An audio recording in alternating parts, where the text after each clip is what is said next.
Chapter 1251. Thanks for listening. Are you truly that If you bored? enjoyed this video, the moment the hit faint, that like ghost-like button and figure subscribe appeared, so you never it miss represents an the update. entire Check cafe out the and the playlist world to around catch up it, on the had rest of frozen the in series. reverence. I'll be Every back soul with the within the next part soon. establishment Stay immediately tuned. fell to their knees. Even those simply passing by in the street dropped down. The light sword, ever vigilant and composed, also dropped to one knee, bowing his head in deep respect. A unified cry erupted from every mouth. We salute the Mother Spirit. Mother.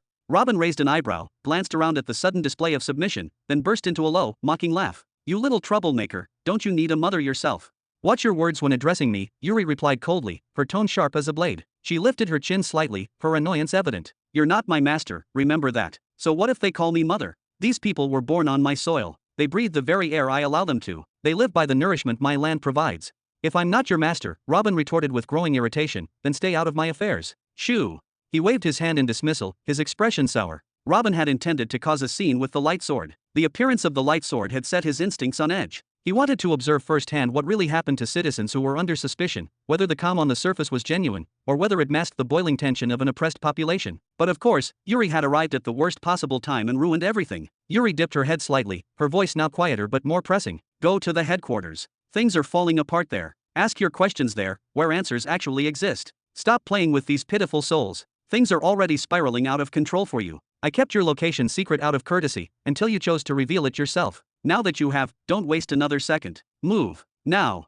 Things are falling apart at HQ. Robin's eyes narrowed, concern creeping into his tone. What's going on? Is it rebellion? Insurrection? Was this it, the beginning of the collapse? Had the empire finally grown too vast to sustain itself? I don't have all the details, Yuri answered sharply. Now come, don't waste precious time. She descended swiftly and began physically pushing Robin off his seat. Tisk. Good thing I never refined you, Robin muttered bitterly, grabbing his cup for one final sip. You're even more annoying than Neri. But before he could finish, Yuri summoned a gust of wind that lifted him clean off the ground, carrying him like a leaf. His expression twisted in frustration. Damn it. Fine, I'm leaving. In that instant, a golden light flickered from his shoulder, space split open like a seam in reality, and Robin vanished without a trace. Yuri followed suit, disappearing into the same rift. A dead silence followed. Everyone remaining in the cafe, out in the street, and even the light sword himself remained frozen in place, still on their knees. Sweat trickled down their backs in heavy drops. Their faces were pale, like corpses recently awakened. He called me brother. SHHHH, someone hissed, terrified. At the Imperial capital's inner zone, with a sharp crackle, Robin materialized again, this time in front of a monumental building, its size dwarfing the structures around it. Surrounding it were dozens of subsidiary buildings, each more ornate and majestic than the last. The architecture exuded wealth, power, and a meticulous eye for grandeur. The floor beneath him was made of polished marble so pristine it reflected the sky above. Ornamental fountains burst in arcs of vibrant colors, casting rainbow-like patterns across the manicured courtyards. Small but exquisite gardens, perfectly trimmed and arranged with painstaking care, lined the walkways in artistic harmony. It was a scene worthy of a divine palace. And yet, no one paused to admire any of it. The area bustled with chaotic energy. People raced back and forth in all directions, some clutching bundles of documents, others speaking frantically into sound rings. Their movements were hurried, almost desperate. Despite the perfection of the environment, it felt as if Robin had just walked into a nest of hornets, or a hive of bees that never, ever slept. He observed the deep black circles under their eyes, the tension etched into their faces, the grim determination driving their steps. I feel tired just watching them, Robin muttered to himself, overwhelmed by the sheer urgency around him.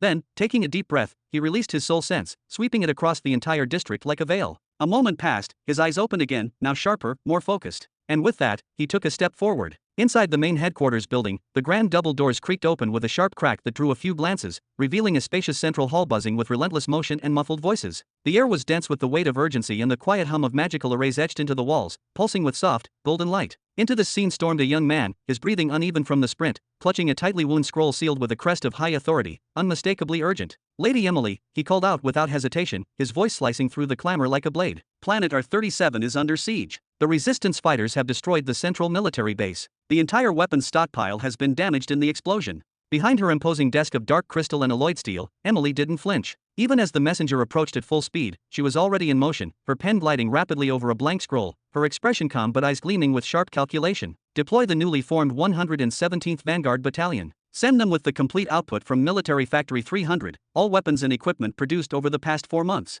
She pressed her seal onto the parchment with a heavy thud, then flicked the scroll toward the messenger with expert precision. He caught it midair, pivoted without a word, and darted back out, vanishing down one of the long marble corridors. No sooner had he left than another group within the chamber, a cluster of policy advisors and military strategists, finally reached a conclusion to a heated discussion that had been building in murmurs for the last several minutes. One of them, an elder statesman with graying temples and a worn sash denoting budget oversight, stepped forward and presented a compiled report. Lady Emily, he began gravely, our analysis shows that approving General Martin's recent request for more backup will severely damage the imperial treasury. Preliminary cost-benefit estimates indicate that the planet in question does not offer sufficient strategic value to justify further investment. If the conflict escalates further, it may be more prudent to abandon the outpost altogether. Emily's gaze remained fixed on the document in her hand, unflinching. Send 1,000 light swords and 500 shadow swords as final reinforcements. Make it clear to General Martin that this will be the last support he receives. He must either secure the planet or withdraw. Without breaking pace, she drafted the necessary orders and handed them off with chilling composure. But the demands did not stop. Another group, this time financial auditors and resource managers, stepped forward, their expressions taut. Lady, we must bring attention to the Third Army's expenditures. They have soared dramatically in recent cycles, and without a steady flow of planetary harvests, we cannot afford to initiate further recruitment waves. Our reserves are being stretched dangerously thin. Emily straightened slightly, her voice firm as steel. Prepare for me a comprehensive audit. I want numbers, headcounts, salaries, supply routes, and any outstanding recruitment proposals, along with detailed justifications for each. She leaned forward, planting both hands on the massive desk, then sighed deeply as she pressed her fingers to her temples, trying to massage away the rising tide of stress pounding at her skull. Then she raised her voice, cutting through the room. Celine, the research on the array factories, is it complete? Has production returned to acceptable levels, or are delays still present? From the crowd, a young woman stepped forward. She looked exhausted, like everyone else, but determined. The delays have been resolved, Lady Emily. The issue no longer exists. In fact, production is accelerating again thanks to direct intervention from the Crown Prince. Emily's eyes opened fully now. Despite her fatigue, a flicker of curiosity pierced through her stoicism. The Crown Prince, what action did he take exactly? Celine paused, gathering her thoughts. Roughly 3 weeks ago, a catastrophic event occurred at one of the central manufacturing facilities. There was an explosion during the testing of a new offensive array. Since then, workers have been quietly protesting, demanding better safety measures and improved working conditions. Too afraid to stage an outright strike, they instead slowed their productivity to a crawl. And what did the prince do to stop it? Emily asked, her voice lower, more intent. I don't know the full details, Lady Emily. While our investigative team was still gathering data per your request, we were suddenly intercepted by several shadow swords. They told us to stand down, that the Crown Prince had taken over the matter personally. That very evening, the slowdown ended, and by morning, production was back to full capacity. It was almost unnatural how quickly it was resolved. Before Emily could offer a response, the room was interrupted by a loud, amused voice echoing from near the entrance. Ha ha, a leaf really doesn't fall far from the tree. A ripple of surprise passed through the hall. Emily leaned slightly, her vision blocked by the remaining crowd. Her staff quickly stepped aside, creating a clear path rather than risk being scolded, or worse, accused of disrespect. Standing confidently in the doorway, arms crossed with a casual grin, was a young man sporting a short, neatly trimmed beard and closely cropped hair. His presence exuded both familiarity and authority, the air itself seeming to acknowledge him. Emily blinked in surprise. Your Majesty. Chapter 1252. Your Majesty. Your Majesty. The moment his presence was recognized, a ripple of gasps and awe spread across the vast chamber. Dozens of high-ranking administrators and officials instinctively recoiled a few steps and then, in unison, dropped into a deep, formal bow. Their backs were straight, hands pressed to their chests or knees, faces lowered in utmost reverence. Even though Robin's appearance had changed dramatically, his once flowing hair now trimmed short, a well-kept beard framing his jaw, and even though he had vanished from the public eye for a full century without a single confirmed sighting, his image had never left the heart of the empire. Portraits of him still hung on the walls of bureaucratic offices, busts and full-body statues of him were raised in every capital square, and his likeness was etched into textbooks, currency, and murals. Tales of his might and leadership were whispered by soldiers, debated by scholars, and romanticized in tavern songs. For those who walked the halls of power, there was no mistaking him. Even after 100 years, the aura that clung to him was unmistakable. Your Majesty, had we been informed of your arrival, we would have arranged a proper reception, a ceremony worthy of your name. Emily, poised yet clearly rattled, rose from behind her desk and bowed deeply as well, her voice crisp and clear, despite the visible exhaustion lining her eyes. Robin offered a soft, almost paternal smile, his eyes taking in the fatigue carved into her face like stone under rain. That won't be necessary, he said gently. You've got much more pressing matters to deal with, Emily. I wouldn't want to add to your already overflowing plate. He waved his hand in a casual yet commanding gesture. Please, everyone, leave us. You can return to harassing the lady once I'm gone. As you command, Your Majesty. With murmured acknowledgments and respectful nods, the officials shuffled out of the room, their expressions lighting up with a barely concealed joy. Whispers began the moment the doors closed behind them. His Majesty has returned. He is here. After all these years, the news would travel like wildfire across departments, provinces, even planets. Now alone, the room felt quieter, but not empty. Robin's presence filled it to the brim. Emily, regaining her composure, stepped forward and extended a hand toward her own chair. "Please, Your Majesty, take a seat. How can I assist you today? Would you like me to summon your children?" Her tone was formal, but carried an undertone of genuine concern. Robin didn't answer immediately. He simply looked at her for a moment, a long, searching gaze, and smiled again, this time with a trace of melancholy. "Time hasn't been kind to you, Emily," he said softly, his voice low and steady. "Honestly, I wouldn't be surprised if you fell asleep standing most nights." Emily blinked, unsure how to respond, but her silence said more than words. She remained at level 43 in the martial emperor realm, a progression that lagged far behind others of her generation. But her talent had never been in question. In her youth, she had stood shoulder to shoulder with prodigies like Elizabeth, nearly matching them in raw potential. Now, however, the signs of strain were everywhere: the sunken shadows beneath her eyes, the stiffness in her shoulders, the sheer volume of noise and chaos she seemed to command just by standing still. It was obvious to anyone with eyes that she had sacrificed cultivation for duty. Robin's memory flickered, bringing forth the image of Alfred Marley, the young man Billy had entrusted with governance of the ancestral continent. When Robin returned decades later, Alfred had been a shell of the youth he once was, prematurely aged, bent under the crushing weight of leadership. He had sacrificed everything to keep the land together. But Emily was different. Alfred had been trying to repay a debt, to redeem his family's legacy. He worked out of fear, guilt, and obligation. Emily, on the other hand, chose this path. No one forced it on her. She embraced it, not because she had to, but because she was born for it. "I honestly can't thank fate enough for placing me in this position," Emily said suddenly, her voice light but sincere, a smile tugging at her lips. "Before your grand return and unifying Jura, I used to manage taxes and budget reports for the Sacred Tree Empire, unofficially, of course. And now, to be in charge of the highest administrative office in a planetary empire? It's more than a dream. It's a destiny fulfilled." Robin nodded. "I know."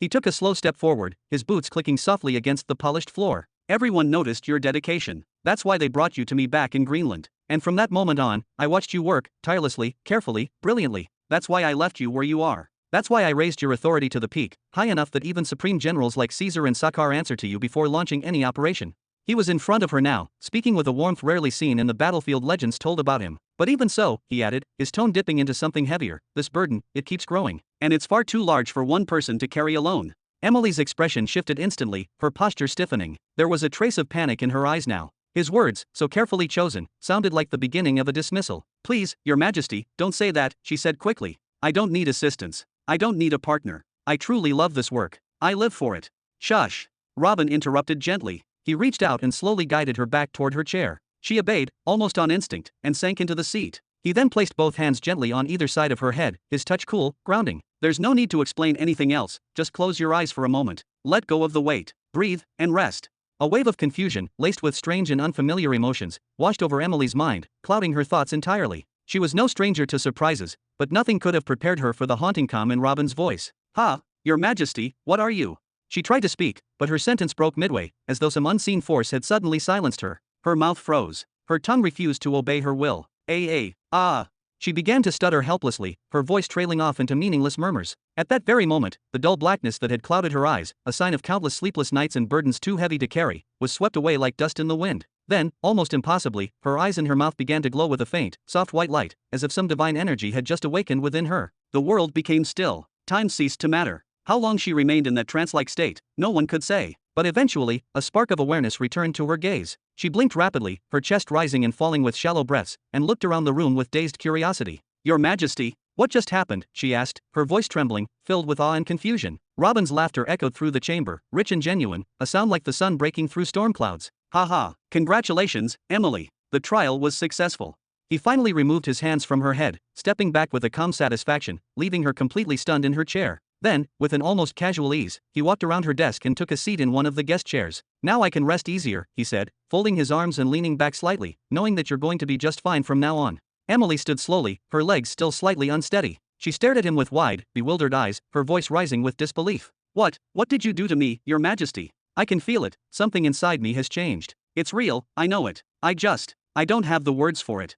Her face was glowing, not just from the lingering soul force, but with a spark of childlike wonder that hadn't been seen in her in years. She had completely forgotten her place, sitting in the high command chair while the Emperor himself was seated modestly before her like a visitor. Robin offered a gentle smile. "For the past 100 years," he began, his voice low and thoughtful, "I've spent an enormous amount of time studying the soul. Not the flashy kind where I make techniques, but deep, patient work, quiet observation, dangerous trials. And eventually, I uncovered a few results worth sharing." He nodded at her, then added, "One of those discoveries is this, the ability to open access to the soul domain, even for those who have never felt its presence before. I can act as a conduit, using my soul force to guide others inward, a bridge, if you will. Emily's eyes widened further. Now, Robin continued, I want you to try something for me. Close your eyes. Focus everything, your awareness, your intuition, your soul sense, and imagine it all flowing upward into your head. Think of it as if you're gathering yourself, and then stepping upward into another room. Take a brief look around, then, when you feel ready, think about returning to your body. That's all. In all the vast reaches of the Empire, there was only one person known to freely enter and exit their soul domain, and that was Robin himself. Even figures as formidable as Zara and Peon, who commanded a lot of soul units, had not yet unlocked their domains. Even Richard, who could bring cities to life and command them with precision and insight, had only recently begun to sense the existence of such a place. Because accessing the soul domain was a completely different reality than simply using soul units. Even individuals in the knighthood could manipulate soul units for scanning or communication. But developing power you couldn't see, navigating a realm you couldn't enter, it was like trying to nurture a tree in the dark. You could feed it, water it, even talk to it, but you'd never truly know if it was growing right. Robin himself had stumbled into the soul domain during his legendary duel with Hovenheim, and even then, it was by force, not design. The only time he had ever attempted to connect to another person's soul domain had been with Peon, when he channeled the soul force of 10 giants, refined their essence, and forcibly injected it into a weak point in Peon's soul domain. He didn't know if the act had damaged Peon permanently, but he had no choice. It was either that, or let Peon die. And even after it worked, Peon cannot enter it, and Robin does not know if it permanently affected him. Emily gasped again. I can enter my soul domain, she asked, unable to hide the astonishment in her voice.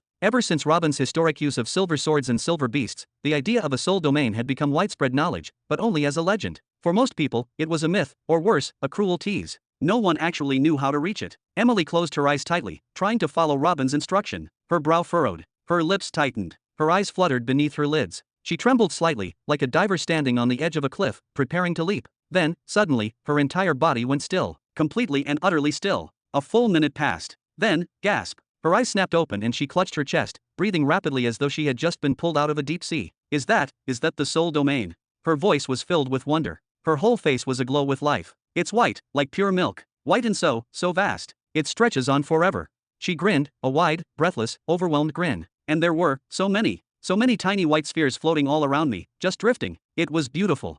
Chapter 1253. Robin let out a light laugh at Emily's reaction, clearly amused. The reason your soul domain appears overwhelmingly white, he began, is because your soul strength hasn't yet exceeded 1,000 units. That blankness represents its potential, untouched, vast, and pure. It feels spacious because, from what I can sense, you were born with a rather exceptional soul. I suspect it's tied to an inherent aptitude for deep analysis or complex processing. On top of that, you've been using a soul strengthening technique for about 150 years, haven't you? That's not a short time. Because of that long-term dedication, your current soul power has reached around 700 points. He gave her a meaningful smile, the kind that hinted he wasn't finished surprising her. And those glowing orbs floating around? Those are your second gift from me. Emily's eyes widened further in disbelief, her curiosity overwhelming the exhaustion that had been etched into her features moments ago. For an instant, the weight of all the responsibilities she carried seemed to melt away. A second gift? What is it? She asked eagerly, her voice filled with a mixture of excitement and wonder. They are what we call initial souls, Robin said softly. When you gather the soul of a living being immediately after it departs from the body, it doesn't just vanish into the void. Instead, if you're prepared, it can be guided into your soul domain and take up residence there as its new home. All that's required of you is to refine them. With that process, not only will your soul domain expand considerably,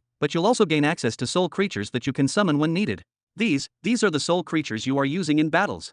Emily exclaimed in astonishment. Her eyes sparkled as she turned her gaze toward the edge of the room, already imagining how she could put such beings to use, even, amusingly, in her office work. Robin chuckled again and gently shook his head. He could already envision what kind of plans someone like Emily would be forming in her mind. I'm afraid I'll have to bring you back to reality a bit, he said, his tone light but firm. As you saw, there's a huge number of orbs in your soul domain, all in different sizes. Most of them are small, those are the souls of creatures like trees, rodents, insects, and fish. Refining them won't give you legendary beasts or powerful summons, but what they will do is create a balanced inner ecosystem within your domain. Through them, you'll gather enough soul energy to push past the first major threshold, the silver weapon level. That means reaching, and surpassing, 1,000 units of soul power. He paused, then added with a knowing look. Once you've refined all of the smallest initial souls, you'll come across a slightly more substantial group. These are souls of low-tier wild beasts, wolves, wild boars, tigers. While not fearsome in the grand scheme of things, they carry much more power than the smaller souls and will further boost your soul strength by another 1,000 or 2 units. Not only that, but these entities will be valuable as reliable summons. They can assist with basic tasks, support roles, or even crowd management. Emily leaned forward slightly, her curiosity piqued even more. What about the really big ones? She asked quickly, referring to the noticeably larger orbs, some the size of apples, others nearing the size of watermelons, floating silently among the rest. Haha, now those, Robin said with a grin, you'll have to discover for yourself. But not just yet, wait until you've finished refining the first 2 levels of souls. Consider it a surprise waiting for the worthy. Then, with a smooth gesture, he produced a small metallic chip from a hidden compartment in his robe and extended it toward her. This chip contains a trove of knowledge, he said, his voice filled with calm confidence. Inside, you'll find detailed instructions on how to build soul altars, structures that aid significantly in the refinement process. There's also a guide on how to open soul gates with minimal resistance, a breakdown of several basic defensive and offensive soul techniques, particularly support-oriented ones, and, most importantly, a method for helping others unlock their own soul domains. This is incredible.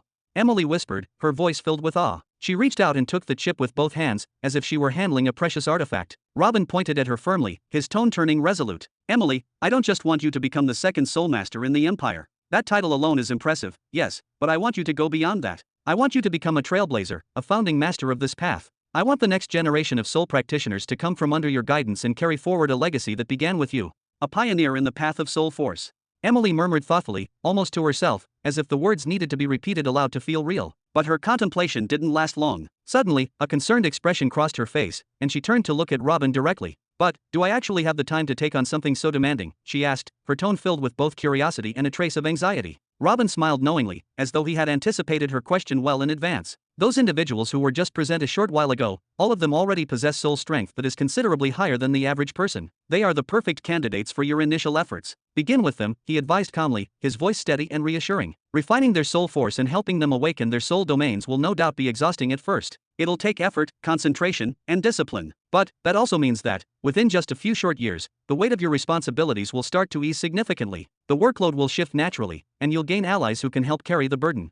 He paused briefly, then continued, his voice dropping slightly in volume but increasing in gravity. Additionally, I want you to replicate this chip, he said, tapping lightly on the metal shard he had just given her, and distribute it across all of the Empire's military institutions. Make copies, but enforce strict conditions for those who receive it. Only individuals who have surpassed a specific threshold of merit points, or those capable of affording it at an extraordinarily high price, should be granted access to its contents. This isn't just a tool, it's a treasure trove of knowledge. I trust one don't need to remind you just how invaluable it truly is, right? Emily nodded immediately, her eyes shimmering with resolve and imagination. She was already picturing herself summoning magnificent soul creatures, directing them gracefully into battle to strike down the Empire's enemies with elegance and overwhelming power. Of course not, she said, almost in a whisper, her voice filled with reverence. Haha, that's what I like to hear. Robin clapped his hands twice, producing a crisp sound that echoed faintly in the quiet room. Then he leaned back into his chair, visibly more relaxed, and spoke with satisfaction. It's reassuring to know that the future of the soul power path will be built under your leadership. I have no doubt you'll leave a legacy to be proud of. However, just as quickly as his mood had lightened, his expression shifted again, this time turning serious. His voice deepened, tinged with concern. By the way, Yuri told me that everything here is completely upside down. What's going on? What's the situation?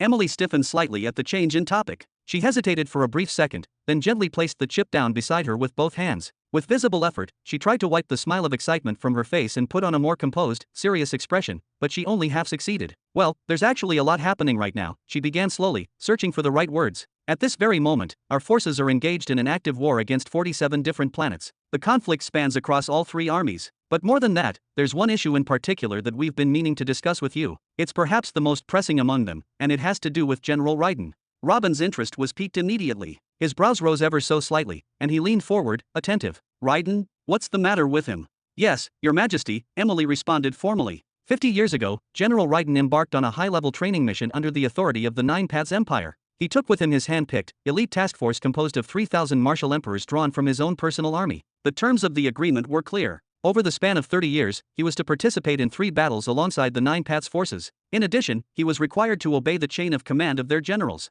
If he disobeyed, he'd face imprisonment. Robin nodded slowly, absorbing the information. Nothing sounded out of place so far. In fact, it was fairly standard procedure. When lending your strongest warriors to another empire, especially one less powerful than your own, certain control measures had to be in place to prevent insubordination or disarray during joint missions. But Robin smiled subtly. He wasn't worried. He knew Raiden. These kinds of rules were unnecessary in his case. Under ordinary circumstances, the true beginning empire would have outright rejected any such constraints. But they wanted exposure to the Middle Belt, to learn about combat styles, strategic variations, and the subtleties of interstellar warfare at a higher level. Even if it came with a bit of humiliation or subservience, the potential rewards were worth it. But that's not what actually happened, Emily continued, her voice dropping slightly, heavy with frustration. In the first year alone, General Raiden participated in the 3 battles we agreed to. During that time, he suffered from continuous mockery, mistreatment, and thinly veiled contempt from their side. But despite all of that, things changed. According to the reports, he was suddenly given full authority over the entire frontline army. Now, right now, he and his original 3,000 elite soldiers are the sole defenders of an entire planet. She paused briefly, then added, her voice almost incredulous. And to make matters more outrageous, there's a world cataclysm-level expert from the Nine Paths Empire stationed on that very planet. Yet, that person issues no orders. He stays silent and lets Raiden lead everything. Robin burst out laughing. His voice echoed with pride and amusement. Haha, now that sounds exactly like the Raiden I know. So what's the problem, then? Emily's expression grew cold. Her brows furrowed, her jaw tightened. The problem is how they're treating us, as if we're completely ignorant fools.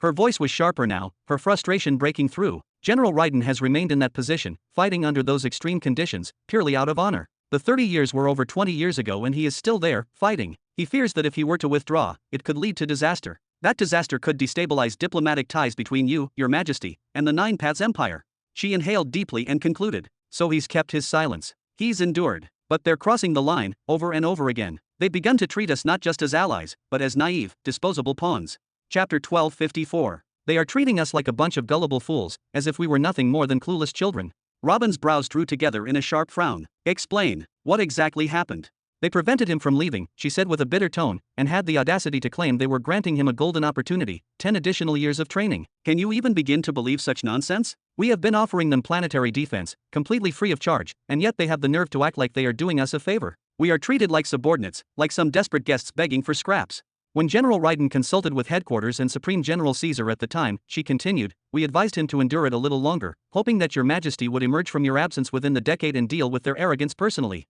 She shook her head in frustration. But your majesty took longer than expected, and in your absence, they extended the so-called training period once again. And General Raiden, he stayed. He has remained stationed with them for a total of 50 years, right up until today. Robin clenched his jaw, clearly displeased. Since when do I allow my followers to be placed in humiliating positions like this, Emily? I have never tolerated this kind of disrespect. Why did you allow him to stay there, serving without compensation, for that long? Emily responded instantly, her voice firm but respectful. We feared the consequences of resisting them, your majesty, especially in your absence. No one among us held enough political or martial weight to stand as an equal in negotiations with figures from a world cataclysm. And to be fair, they are not just any foreign power. They are important clients, and it was you who personally established the trade agreement with their empress. We thought preserving that relationship was crucial to the stability of the sector. Also, enough. Robin raised a hand, visibly annoyed. What is the current situation? What changed? When Supreme General Caesar received word that they wanted to extend the so-called training term for yet another 50 years this time, he lost all patience. He immediately sent formal orders to General Raiden, instructing him to return home at once and to withdraw every last subordinate of his station there. General Raiden is likely already coming back as we speak. Excellent. That is exactly how our foreign dealings should be handled. Robin leaned back slightly, a sense of pride in his voice. The very first clause in any negotiation must be the proper and dignified treatment of our people. All agreements must be fair to both parties. We do not beg. We do not bow. If they want to sever ties and stop working with us, then so be it. They are the ones who stand to lose, not us. He gestured suddenly. Ah, right. Did those 7 stellar scout ships arrive as promised? Yes, your majesty, Emily said, adjusting her glasses with practiced precision. They arrived exactly 27 years after your coronation. We at headquarters kept one for internal use and assigned the remaining 6 ships to the 3 armies, per your instructions. We have been training with our scout ship extensively, she added, and it has already begun proving its worth. In addition, we now possess 10 stellar excavation vessels, ships designed specifically to break apart celestial bodies located by the scouts and collect any rare materials or resources. Thanks to this operation, our treasury has seen a massive surge in all forms of high-grade minerals and rare alloys. She allowed herself a small, knowing smile, expecting this news would please him. As for the armies, all 3 of them have made extraordinary progress. Each has discovered and secured access to multiple habitable planets. As of this very moment, we have successfully subjugated 33 new worlds. Furthermore, our forces are currently engaged in active operations across 41 more planets where resistance remains. Robin's eyes slowly widened, processing the numbers. 33 newly conquered, 41 still being handled, and we already had 13 from before. That adds up to 87 planets. Correct, your majesty, Emily confirmed with a nod. To break it down, we have full control over 46 Category S planets, those are the fully subjugated worlds. The remaining 41 are Category R planets, those still resisting our authority. We project that at least half of these rebellious worlds will be brought under control within the next few years, especially if we modestly increase the military budget and resume recruitment drives. She straightened her posture. The 6 stellar scout ships embedded with the armies have already identified several more candidate planets, but the 3 supreme generals collectively agreed not to expand further until we either finish subjugating the current batch or receive reinforcements to strengthen our presence on already claimed worlds. Robin understood the problem immediately. The 3 armies had been stretched thin, spread across an ever-growing territory of 87 planets. The allocation of forces to each planet must have been dwindling as expansion continued. And yet, 87 planets in the span of a single century. It was unprecedented. And what exactly is the obstacle we are currently facing when it comes to expanding the army? Robin asked softly, his voice carrying a subtle curiosity as he swallowed, then leaned forward slightly in his seat. Emily inhaled slowly, lowering her gaze before answering. In truth, Your Majesty, the only thing in our way is ourselves, our own growth rate. That, and the very structure of our society. She raised her eyes to meet his, her tone now steady. Our army today can only be counted in the tens of millions, a formidable number by any measure, and every one of them is a trained user of the cosmic laws. But if we hasten recruitment any further, we risk unbalancing everything. Farmers will vanish from the fields, artisans will disappear from their workshops, merchants will close their shops, and the daily life that keeps the empire running will crumble. She gestured toward the window behind them, where the shimmering skyline of a thriving city could be seen in the distance. We cannot afford to build a purely military empire, Your Majesty. That kind of structure collapses the moment peace is won. We need sustainable growth, and for that, we must wait. Wait for newer generations to be born and raised. Wait for the full bloom of the Empire of Tomorrow project on the newly acquired worlds. We must allow our roots to grow even as our branches reach for the stars. She then turned in motion toward a tall, teetering stack of documents and blueprints beside her. The second major issue is armament production. Simply put, our factories cannot match the army's speed. We lack the industrial capacity. For example, up to this very moment, we have only been able to construct 6 complete war fleets. Each fleet is comprised of 1 mothership, 50 Destruction Node 1 class warships, and 500 drop and dominate ships, each roughly 20 meters in length. Robin leaned back in his chair and exhaled through his nose, his lips curling into an ironic smile. The thing slowing down his empire's expansion was just how fast it was expanding. A strange kind of contradiction, one that no textbook ever dared to teach. He shook his head slightly, then chuckled. Of course. I told the 3 of them to aim for 100 planets in 1,000 years. I never imagined they would take that goal as a personal challenge to beat it 10 times faster. Well then, he said after a moment, rising from his seat with calm authority, I will leave these matters in your capable hands, Emily. You have proven time and time again that you understand the rhythms of this empire better than anyone. He leaned over her desk and picked up a blank page, then began scribbling a list of names with swift, decisive strokes. When he was done, he placed it gently before her. Here, I want all of them summoned. Not necessarily at the same time, send out the calls. Whoever responds first, have them meet me in the palace. I will be waiting for them there. Emily scanned the list quickly, her brow furrowing slightly at some of the names. This. She began, but stopped herself, then rose and gave a respectful bow. Understood, Your Majesty. I will issue the summons immediately. Consider it done. Robin nodded in approval and began making his way toward the door. But just as he reached it, a sudden thought seemed to strike him. He stopped, turned back, and asked with a hint of curiosity, before I go, what is the current situation on the Category S planets? Internally, I mean, any trouble I should know about?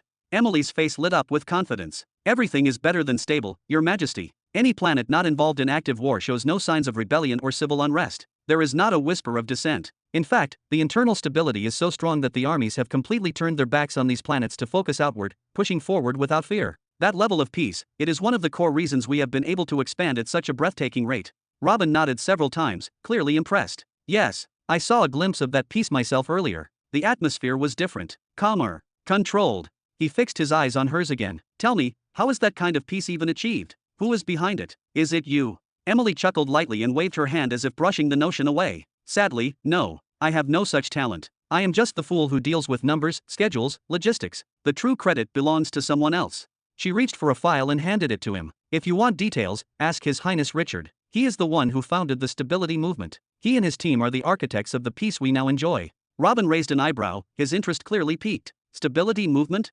That name has a nice ring to it. He let out a short, amused laugh. Sounds like something worth investigating. With that, he gave one final nod and turned to leave the chamber. His steps were light, but his expression had shifted. There was something in his eyes now, an unusual sharpness, a focus, a quiet intensity that hinted at the gears turning in his mind. Chapter 1255. Several hours later, deep within the imperial palace, the grand throne hall. Seated alone atop his majestic obsidian throne, Robin slowly pressed his fingers to the space between his eyes, rubbing gently as if trying to massage away a building tension. A faint sigh escaped his lips. It seems, that boy will never give me a moment of peace. Who are you referring to, Chief? The calm voice of Evergreen entered his thoughts without warning. Who else? Robin replied, I still half-lit it in thought. Richard, didn't you hear what Emily said earlier about the internal situation in Jura and the rest of the S-type planets? About the suppression measures currently being enforced there? Yes, I did. Neri chimed in this time, raising an elegant eyebrow. But why is that bothering you so much? It's obvious he's doing his part to help the Empire. He's contributing to internal peace and stability. His impact is as critical as your top 3 supreme generals. Honestly, I never imagined you'd be this sentimental, or even remotely democratic. Don't be ridiculous, Neri. Robin gave a tired chuckle and shook his head. Is there any emperor in history who ruled with absolute power and still cared about democracy at the same time? I've been called contradictory before, but that's way beyond even my worst moments. He leaned forward, his voice growing heavier. My concern isn't about policy, it's about him. Richard, that child suffered so much in his early life. I always wanted him to have something better, something peaceful. A normal life, away from all the battles, away from burdens of power. That's why I never placed him at the helm of any army. I made him a grand advisor, someone who stands above the bureaucracy and military, untouched by politics. I gave him the one position that would allow him to guide without being devoured by the machinery of power. Robin paused for a moment, his voice faltering just slightly. And yet, he went out and founded that stability movement. He built an entire apparatus for enforcing internal control. He placed himself at the heart of social tension. I'm afraid that the wound within him never truly healed. You're reading too deeply into this, Neri said with a casual wave of her hand. Maybe he just wants to contribute. Even if he is, letting out some of that old pain in this way, so what? Let the man work. Your people are safe. Their quality of life has never been higher. They're fed, housed, educated. What's the harm in limiting their freedom of speech just a little? No one gets everything. Tisk. To hell with freedom of speech, Robin muttered, though the sharpness in his voice was gone, replaced by quiet concern. That's not what worries me. What worries me is the thought that maybe, just maybe, he's enjoying it. That he finds pleasure in dominance, in control. That's where it gets dangerous. Robin leaned back again, his voice soft and resolved. But no matter. I'll know soon enough. He's one of the names I included in the summons. I'll see him face to face and speak with him myself. Clank. The great hall's doors creaked open suddenly. Haha, my man. A voice full of warmth and booming confidence echoed through the hall as someone entered with both arms wide open. But he suddenly halted in place, as if remembering where he was. His tone changed. Ahem, I mean, your majesty, of course. Billy. Robin's serious face immediately broke into laughter. Haha, that look suits you far too well. Come here, come sit. With a wave of his hand, a chair appeared before the throne, perfectly crafted, perfectly placed. Billy, clad in gleaming white armor, strode forward with his usual charisma. The brilliant sheen of his polished blade and its elegant scabbard, the radiant insignia of the smiling sun emblazoned proudly across his chest, it all exuded openness, raw power, and confidence. That was the image intended by the designers of the swords of light, protectors, symbols of hope and glory. You've been gone too long, my friend. Far, far too long. Billy shook his head with a hearty laugh as he sat down. There were moments when I thought you were going to hand the throne over to Richard and disappear into some hidden cave again. To be honest, I've considered it. Not once or twice, many times. Robin sighed deeply, placing both hands on the throne's armrests. But unfortunately, things have changed. The Empire is approaching a critical point. A turning curve that will decide its future. I can't walk away now. I need to remain at the helm, at least until things settle. Billy leaned forward slightly, his easy smile fading into a more serious expression. A turning point? What do you mean exactly? I've read every report, followed every movement, everything within the Empire seems to be running perfectly. I'm not talking about the present, Billy, Robin chuckled softly, waving his hand dismissively. I mean the future. What's coming, 900 years from now? Billy blinked, confused. 900. What? But before he could follow up, Robin gestured toward him again. Anyway, enough of that for now. I'm sure we'll have time to dive into the future soon enough. For now, tell me, how is the Burton family doing? Everything is going incredibly well, Billy said with a warm, confident smile spreading across his face. After our conquest of the Great Serpent Empire, the Burton family took a heavy hit. Their numbers were devastated, dwindling down to just a few thousand surviving members. But even in the face of that hardship, a spark remained. Now, thanks to the policies we've put into place, particularly the one encouraging rapid reproduction and offering substantial financial incentives for every child born into the family, we've managed to multiply that number dramatically. Today, the family's population is approaching 100,000 strong. He paused for a moment, as if letting the weight of that figure sink in, then continued with a hint of pride in his voice. The children of the Burton family receive nothing but the best. From their earliest days, they are nurtured with top-tier instructors, unparalleled cultivation resources, and cutting-edge technologies. We make sure they grow up knowing they carry a legacy, that their lives are intertwined with a higher purpose. We teach them that they were born to assist your majesty in reshaping the world, even if that means sacrificing everything they have, even their lives. He chuckled softly, his eyes shining with a quiet pride. Most of them go on to become officers in the Imperial military, some become researchers in Sky Opening City, one of our proudest academic and technological bastions, and even in the rare cases where they don't excel, they still find purpose as Imperial messengers or as merchants facilitating trade across the vast territories of our empire. His grin widened as he leaned back slightly. But, as you probably guessed, since most of the Burton bloodline has a natural, almost instinctual affinity for the fire path, you'll find a large portion of them serving in the armed forces. Specifically, many of them have gravitated toward the elite corps under General Martin Barnett. They've become essential to his command structure, they practically form the backbone of his army now. Hee. That's truly wonderful to hear. Robin nodded, his expression softening into one of genuine relief and appreciation. Then his gaze sharpened, turning his attention directly to Billy. But what about you, Billy? How have you really been? I've heard whispers that you've been considering stepping down. Billy let out a hearty, casual laugh, but there was a noticeable shadow behind it. Haha, well, even if I did resign, I doubt it would cause any major upheaval. With the Central Command's support, I've managed to establish Lightsword headquarters on every single S-class planet. Alongside the younger generation, and yes, with the support of the Crown Prince, we've worked tirelessly to fulfill our duties. We've brought law, order, and peace to every world we've been entrusted with. In fact, we've gone even further. We've begun intervening in recently conquered regions on R-class planets to ensure that our new citizens feel secure and protected. His voice slowed, his smile fading as he looked down at the floor. But as for me, personally, I haven't really done anything noteworthy lately. I've just been fulfilling the requirements of the role, performing the routine tasks expected of me, nothing more. Once I resign, any of the talented youngsters who've been rising through the ranks will be able to take over, probably even surpass me. There's no reason to worry about the planetary police force. They'll be in good hands. Don't belittle your own contributions, Billy, Robin said gently, a sincere smile on his lips. I just want to ask you one question, one honest question. No games, no half-truths, just look me in the eye and answer. Do you enjoy your work? Do you love what you do now? Billy inhaled deeply, as if drawing the truth from somewhere deep inside himself. I do. I really do, he finally said, his voice quieter but firm. I love it. Then that's all that truly matters. Robin nodded, visibly satisfied. He then reached out and handed Billy a small, glinting metallic shard. Here, catch. Ha!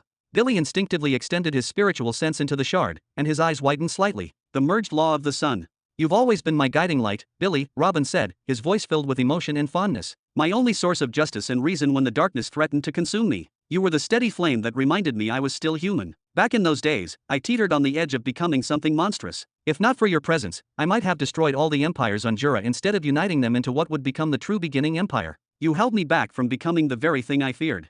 His voice was steady and full of warmth. Now, I want you to continue being that light. Not just for me, but for everyone. For the empire. For its people. Let your justice shine across the stars. What you hold is a law that merges the power of fire and the illumination of light. It's the merged law of the sun, and it's made for you and you alone. Robin gave him a playful smirk and a wink. Now you won't feel out of place when you sit among all those light path users while being a fire user yourself, right? Just tell them this, you wield the sun itself, the source of all their radiance. Ha ha. Drip, drip, drip. Tears welled up in Billy's eyes and slipped down his cheeks, tears he made no effort to hide. He took 2 slow steps forward, then embraced Robin tightly, arms wrapped around his oldest friend. Thank you, my friend. Thank you, Your Majesty. All right, enough of this sappy stuff.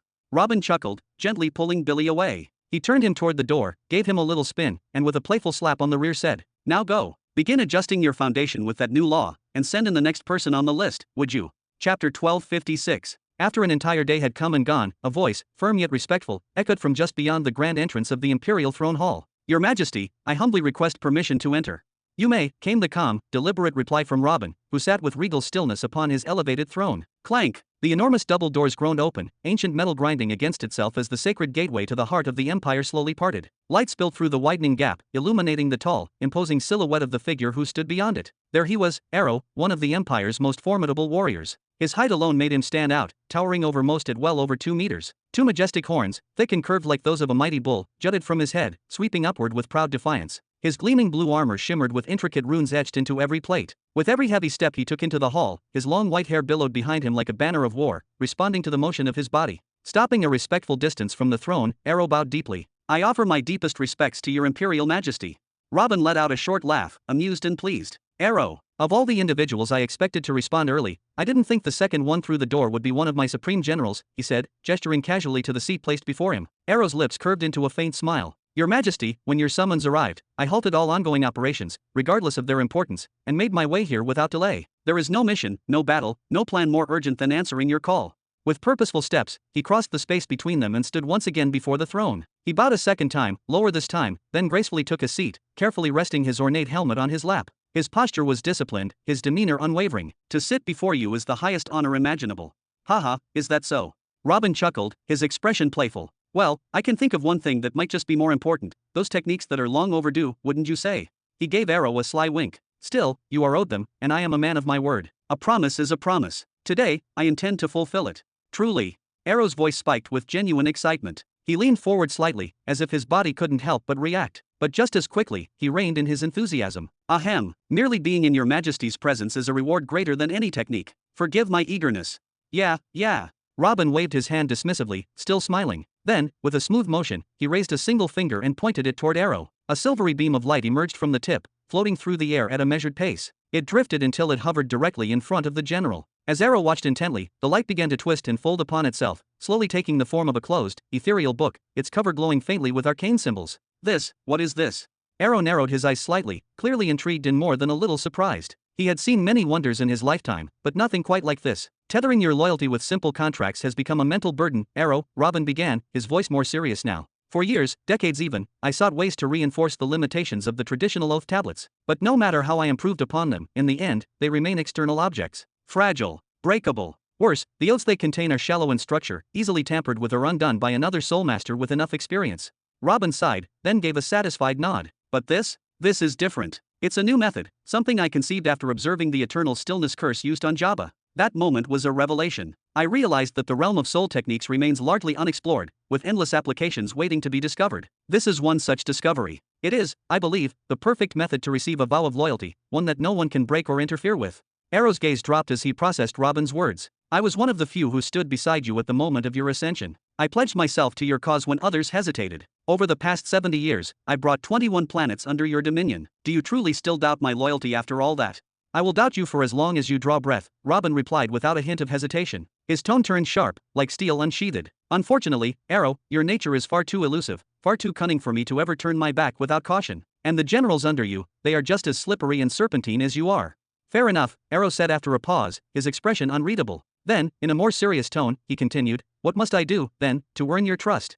He had served this empire for more than a century, faithfully and without question, and now, as a supreme general, he stood at the pinnacle of military power, second only to the emperor himself. He had no reason to betray Robin, nor any intention to do so. You don't need to perform any grand ritual, Robin said, his tone softening. Just place your soul sense on the book, that's all. Because you stood with me on the day I took the throne, because you brought me 21 worlds, I won't demand any long-winded oath. Just swear eternal loyalty. That alone will suffice. Without another word, Arrow extended his soul sense forward. It reached out like a translucent hand and gently touched the spectral book. As contact was made, his voice rang out, steady and sure. I swear eternal loyalty to you.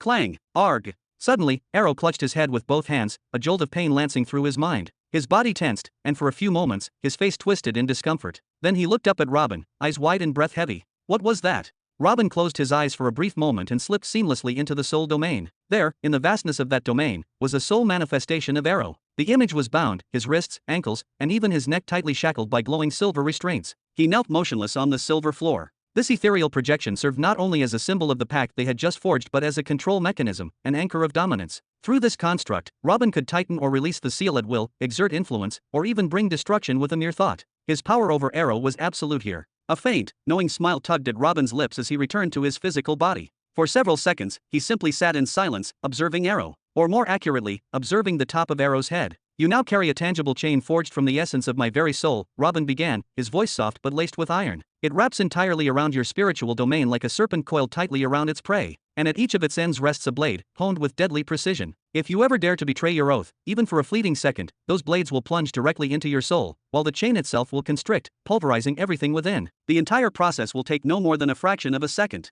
Pain, destruction, oblivion, all in a blink. Gulp. Arrow's Adam's apple visibly jumped as he swallowed hard, his eyes wide with alarm. There's no need to panic, Robin said, chuckling as he waved a hand dismissively. So long as you remain loyal and uphold your vow, the seal will remain inert. You won't feel a thing. The chain's physical presence is simply a precaution. A countermeasure, you could say, designed to make tampering or removal far more difficult, especially for those who might try to free you from the outside. I trust you understand the necessity.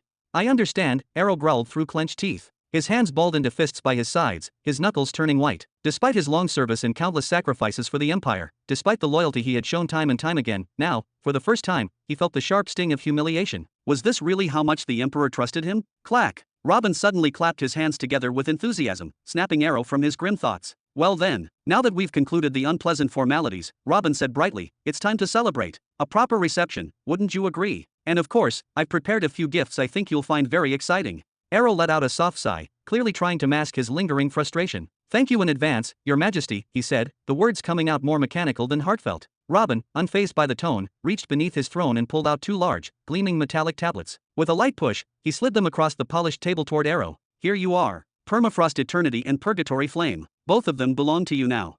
Arrow's eyes widened, returning to their full intensity. Both, he muttered, almost in disbelief. He had anticipated receiving one of these priceless techniques. Each was an apex-level merge technique, techniques so rare and valuable that entire fleets could be traded for them. And now, Robin had casually handed him two. The Third Army's strike force would evolve into something far more dangerous and far more feared. The potential was staggering. Robin gestured casually toward the tablets. Now, modifying one's foundation to integrate a merged law structure is no easy feat. It will demand effort, precision, and most importantly, time. I estimate the process could take several years per individual. That's why I strongly recommend appointing a rune master with a soul force no less than 40 units to assist each soldier attempting the conversion. Arrow's expression twisted again. A rune master for each one? And years for a full transformation? That's... His voice trailed off in frustration. The rune masters across the empire were already drowning in responsibilities, crafting weapons, building warships, inscribing city cores. Where would he find enough skilled hands to dedicate to this? Robin narrowed his eyes, then raised a brow. What exactly did you expect? He said flatly. Did you think altering a soul foundation was like swapping from a minor law to a major law within the same pathway? The reality is far more demanding. In the past, I genuinely believed that I alone was capable of altering merged foundations due to the complexity. But now, after a full century of refining the process, I believe the rune masters can handle it,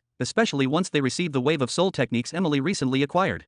That was ignorant of me, Arrow admitted, forcing a difficult smile. He bowed lightly, then stood tall once more. Please allow me to excuse myself, Your Majesty. I don't wish to take more of your time. I know you're receiving many guests these days. The Christian and Devotion lineages will rejoice upon receiving these techniques. Thank you, on their behalf.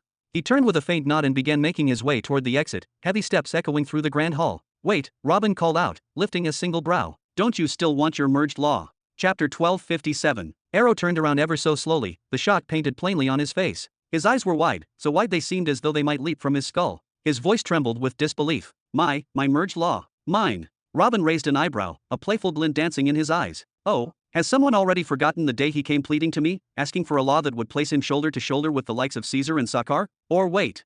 He rested his chin gently upon his closed fist, a grin tugging at the corner of his mouth.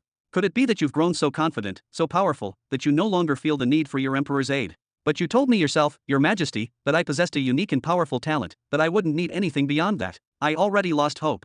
Arrow turned completely to face him now, his voice rising with excitement. His body practically vibrated with anticipation, his eyes glowing with hopeful energy. Did you really, truly, craft something just for me? Robin let out a soft chuckle, the sound low and rich. I thought about it long and hard, Arrow. And yes, your talent is undeniable. You're capable of channeling an extraordinary amount of energy into a single strike. That's your gift. But here's the thing, he waved a hand slowly, that gift isn't tied directly to the law of lightning. That law is just your current framework, not your limit. So why, I asked myself, should I continue to keep you confined within that narrow domain? Robin's voice dropped slightly, taking on a more intimate tone. Strengthening my top general, truly unleashing your full potential, that was an opportunity far too valuable to ignore. Arrow's knees almost buckled with joy. Thank you so much, Your Majesty, he exclaimed, his voice overflowing with raw emotion. Gratitude surged in every word. If joy could take physical form, his would have filled solar systems. Over the past century, he had risen to level 50, an incredible feat in its own right. He had pushed his limits further than most dared. As His Majesty had once noted, he could now deliver blows capable of wounding titans like Caesar and Sakkar, even reducing elite marshals of the Great Serpent Empire to mere ash. And yet, despite all that, he remained just a lightning user. In a fight where everything was on the line, where all cards were revealed and no one held back, Arrow knew that without a more potent law, he would always fall short against those monsters. Oh, so you really do want it? Robin teased, lifting both brows and flashing a knowing smile. Arrow took a step forward with no hesitation. Of course I do, Your Majesty. More than anything. But Robin's expression suddenly changed, completely and without warning. His amusement faded. His eyes sharpened, cold and commanding. The air around him seemed to grow heavier. Then sit down, soldier, he said in a hard voice, the words like iron striking stone. Arrow flinched, frozen mid-motion. Confusion gripped him. Is Your Majesty angry with me? He asked hesitantly, trying to read Robin's face. I only meant to excuse myself respectfully. I thought I was being courteous. You asked for permission to leave, Robin said, his tone icy, but did I give it to you? His gaze narrowed like a predator's. Why did you turn your back on me, soldier? Was that your silent protest? A subtle act of rebellion in response to the oath you just swore? Or perhaps you've begun drawing imaginary lines between us, lines that don't exist. Tell me, soldier, do you now act by rules of your own making? No, of course not, Your Majesty. Arrow quickly forced his face into a composed expression and rushed back to his seat, sitting straighter than ever. I merely didn't wish to take up too much of Your Majesty's valuable time. That was all, nothing more. Robin regarded him with an even gaze, then leaned back slightly. His voice remained calm, yet authoritative. Listen carefully, Arrow. Memorize what I'm about to say, let it sink deep into your bones so that we can avoid future misunderstandings.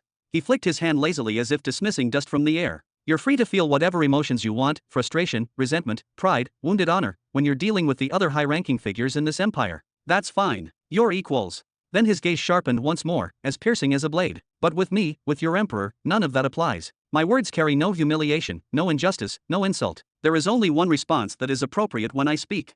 Robin leaned forward slightly, his voice low and firm. There is only, I heard and I obeyed. What is there, soldier?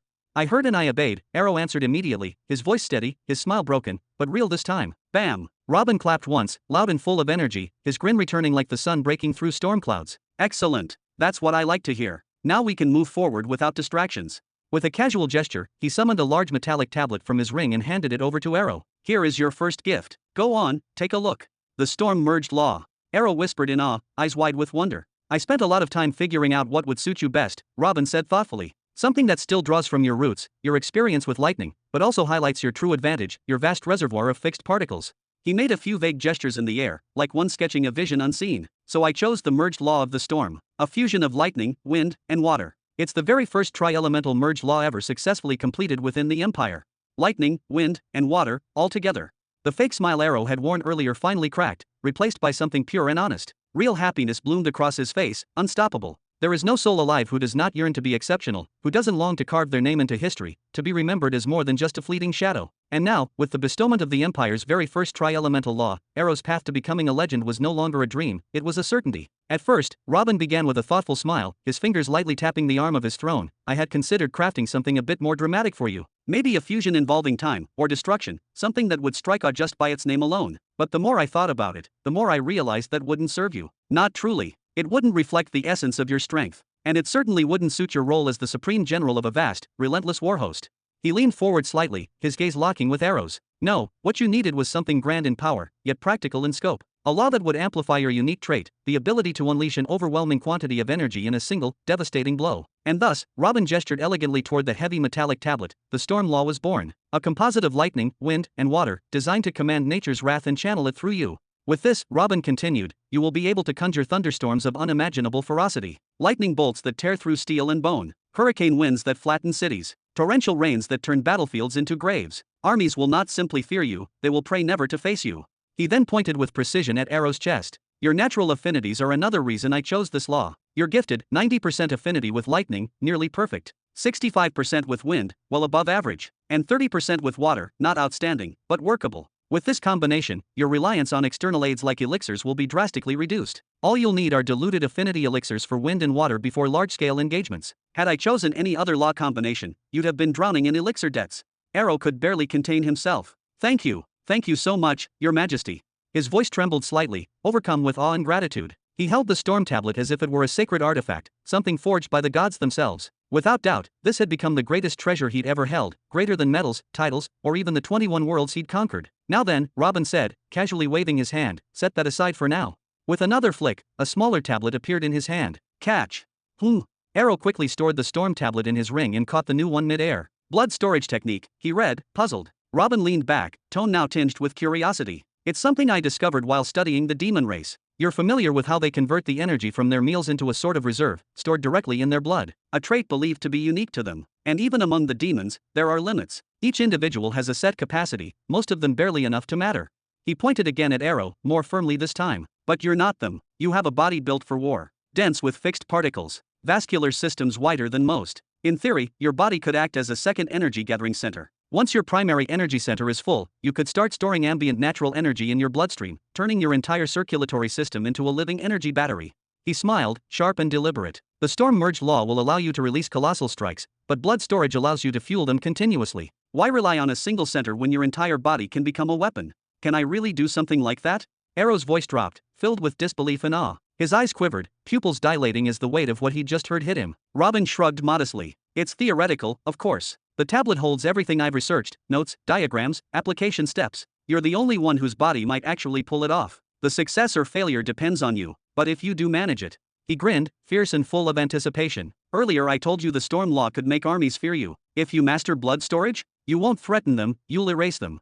Ba-dump. Arrow's heart pounded like a war drum. The tablet in his hands trembled as if it too understood the gravity of its contents. This man, this unshakable warrior who had leveled entire legions, brought ruin to cities, and trampled 21 worlds under his heel, had never flinched, never blinked, not even when the screams of the vanquished echoed through blood-soaked fields. But now his soul surged with such force, he felt the very earth beneath his boots struggle to hold him. Tack. All right then, Third Supreme General, Robin said with a laugh, snapping his fingers like a stage magician wrapping up an act. You may leave now. Your army holds a minor law of destruction, 2 merged laws, and you, a walking apocalypse, with a tri-elemental merged law and a special blood-based energy technique. I expect those 21 planets to become 210 very soon. Arrow stared at Robin in silence for a long, long moment. Then, as if something ancient and sacred stirred within him, he lowered his head slowly, and bowed. Deep. So deep that his forehead nearly touched his knees. I shall wield this power in your name. Chapter 1258. 3 days later. Bang! The massive double doors of the throne hall were shoved open with a thunderous force. A deep, booming laugh echoed through the chamber as a towering figure stepped inside, arms thrown wide in dramatic flair. Haha, boowas. The newcomer was an imposing figure, nearly 3 meters tall, with skin shaded somewhere between icy white and pale blue. His long, jet-black hair flowed down his back like a shadow, and he was clad in a full bodysuit of obsidian black armor that shimmered with a foreboding dark aura. The armor covered him from his neck all the way to the very tips of his fingers. Every step he took, every word he spoke, exuded an overwhelming presence, an attitude that declared he feared nothing, respected no one, and held the world in the palm of his hand. Robin's eyes opened slowly, and a subtle smile crept onto his face as he recognized the incoming giant. Halak, I see time hasn't done much to change you. Hey now, are you picking on me just because I'm still stuck at level 49? Halak grinned mischievously, then burst into hearty laughter. Haha, I'm just messing with you, boss. How've you been? He walked confidently across the grand hall and dropped heavily into the nearest chair without asking for permission. Robin tilted his head upward with deliberate slowness. Having the towering giant seated across from him made him feel as if he were a child sitting before his stern father. He let out a dry comment, a nice armor. Oh, this thing. Halak looked down at himself and casually ran a hand over his chestplate. This is the newly designated armor for the Imperial Guard. They say it's more advanced than the standard issue low-tier epic sets used by the rest of the armies, or something along those lines. That much is clear. The armor's construction is exceptional, pure uracilium through and through, enhanced with shards of even a higher tier metal. A metal that, if I'm not mistaken, wasn't even available to us until recently, correct? Robin's golden eyes scanned the armor meticulously from head to toe, picking up every detail with uncanny precision. Yeah, that short fellow, what's his name, said they found the new metal inside comet fragments they'd been harvesting. Or something like that. I wasn't really paying attention, Halak said, waving his hand dismissively. But more importantly, boss, this thing is stiff as hell. Tell the engineers to redesign it. I can barely breathe in here. Redesign it? Are you serious? This armor set alone could easily be classified as a mid-tier epic. Do you even understand what that means? Robin raised an eyebrow in disbelief. How many sets have they even managed to produce so far? The manufacturing process is excruciatingly slow. It takes them anywhere between 1 and 3 years to finish a single full set. As of now, I believe they've completed around 23 sets total, Halak muttered while shaking his head. And honestly, what am I supposed to do with only 23? The number of candidates for the Imperial Guard that Her Highness Zara gave me 100 years ago was 950. Only 950 candidates. Robin's brows drew together in a concerned frown. He had explicitly instructed Zara to bring every individual she could find with the specific affinities he requested. Not only that, he'd provided her with a specialized method to detect them. Well, she did bring me 11,176 over the span of 100 years, but only 950 survived. The rest didn't make it. Halak shrugged nonchalantly and averted his gaze. You're telling me 10,226 of them died? What in the world happened? Robin leaned forward, his voice raised in shock. I specifically asked for untrained boys. They aren't even supposed to begin their training yet. Oh come on, did you expect me to sit beside them for a century, playing dice and singing lullabies until the laws dropped into our lap? Halak threw up his hands in exasperation. These kids were meant to be Imperial Guards, the elite, the best of the best, the last shield between you and annihilation. How could I just sit back and wait? I thought we could, have a little fun. Keep them a little busy while you were away. Halak. Robin's tone hardened, his frown deepening. He extended a hand toward the giant, his voice laced with suspicion. What exactly did you do to my Imperial Guards? Relax, boss. What, do you think I ate them? Just because I'm a giant? That's racist. Halak laughed deeply, then waved it off with a lazy hand. No. It's just that we couldn't begin internal energy training, so I focused their development on building up raw physical strength. Muscle before magic, right? I took them, Halak began, his deep voice carrying the weight of distant memories and unapologetic confidence, to those body enhancement arrays crafted by that peculiar boy, Jabba, back in Greenland. You remember them, don't you? The ones that were shut down after the war, completely abandoned. Too expensive, too dangerous, too controversial. The process of enhancing a single body from scratch up to level 40 consumed so many resources, so many energy pearls, your headquarters considered it madness to even attempt and shut it down. He chuckled, a low, rumbling sound that echoed through the grand hall. But I figured, you're the emperor, after all. You wouldn't mind spending a few pearls for the sake of strengthening your personal guard, right? So I took them all. Every last one of those bright-eyed hopefuls. Dragged them to those arrays and shoved them right in. Robin's eyes narrowed, tension growing behind his composed face. Of course, Halak continued, unfazed, some of them died right away. Their bodies couldn't take the pressure. Those arrays weren't gentle, they used pure, compressed energy to simulate years, even decades, of training and physical torment. It's not like they were designed for ordinary humans. but the ones who survived. He paused, grinning. They were molded into something else entirely. Over the course of a few grueling years, they reached the very peak of the sage domain in raw physical strength alone. No soul force, no inner energy center yet, just sheer, unrelenting muscle and bone honed to near perfection. Robin clenched his jaw. He knew of those arrays. He had seen what they could do. The enhancement process they used was brutal, forcing energy into the body until it either adapted or shattered. It was a method so costly and risky that it was banned outright. Many of those who entered never walked out. Then what? Robin asked, though he wasn't sure he wanted the answer. Halak stretched, as though recounting nothing more than a pleasant vacation. After that, I figured their training needed context. So I took the survivors on a little tour of our empire's harsher regions. The Sea of Lava, the Abyss, beast zones across every planet under our jurisdiction. Let them see the real world. Let them taste fear and danger and blood. Robin didn't speak. His gaze sharpened. These weren't tours, not by a long shot. Some of them died, naturally, Halak said with a dismissive shrug, as though death were a minor inconvenience. It happens. Survival of the fittest, right? But the rest, oh, they grew. You could see it in their eyes. They weren't just soldiers anymore. They were becoming warriors. And then? Robin asked, his voice a low murmur of restrained disbelief. Then, Halak said with growing excitement, I sent the ones who lasted through that hell to various fronts, embedded them within different divisions of the army, gave them small missions to complete before they could return. He leaned in slightly, his voice dropping conspiratorially. Assassinate a martial emperor. Annihilate an enemy battalion. Capture 100 enemy officers. Little things, really. Robin's chair creaked beneath him as he leaned forward, his eyes wide. Those aren't little things, Halak. Those are suicide missions. Robin's voice trembled with rage, disbelief, and a strange, dark awe. What next?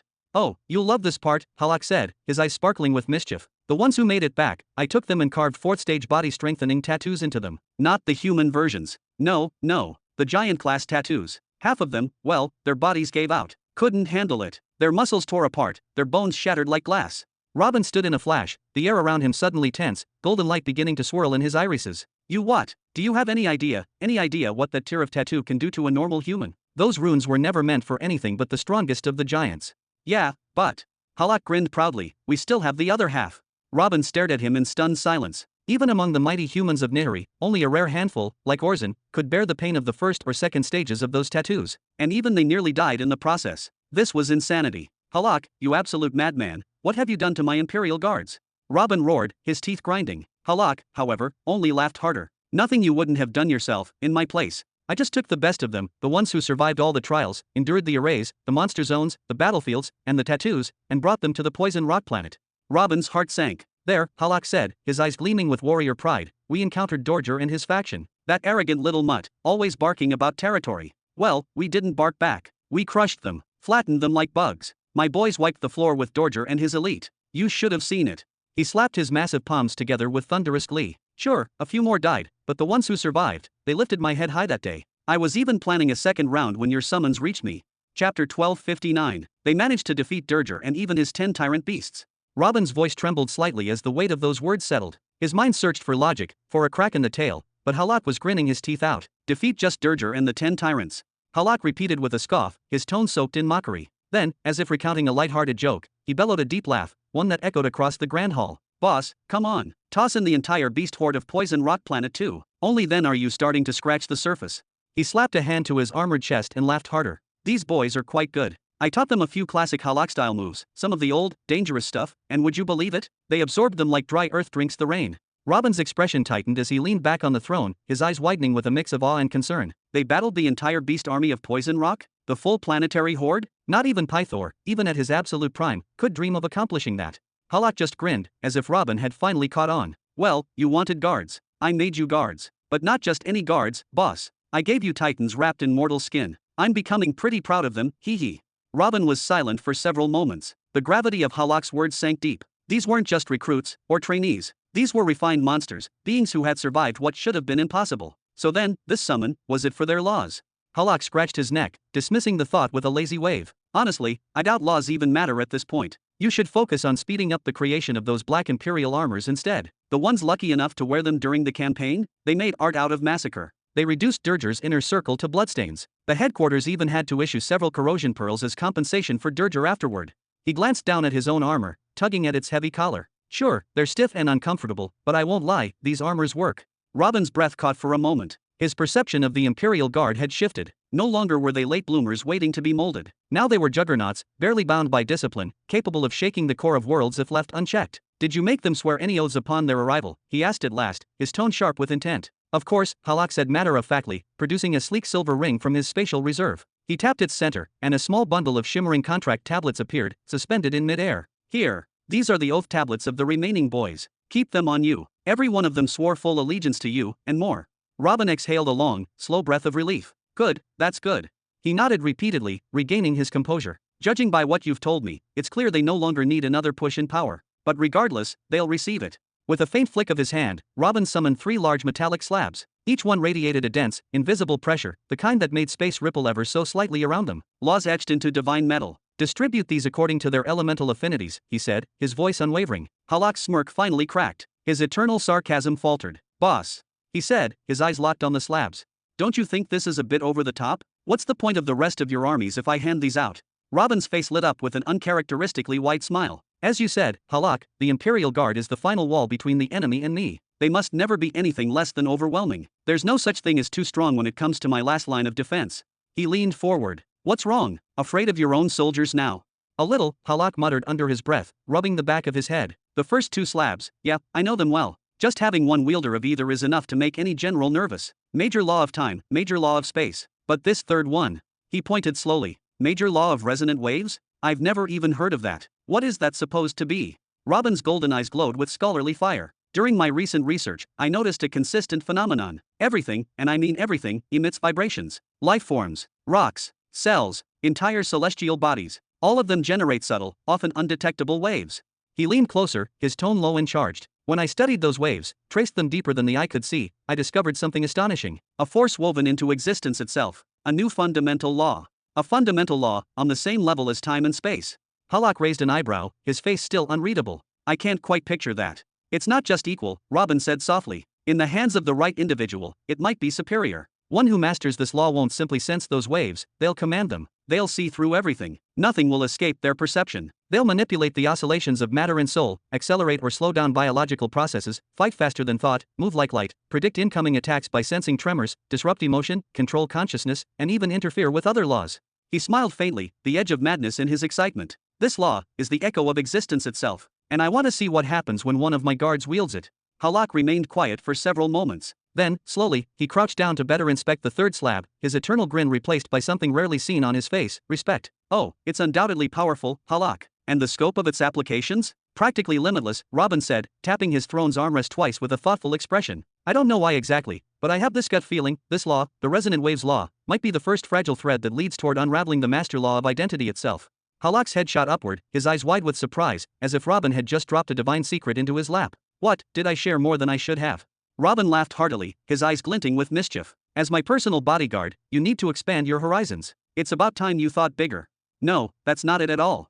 Halak muttered, his tone more subdued than usual. He clenched both fists tightly before finally exhaling a heavy breath. It's just, I'm starting to question whether the path I chose was really the right one to become the strongest.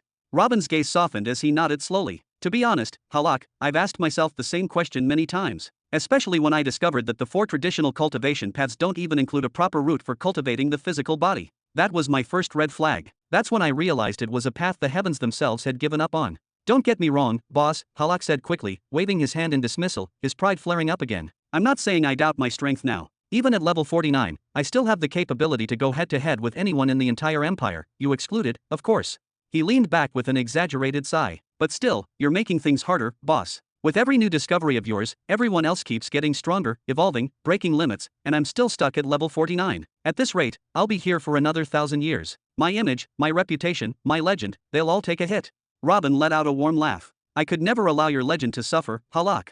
Then, without another word, he casually produced a new metallic tablet and handed it over. Halak seized it with curiosity and immediately infused his spiritual sense into it. A flash of energy ran through his body. His eyes widened as if he'd just found the treasure of a lifetime. What is this? That's the 4th grade version of the body strengthening tattoo, Robin replied, grinning proudly. Based on the ancient design used by the giants. I've re-engineered it myself. I eliminated several inefficient segments that were slowing down energy absorption and dampening overall performance. Once you find a skilled specialist to inscribe it on your body using this updated schematic, you'll break into level 50 within a year, maybe even sooner. He raised a single finger, cautioning him. But don't you dare go handing that out to the Imperial Guards. This is custom made for you. Only a beast like you, Halak, can endure the strain and make full use of it. Ha, I knew you wouldn't hold out on me, boss. Halak let out a hearty laugh, his deep voice echoing in the throne room. He immediately stored the 3 law tablets he had received earlier into his spatial ring, then lifted this new tablet with both hands, holding it up like it was a divine relic, his eyes full of reverence. I must apologize, though, Robin added, his voice tinged with humility. I haven't yet discovered the 5th grade version. Truth is, I still don't know what a world cataclysm level being is truly capable of, nor do I understand how to achieve such a state. But with this improved tattoo, you'll reach half a step into that level within a few years. No one below cataclysm will be able to pose any real threat to you. He grinned, his eyes locking with Halak's. So, are you satisfied now? More than satisfied.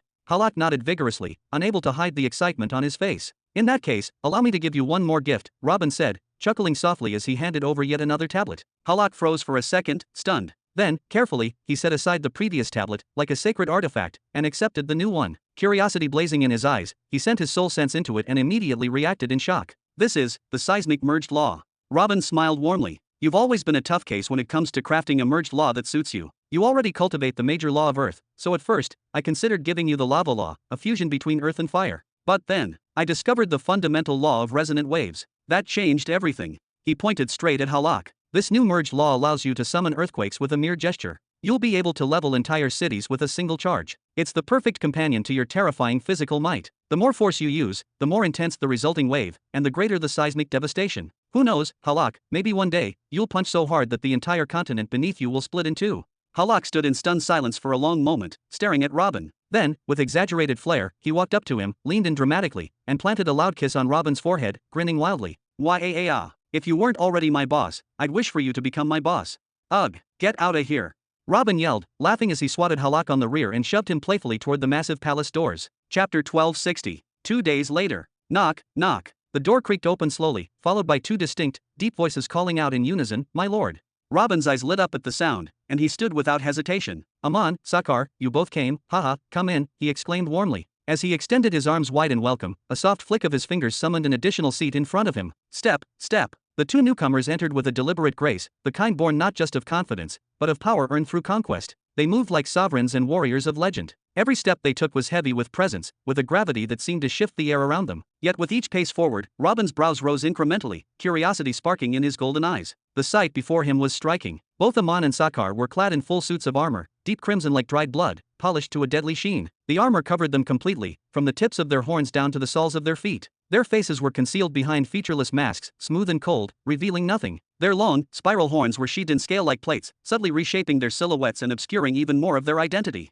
But it wasn't just the armor's appearance that surprised Robin. No, it was what he didn't sense. Their demonic aura was gone. Or rather, it was so deeply suppressed that even with his sharpened perception, he couldn't easily detect it. All he could feel was an unsettling undercurrent of bloodlust. How very intriguing, Robin murmured, his voice laced with both amusement and fascination as he gestured for them to sit. Aman and Sakar took their seats across from him with solemnity. Did Zara make these for you too? He asked, already half knowing the answer. More or less, Aman replied, settling back with ease. Brother Sakar provided the designs to the Lord's daughter. She handled the rest with great care. Sakar gave her the designs. Robin's eyes narrowed as he briefly activated his golden eye of truth. Within moments, his expression shifted with recognition, and his brows shot up. Oh, that's brilliant. The armor's interior was a marvel of craftsmanship. Woven into the lining was a complex network of thin, metallic tubes that mimicked blood vessels, and within them, real blood was flowing. But it wasn't demon blood. He could sense mutant and beast blood flowing in them. My only request to the Lord's daughter was that she make the armor fully enclose the body and include these specialized tubes. As for the rest of the specifics, she took the initiative. I only suggested an idea and she did everything else. She ensured the final product rivaled, no, even surpassed, the standard of the First Army. A fair and capable girl, much like her father, the Great Lord, Sakar said with respectful firmness, placing one hand atop each knee. Robin let out a soft breath, clearly impressed. This is still an ingenious idea, Sakar. Hiding your aura and scent by circulating the blood of other races through your armor, it's beyond clever. If you both keep these armors on at all times, no one will be able to trace your origins easily. He smiled faintly. Sakar, oh Sakar, every time I try to define the limits of your intellect, you find a way to exceed them. You really are a wonder. All my ideas stem from a single instinct, my lord, survival. Whether in the past or now, I act only to ensure my continued existence, Sakar replied with quiet composure, his tone calm yet resolute. Robin nodded, smiling wider now. He understood. Perhaps Sakar had come to terms with his own limitations long before anyone else had. Whether it was his legendary ability to store blood, his cunning strategic mind, or his tendency to hide behind the blood in presence of others, every one of Sakar's thoughts, plans, and actions served a single, unwavering purpose: to survive. He could come up with the idea for an armor that masked identity, but he lacked the kind of creative intellect to actually build it. Robin's gaze then shifted toward Amon, his expression becoming slightly more serious. The speed at which blood circulates through your body is terrifying, Amon. That's what keeps your body in this near-boiling state, he said thoughtfully. I noticed it during the coronation 100 years ago, but this time, Robin's eyes swept over Amon again. Wisps of smoke rose from several parts of his armor, as if his body's heat was pushing against the suit's limits. And more notably, Amon's physique had grown significantly. He was now bulkier, heavier, and far more imposing than Sakar. This time, it feels even more dangerous. It's simply that I've learned to store larger quantities of blood to support my transformation, my lord, Amon responded with a wince, as if the process was still uncomfortable. Once I grow accustomed to handling this amount, I'll begin training with even more. That's the next stage of my evolution. Oh, and just how large can you grow now? Robin's eyes widened in anticipation. He still remembered Amon's transformation during the siege of Hope City, a monstrous display of power. In that moment, Amon had become an army unto himself. My current maximum height stands at 36 meters, my lord, Amon said with a deep breath, his voice tinged with a faint note of frustration. It was a significant milestone, but in truth, it was still only around 10% of what he had once achieved during that fateful day when he had truly unleashed his full potential. However, he continued, a flicker of pride beneath his composed tone, unlike before, I now possess absolute control over my transformation at that height, no instability, no side effects, just power, fully harnessed. 36 meters, that's roughly the size of a 12-story tower, Robin remarked with an impressed whistle, leaning back as he visualized the sheer scale. That's still more than impressive. With that level of height, mass, and your combat strength, and at level 50, no less, you could easily crush an entire formation of seasoned warlords like stepping on dry twigs. Nice. A wide, satisfied smile crept onto his lips. So tell me, he said, folding his hands before him, how are things progressing with my second army? That's for you to decide, my lord, Sakar replied in his usual calm and composed manner. Our beginning was slow, as you know, due to a lack of personnel and resources. But as the war against the Great Serpent Empire ended, and with the abundance of food left in its wake, we were able to accelerate the nurturing of several new generations of soldiers. As we speak, we have successfully subdued or are actively engaging in battles across 27 different planets. Robin nodded slowly, clearly impressed by the scale of their progress. Not bad at all, he said with a smirk. Especially when I remember that your army was essentially wiped out during the Battle of Hope City, and yet, here you are, not only rebuilt, but surpassing even the Third Army. You're always impressive, and just as serious as ever. His tone suddenly shifted to something more firm and probing as his gaze narrowed on Sakar's face. There haven't been any incidents, have there? You may confirm with the shadow swords and the light swords if you doubt us, my lord, Sakar responded without hesitation, his voice firm and unwavering. There were a handful of isolated cases, minor, and handled immediately. But aside from those, everything has gone precisely according to your decree. We have not killed a single soul who surrendered. Not a civilian has been harmed. No trees were cut needlessly, and we do not, and will not, lay a finger on any child or woman. Robin raised an eyebrow, intrigued. Oh, and the demon forces accepted these rules so easily. It is not for them to accept or reject, Amon said with force, his voice carrying a thunderous authority. Their only role is to obey. We enforce discipline. That is the law. Sakar continued with a slow, thoughtful nod. Recently, I implemented a new system, with your blessing, one we introduced after our army reached a significant size. From now on, our primary food source will be beasts. They're enough to satisfy hunger, but they do not provide any enhancement in strength. As for the corpses of intelligent life forms, those are now considered rewards. They are distributed as honors to warriors who demonstrate exceptional contributions on the battlefield, or as resources to young soldiers with natural talent. So far, everyone has agreed to these rules, and accepted them willingly. He added, and for those whose hunger for strength surpasses the norm, they can always make the journey to Orphan's Blood, the planet where the hunt games are still ongoing. In fact, the games have expanded, now including not only criminals from across your empire, but also ambitious power seekers from both your conquered and rebellious worlds alike. Robin raised both eyebrows in mild amusement and surprise. Oh, I had almost forgotten about the hunting continent on Orphan's Blood. That's understandable, my lord, Sakar said respectfully. After all, you originally created it as a temporary solution, a way to manage the bloodthirsty and battle-hardened inhabitants of that chaotic world. But your rule has expanded significantly since then, and with it, the number of races under your banner, many of whom possess a deep thirst for bloodshed in combat. And the number of individuals inspired by your concept has grown so large, it's reached a point where the continent can barely accommodate them all. That's why, he continued, the Third Supreme General recently enacted new regulations and tightened the rules. For instance, everyone who enters the continent is now required to carry all their belongings with them. Anything they own becomes potential loot for whoever defeats them. The body of the slain is considered the rightful property of the slayer, to do with as they see fit. Other rules include the prohibition of large alliances within the continent, to preserve fairness, and the organization of grand combat tournaments. These are now broadcast across all the worlds under your dominion, broadcasting major battles there. Sakar folded his arms as he added, "We currently have a significant number of demons participating in the hunt. Each one fights alone, relying solely on their own strength and cunning. But I believe the games will soon outgrow Orphan's blood. A relocation is inevitable to a new planet, one designed specifically for hunting, not only to expand the arena and allow for greater bloodshed, but also to move the demons away from a strategic world like Orphan's blood, which, as you know, is the homeland of the Third Supreme General."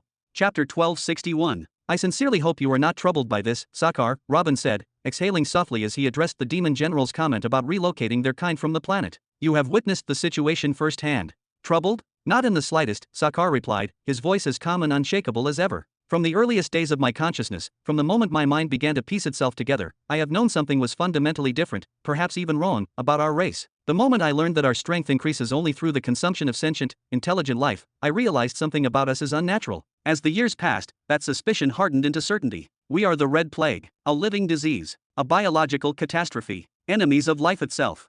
He paused for a brief moment, his words firm and clear. "And yet, despite all that, you, my lord, took us in. You taught us how to hear and speak, civilized and embraced us. Not just you, even your followers, those who stand beside you with pride and loyalty, treat us not with fear or hatred, but with fairness and respect. In truth, we have been given more than we ever dared to dream. What more could we possibly ask for?" Raising his chin slightly, his voice now held the quiet weight of conviction. "We must still understand our place in the world, and act accordingly. We must hide ourselves well when we are beyond the borders of our own kind, and avoid attracting attention or suspicion, not out of weakness, but out of wisdom. For if we fall, we will not fall alone. We risk dragging the entire empire, your empire, into the abyss with us." Robin stared at him in thoughtful silence for a few lingering seconds, as though he were weighing something heavy. Then, slowly, he gestured toward him before turning to Amon. "Amon, you were the first to stand at my side in the land of Nihiri. You were the first to bridge the great distance between me and the demon race. You were the pioneer who placed your people onto the first steps of a path they had never walked before. But let me speak plainly, if not for your companion here," he nodded toward Sakar, "I truly do not think your race would have survived until this day. You have grown strong, Amon. Strong enough to hold the rank of Supreme General, one who receives orders directly from me and no one other. But I ask this of you, as a personal request. Assist Sakar in every way possible when it comes to managing the inner workings of your people. He leads with clarity and foresight, and I do not want your pride to stop you from taking his commands seriously." "I understand completely, my lord," Amon said, firm and resolute. "I have long since entrusted the internal affairs of our kind to Sakar. I concern myself solely with the battlefield and the war effort. Everything else lies in his hands. If one day he were to tell me to end my own life for the good of our people, or for your sake, I would do it, without hesitation, without regret. Let us hope it never comes to that." Robin let out a deep, genuine laugh. Then his gaze flicked back and forth between the two demon commanders. "So, tell me, are there any other pieces of good news from the demon legions? Have any new mutants emerged recently?" "We are close," Sakar replied in his usual steady tone. "Our criteria for selecting generals are strict. We choose them based on personal strength, distinct abilities, and leadership qualities. In that sense, each general could be considered a semi-mutant, if you will. Especially now, after so many grueling battles and life-or-death experiences, their true powers have started to surface. But they have not yet bloomed fully. Not enough to compare to Amon or myself." Robin's eyes narrowed thoughtfully. "In your opinion, what is preventing them from completing their transformation?" "There are 3 factors," Sakar said confidently. "Innate talent, life experience, and time. Talent is the foundation. I was born with a natural affinity for the blood path, and none of them share that same core. As for experience, Amon has walked through fire and death more times than any of them. His body and will were forged in war. They do not yet possess his unbreakable resolve. But I believe that with time, plenty of time, they can compensate for what they lack. Time will allow them to deepen their resonance with the path of blood, and perhaps one day, awaken to their true selves." "In that case," Robin smiled, his expression brightening, "let us help speed up the process." He raised his hand in a soft wave, and continued with an air of sincerity. "I know, more than anyone, how unfortunate your people have been within the Empire. I have never granted you any good techniques. At the start, I tried introducing you to the internal energy system, but it quickly became clear that it did not suit your race. Even the tattoo system turned out incompatible in many ways. You are not creatures of mana or energy, you are bloodborne, and to blood you shall return." I initially decided to leave the matter alone. The study of blood is vast, far more complex and dangerous than it appears. It rivals the difficulty of understanding the soul. Back then, I saw no signs of evolution among your kind. No one trying to unravel the mysteries of your bloodline. So even if I had pursued that knowledge, what would I have done with it? He then looked toward Amon once more, this time with a glint of inspiration in his eye. "But witnessing your colossal transformation in Hope City, it changed something in me. It reminded me that evolution for your kind is possible. That maybe, just maybe, what you need is the right push." Robin smiled again, this time with warmth in his voice. "So I think all of you owe Amon your thanks, again. For the second time, he has rekindled my belief that the demon race still has a future. For the second time, he has set your people back on the path of possibility." Amon held his silence. He had not experienced shyness often, but if there was ever a moment that defined it, this was surely it. My lord, what do you mean by that exactly? Sakar leaned forward slightly, his voice low but intense, filled with a mixture of awe and uncertainty. He could sense something immense approaching. Without another word, Robin reached beside his throne and retrieved a large, rectangular metal slab, its surface glowing faintly with silver glyphs and complex script. It was as large and dense as the tablets that bore the laws of time and space themselves. With a calm and almost ceremonial gesture, he handed the tablet over to Sakar. Take this, he said simply, but his eyes gleamed with meaning. This. Sakar instinctively channeled his soul force into the tablet's surface. The moment his essence made contact, a tidal wave of information crashed into his consciousness, raw, structured, ancient, and advanced all at once. The influx was so overwhelming that his mind blanked out for a brief moment. Time itself seemed to freeze around him. Brother, what is happening? What do you see? Aman asked quickly, alarmed by Sakar's frozen state. Robin's voice cut through the tension smoothly. What he sees is the culmination of many years of research. Not rumors, not myths, but data, real, tested, refined research. It is the product of every experiment I have ever conducted on blood, be it the blood of beast, of humans, or of the other intelligent races scattered across Jura. He tapped the tablet gently as he continued, his voice deepening with gravitas. And above all, it contains detailed research into the blood of your kind, the demons. I explored its origin, its behavior under stress, its reaction to energy, its affinity to transformation. There are notes on the internal structure of your blood vessels, instructions on how to maximize the absorption of essence from defeated enemies, diagrams of optimal blood flow, strategies for energy conversion. He turned to Aman. There is also a comparative analysis between your blood before and after your transformation at Hope City, an attempt to explain what triggered your evolution. And there is data on what happens when Sakar compresses his blood, what mechanisms fire off in your cells when your body enlarges, and even theoretical pathways to other potential transformations that could rival your current form. If Aman had physical eyes beneath his mask, they might have rolled back from the mental overload. His mouth opened slowly, his expression slack with disbelief. He could only stand there frozen, absorbing word after word, idea after idea, concepts he had never dreamed of, let alone studied. Huff, huff. Several long minutes passed before Sakar was able to collect himself again. His breath returned in sharp gasps, his body trembling slightly from the weight of what he had just absorbed. Finally, he looked up toward his master, his voice trembling with awe. My lord, what exactly is this? I know what you are thinking, Robin replied gently. It is not a complete cultivation technique. You will not find secret arts or mystical seals like the ones I have given to my other armies. This is raw knowledge, field research, suggestions, possibilities, insights. It is theory, not practice. And for that, I am sorry.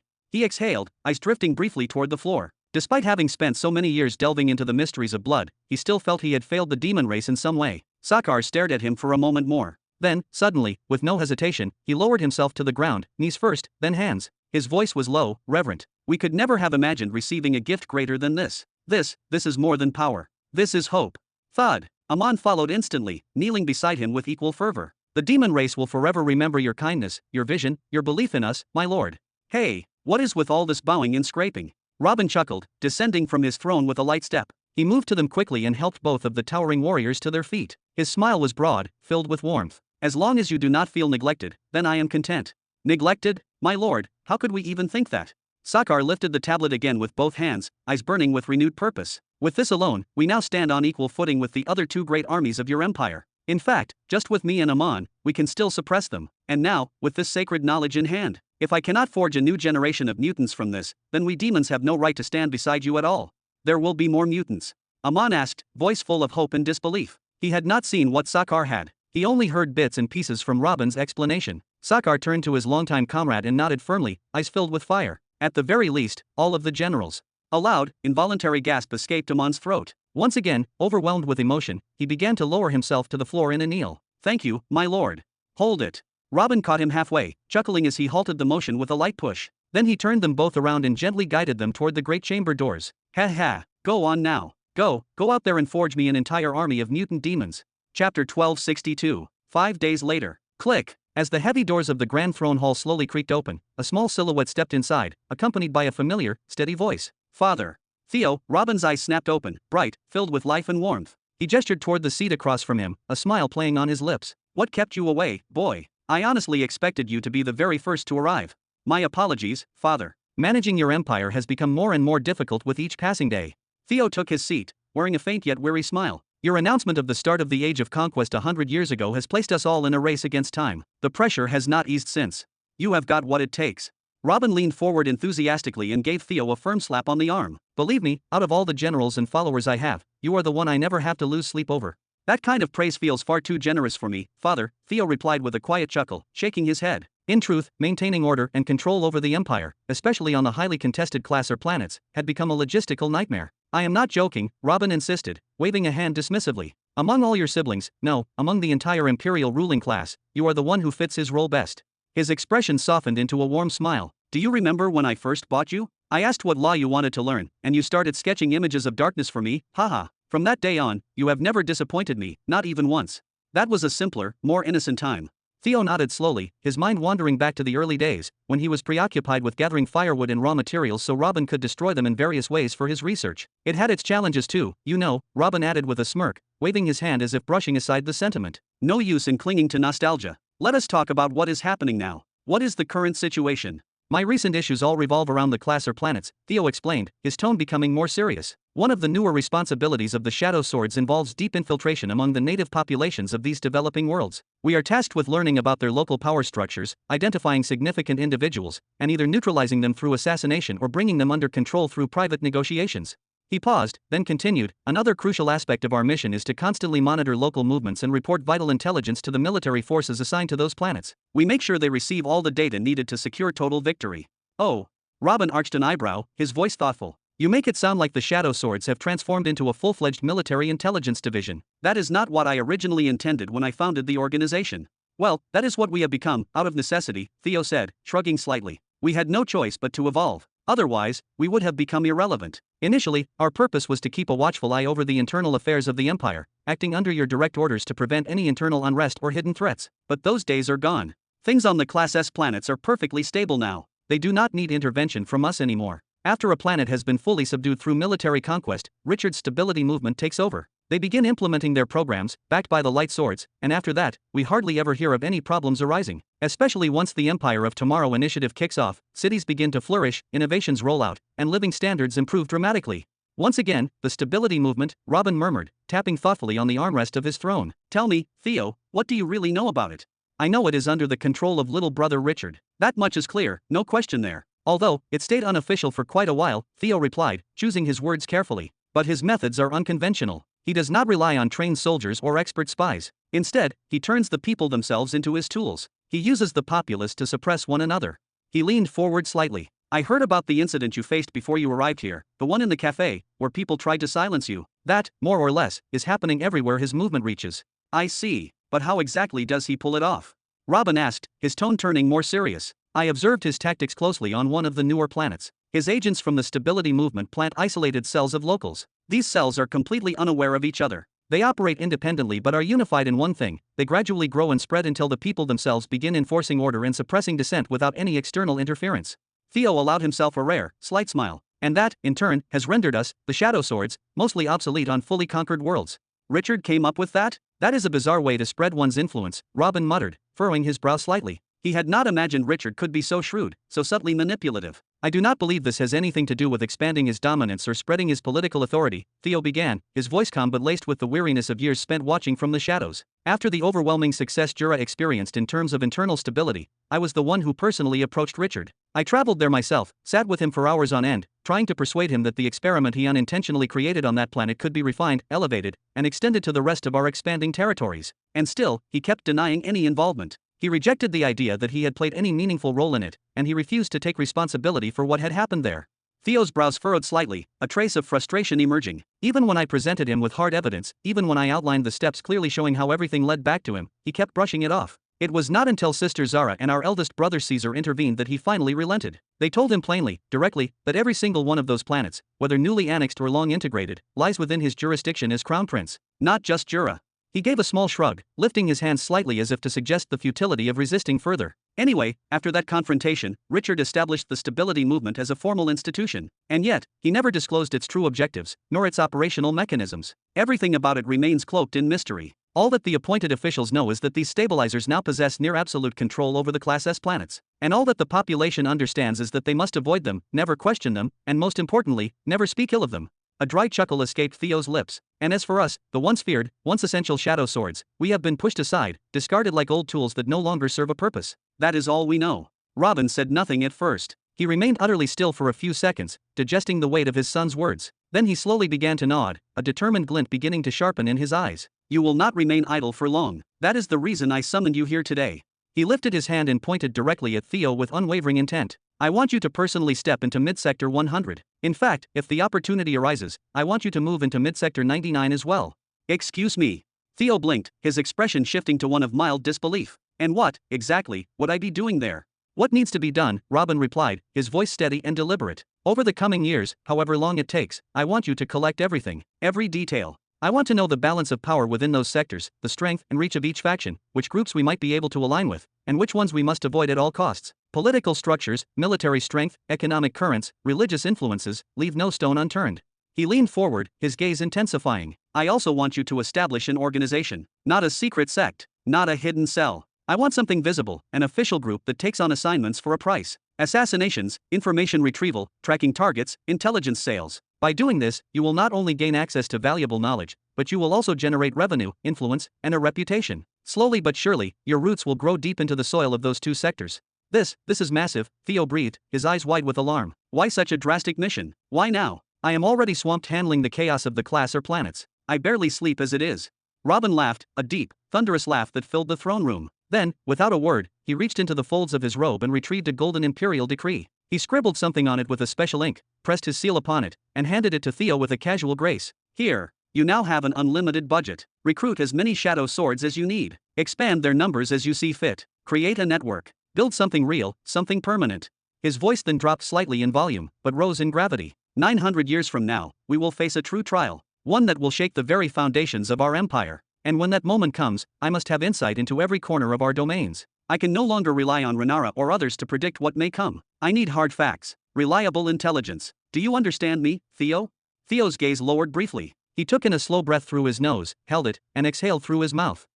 I understand. His voice was calmer now, but laced with a new edge, one of acceptance, of resolve. Good, Robin said with a proud smile. Then, almost casually, he reached into the dimensional ring on his finger and pulled out a large, gleaming metallic tablet. It pulsed faintly with cosmic energy. He handed it to Theo. Here, take it.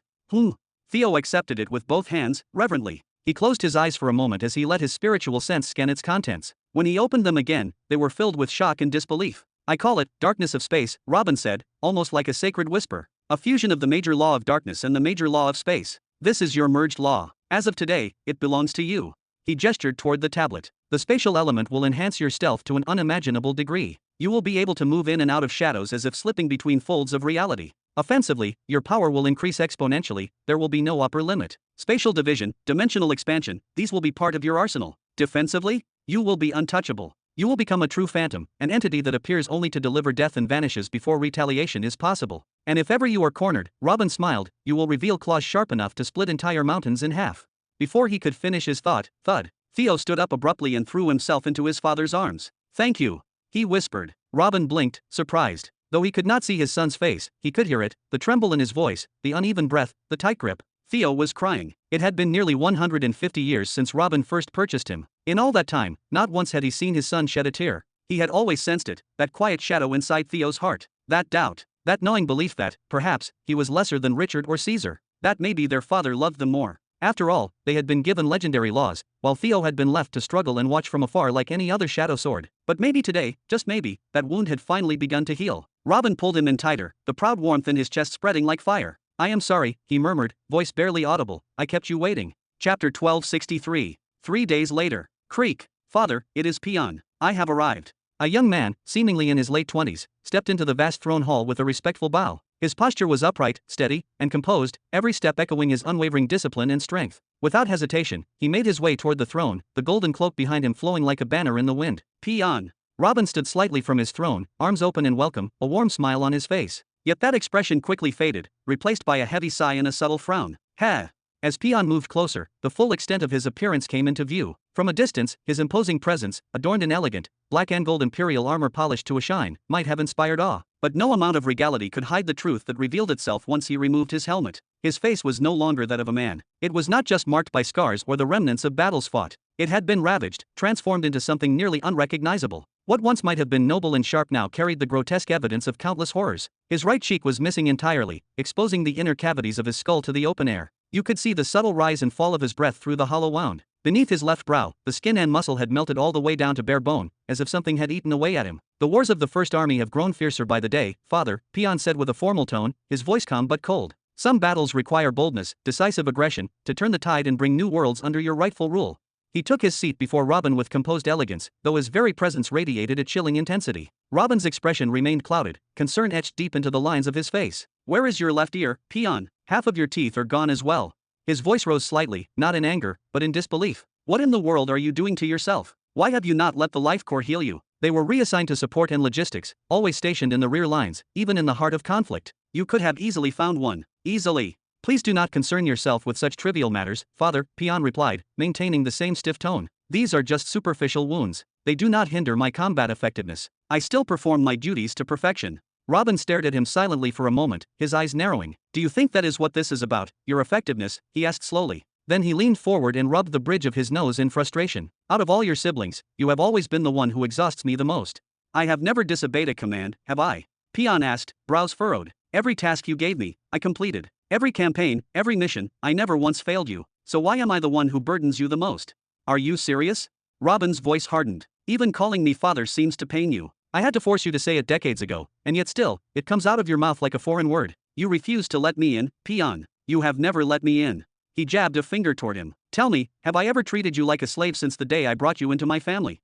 "I never accused you of such a thing," Peon answered flatly. "Father, with all due respect, why did you summon me here today?" Robin ignored the question, rising slightly from his throne. "Even if you have not said it, your behavior screams it. You carry yourself like a weapon, not a person. You let yourself be torn apart, mutilated, worn down until even strangers would hesitate to look you in the eye. Why? Why do you do this to yourself?" His voice rose in intensity. "You are not a tool. You are not a slave. You are a prince of the empire." Robin paused, then spoke with lower, heavier words. "I remember what happened to you during the Morpheus family's ambush on House Camden. Is there really any need to bring that up now?" Peon interrupted, fists clenched tightly. Robin pressed on, unwavering. "I remember it clearly. The enemy soldiers captured you alive. They did not kill you. They played with you, the prince of the Camden family, after the raid was over. They cut your arm piece by piece, inch by inch, until they reached the elbow. That act alone took hours. Then they turned their cruelty to your body. Slowly, with surgical malice, they began disfiguring you. Not to kill, no, to break you, to erase your pride. They avoided vital organs. They did not stab. They sliced, peeled. I saw the signs of flaying, and only the gods know what else they did to you. I never asked then. I will not ask now." "Enough," Peon whispered through gritted teeth, his fists now trembling with tension, veins bulging across his knuckles. "When they could no longer find a piece of flesh left on your body to carve or flay, when your arms, your legs, your chest, when every part had been reduced to shredded ruin, they turned to your face." Robin's voice dropped to a grave, almost mournful tone. "And with the same sickening patience, they began tearing that apart too." His expression darkened as he spoke, his eyes locked on Peon's disfigured features with a father's anguish and a general's guilt. "I do not need a painting or a report to imagine it. I can see it in my mind as clearly as if I had been there. Peon, 14 years old, still a child, pinned to the cold, damp earth like an animal. I can see the campfire flickering nearby, casting dancing shadows over your trembling form. I can see them, those monsters, those soldiers without souls, looming over you. I see their twisted grins as they rip away your clothes, debating among themselves which part of you to mutilate next, as if you were meat, not a boy." His hand trembled slightly as he spoke, but his voice held. "I see blood splattering the ground. I see pieces of your flesh flying with every slice. And worst of all, I can hear you. I hear the screams that tore from your throat, echoing across the night like a wolf in torment. I hear them growing weaker, rawer, until they fade into whispers. I hear your soul cry out, begging for death to come and claim you."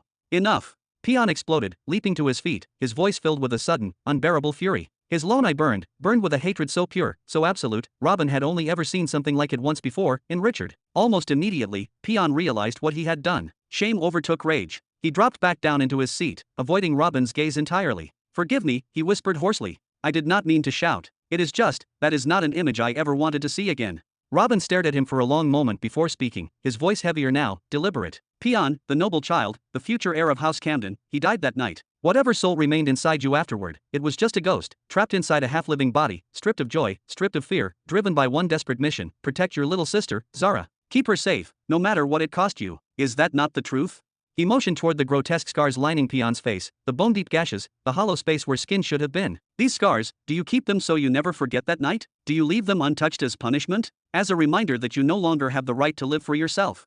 Peon said nothing. He did not flinch. He did not nod. But he did not deny it either. Seeing the silence as an answer, Robin's voice lowered even further, as though he was speaking to a wounded child. "Zara is no longer that frightened girl hiding behind her brother. She is a leader now, head of research and development. Dozens of planetary armies would move at her word. She is protected, respected, and stronger than ever."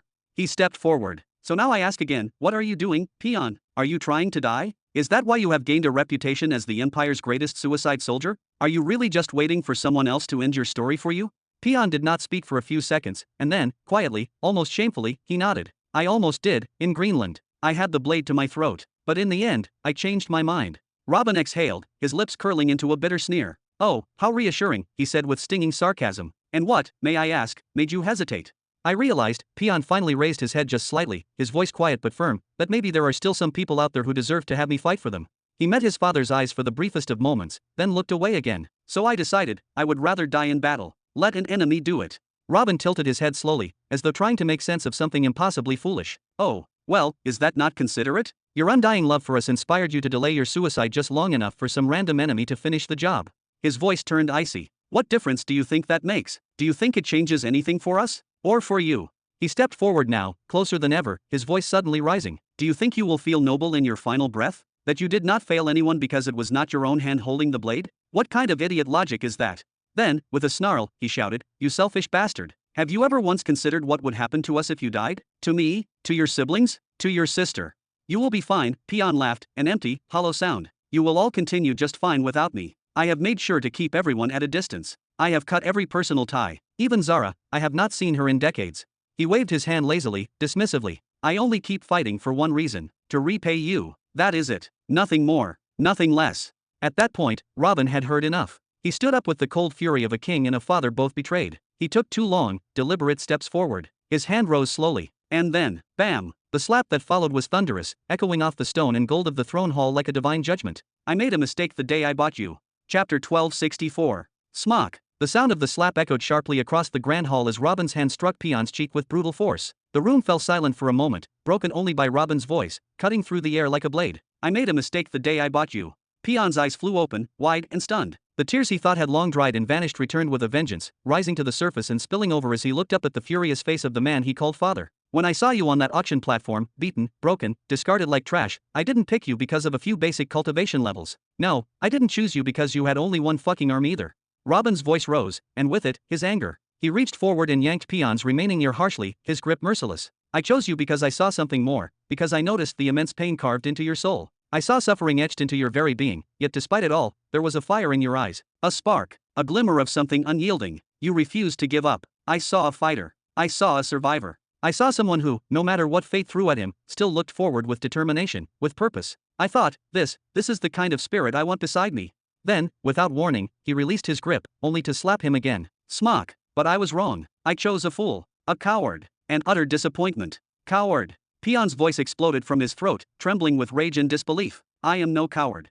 He flung his arm out in protest, breath ragged. In the vast stretch of the Empire, was there a single person reckless enough to call him that? He had faced death time and time again, diving headfirst into the jaws of danger with no hesitation. Yes, a coward. Robin's voice thundered back, unrelenting. A coward who hides from life by chasing death. A coward who avoids all responsibility, who drifts aimlessly from one battle to the next hoping that, one day, he simply won't wake up. He twisted Peon's ear tighter, his knuckles white from the force. Look around you, look at your siblings. One is the supreme general of a fleet that conquers worlds with ease. The second has built an intelligence network so vast and so precise it made entire civilizations kneel. Zara, she's reshaping the empire itself from the sky-opening city. And Richard, he unified the empire under one banner without a single internal rebellion. And you, what have you done? Robin's hand struck the top of Peon's head. You've never once applied for a position of worth. Never once sought to create your own power or establish a path of your own. All you've ever done is fling yourself into meaningless battles, hoping the next one would finally kill you. And now I learn that you've been doing this deliberately, to avoid forming real bonds, to stay detached from everyone around you? If that isn't cowardice, then tell me, what is it? You didn't see what I saw. Peon's voice dropped low, trembling. His lips tightened, trying to hold back emotion, pain, memories. And what makes you think you're the only one who's suffered, huh? Robin's voice dropped with a cold fury. You think I haven't seen darkness? That I haven't bled? You think my life was a dream of roses and soft winds?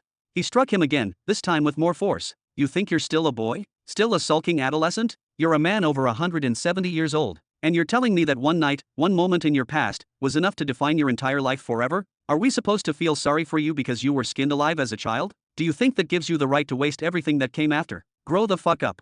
Piffed. Peon spat out a mouthful of blood, the red liquid staining the polished floor as his eyes grew bloodshot from the burst of internal pressure. Not once had he lifted a defense against his father's blows. I never asked for pity, not from you, not from anyone, he muttered. I never stood in anyone's way. So why can't you all just leave me behind and forget I exist? Oh, now you're playing the martyr. Robin's voice turned cold. Now you think you don't matter? Let's talk about your siblings again, shall we? Do you really believe they've moved on without a second thought about you? Every step they take forward, they glance back. And what do they see? You, struggling, crawling, dangling between life and death in some war-torn corner of the universe. Robin looked down at him, face twisted in rage and disappointment. Each one of them has come to me about you. All four. They've pleaded, they've worried, they've asked me what's wrong with their brother. And every single time, I told them the same thing: he's finding his own path. When he finds it, he'll shine brighter than all of you combined. But you've proven me wrong, again and again. You're nothing but a stubborn beast. Peon lowered his head, blood dripping from his mouth. His voice came out hoarse, barely audible. No one should look back. I'm just a soldier, waiting for the moment my time ends. Just a slave, and apparently an ungrateful one, too.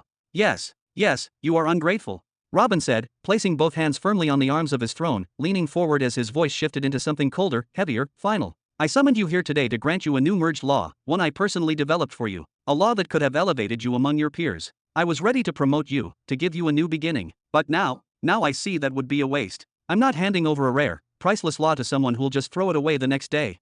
Ha! Peon's voice came out low, hoarse, disbelieving. He raised his head slowly, as if it weighed 1,000 tons, his bloodshot eyes locking onto Robin's figure. You are hereby discharged from your duties in the First Army. Robin's tone was cold, icy, in fact. There was no hint of emotion, no warmth, no trace of hesitation. He delivered the sentence as if it were a mere formality. I have enough soldiers. What I don't need is a man with a death wish serving among them. For a moment, silence gripped the hall. Then came the eruption. What did you just say? Peon stood up so abruptly his chair scraped loudly against the floor, his whole body trembling with a mix of rage, confusion, and disbelief. What is this nonsense? What kind of twisted game are you playing? The battlefield is my life. It's the only place I breathe, the only place I feel real.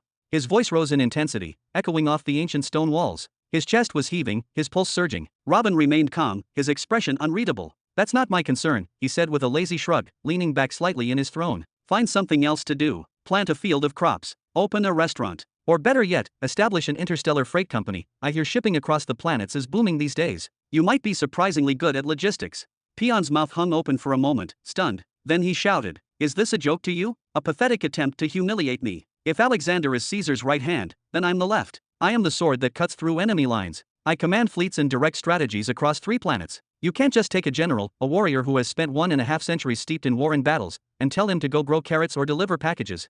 Oh, but I can, Robin replied, a wide grin spreading across his face, more mocking than joyful. I just did. And if you're not deaf, you heard me loud and clear. Then he raised one finger, slowly, deliberately. But there's one thing you can do. One thing, and only one, that might make me consider reversing this decision. Peon's eyes widened, wild with desperation. What is it? He asked sharply, his voice cracking under pressure. His pupils were dilated, like a trapped beast looking for the tiniest sliver of escape. His entire soul clung to that one thing. Get married, Robin said simply, his finger lowering like a judge's gavel. His smile had vanished. His tone was grave. There was a pause. Peon blinked. What? He sounded as though the air had been knocked out of his lungs. What the hell do you mean, get married? Since when do you involve yourself in this kind of thing? He gestured wildly toward the great hall's massive gate, his voice thick with protest. Caesar and Theo are older than me. If you're so eager to play matchmaker, start with them. Force them to settle down. Robin shook his head, expression hardening. They're different. Both of them have their eyes locked on their goals. They're focused. They're stable. You're not. You're drifting, crumbling, self-destructing. That's why I'm imposing this on you, not them. Then, with a commanding gesture, he pointed directly at Peon. A wife. 2 children. That's the requirement. Once you have that, you may return. Until then, consider yourself on indefinite leave, grounded. This isn't a discussion. It's a decree. You are dismissed until further notice. Peon stood there frozen, fists clenched at his sides. The muscles in his jaw twitched as his teeth ground together, the audible creak of his molars scraping one another filling the silence. His face was a storm of humiliation, fury, confusion, and something deeper, something broken. Can I leave now? His voice was quiet. Dead. Of course. Robin smiled again, as if nothing had happened. Whoosh. Peon turned on his heel and marched toward the massive exit, his cloak whipping behind him. The tension in his shoulders, the pace of his stride, it was clear he was headed somewhere to unleash all the fire building inside him. Just before he reached the door, Robin's voice followed him, not loud, but piercing. During your leave, find the peon you lost on that night. Or if he's truly gone, then discover a new one, forge him, build him. And one more thing. Robin's tone softened, just a touch. Don't think about taking your own life. Your sister would be sad. Peon didn't stop walking. He didn't look back. He didn't say a word. But for a few seconds, blood trickled slowly from the corner of his lips, his body responding to the emotional war raging inside. He tightened his fists so hard his knuckles cracked. And then, he disappeared through the gate, leaving only silence in his wake. Chapter 1265. 10 days later. Bam! The colossal gate swung open with thunderous force, its sound echoing through the grand hall. A tall figure, cloaked in flowing garments of black and gold, stepped forward with unwavering confidence, his boots striking the marble floor with purpose. "The new hairstyle doesn't quite suit you, old man," he called out with a smirk. "Are you trying to blend in with us younger folk? Aren't you about 200 years old already?" Robin burst out in hearty laughter, his voice filling the chamber with warmth and nostalgia. "Maybe it's you who should start calling me brother again, like those days back at the academy." The new arrival, of course, was none other than Caesar himself. His short black hair was neatly trimmed, paired with a light beard that framed his sharp features. His hairstyle, in fact, bore a striking resemblance to Robin's, though Caesar's was perhaps more refined. "The academy days, huh? Tisk. That was probably the last time we shared the same roof, wasn't it?" "Well, that's just how life goes," Robin shrugged, his grin unfading. "What, did you think you could stay in my closet forever?" He laughed again and motioned toward the ornate chair in front of him. "You had to grow up eventually and repay me for all those sleepless nights I spent changing your diapers when you were a squealing brat." "Hey, didn't I already pay you back when I changed your diapers as a wrinkly old man?" Caesar quirked an eyebrow, his tone playful. "Fair enough," Robin muttered, clearly not eager to prolong the topic. He shifted gears quickly. "But seriously, what took you so long to get here? Seems like even a direct summons from your own father doesn't hold much sway anymore, huh?" "Give me a break," Caesar waved dismissively. "You left me neck deep in chaos. I've been supervising invasion campaigns across 2 separate sectors, and on top of that, I had to dispatch one of my best generals to the mid-sector to gain some field experience." He dropped into the chair with a sigh, removing his helmet and storing it with a flick into his dimensional ring. "And did you try to make my life easier? Of course not. Instead, you go and send Peon on an indefinite leave, without warning, and leave me scrambling to cover the void he left behind. That guy works harder than a dozen men combined and never complains. Do you have any idea how difficult it is to find someone like that? I had to assign 15 generals to try and replicate the work he used to handle all by himself." "My bad. I had no choice," Robin said, raising his hands in mock surrender. "I know," Caesar ran a hand through his hair and sighed again. "His recklessness just keeps getting worse with each passing day. I've tried to remove him from duty multiple times now, but it's useless. He always finds a way back." "So, how are things going with the First Army overall?" Robin asked, his tone lighter, but his gaze sharp with interest. "It's not terrible, but it's not exactly great either," Caesar said after a moment, pressing his lips into a thin line. "Things are stable, for now. And honestly, that's the best I can claim at this point." "Oh, that's not how I see it at all," Robin leaned forward, resting his elbows on his knees. "When we divvied up the responsibilities, you promised me you'd keep the First Army at the top, leading the charge among the 3 main forces." He pointed at Caesar with a half-smile. "But if the Second Army has claimed 27 planets, and the Third Army has secured 21, then that leaves only 26 new conquests attributed to you. That's called falling behind." "Hey, the demons are cheating, all right." Caesar snapped back, his tone both defensive and frustrated. "Out of those 27 planets, nearly 25 of them are from the R group, worlds that haven't been subdued yet. Sakar is playing a dirty game. He sends tiny forces to each of those planets just enough to make the locals think they have a chance to resist. That boosts their morale, leads to prolonged resistance, and feeds his troops with more sustained battles. He's not even trying to conquer them quickly." He leaned forward, placing his weight onto his thigh. "In truth, it was Emily and Richard who pressured his forces and accelerated the surrender of 2 of those planets. That's why they were handed over to headquarters." "Is that so?" Robin's eyebrows rose in mild surprise before a chuckle escaped his lips. "That bastard Sakar. So he found a loophole in the rules, huh?" Robin burst into genuine laughter, a deep, hearty sound that echoed through the hall. There wasn't even a trace of irritation in his expression. He wasn't upset in the slightest. After all, he was the one who had deliberately cut off Sakar and his demon's food supply by decreeing that only armed individuals, those who bore weapons, could be killed and consumed as nourishment. Still, he never expected them to find such a creative and twisted workaround to bypass that restriction. "Why don't we have Emily draft a regulation that sets a fixed time limit for each planet's conquest?" Robin proposed calmly, his tone thoughtful but edged with command. "If a planet isn't fully subdued within that designated window, the responsibility for conquering it gets reassigned to another army. That way, we can ensure momentum isn't lost." "I have no objections whatsoever," Caesar replied with a relaxed shrug, leaning slightly back in his chair. "The Third Army already has a higher success rate in planetary conquests compared to the demons, but General Arrow is still in the early phases. He's training his forces, experimenting with various tactics, and trying to uncover the most efficient way to deploy his soldiers in large-scale combat operations. His strategy ends up resembling the demon's drawn-out method, at least for now." He then pointed to himself, a faint smile playing at the edge of his lips. "But despite all that, out of the 33 planets that have been fully and officially brought under control, 22 of them were conquered by my First Army." Robin let out a long, impressed whistle, tilting his head as he processed the numbers. "Oh, really? That means the demons are currently entrenched in active wars across 24 planets. Arrow's troops are engaged on 12. And you, Caesar, you're only fighting on 4 planets at the moment."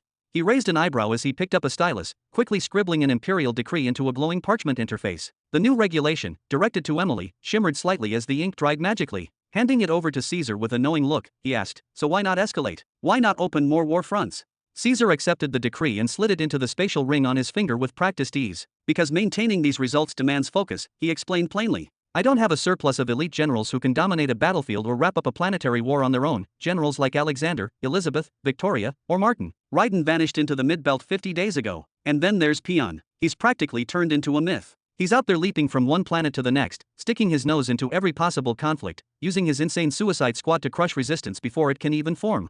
He waved his hand in a lazy arc and continued with a sigh, and to be honest with you, even if I had a few other capable commanders besides those four, say, someone like Kasha who's seasoned and deadly, I still wouldn't have the manpower to sustain new war zones. Robin frowned slightly, leaning forward. What do you mean you don't have manpower? Are you running short on funding? On resources, he asked, genuinely surprised. No, it's not about money or logistics, Caesar said, shaking his head slowly. It's a matter of qualified recruits. You see, the total human population across the original 13 core planets isn't all that large. Only Jura and Greenland have notable native human populations, and even after all the wars and destruction, the combined total from those two barely reaches 1 billion people. Add in Nihari and the rest, and I'm left scraping together another billion at most. That was my entire recruitment base.